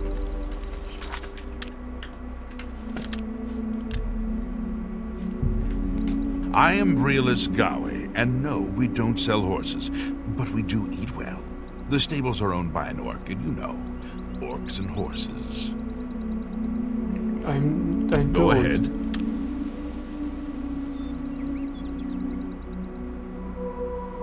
You win this one. Youth, such adventures. How I envy you. I cannot. That my life is drab and wretched by comparison. That's just such. You've got what nonsense. That's a. I cannot. Not sorry. I don't get it. I won't. That's gracious. What a hero. You think my. I can't. Not now. Not later. Not ever. You're good. Tell me about the Imperial City. Sure, some folks here think horses are for riding. Then again, some of us are orcs. Snakra Burra, she prefers eating stew to riding horses. Let me see. How are you? Okay, you? I've been better. Heard any news from the other provinces? Nothing I'd like to talk about. I have no more to say.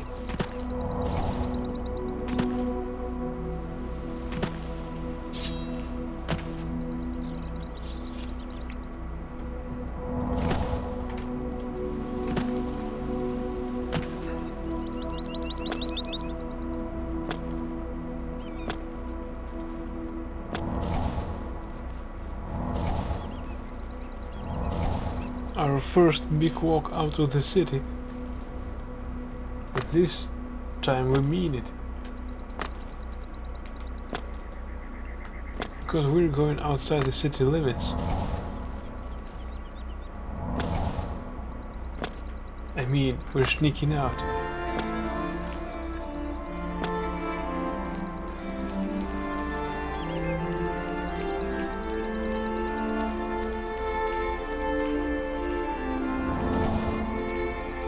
You find a way, yeah? You know what?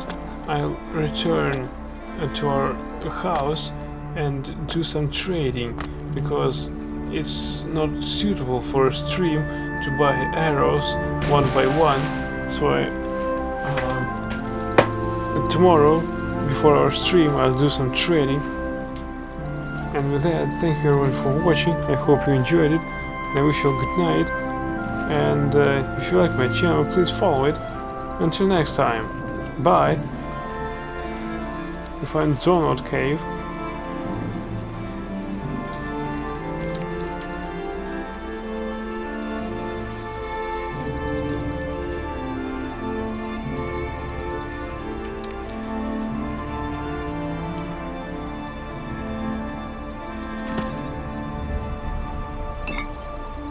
Beer.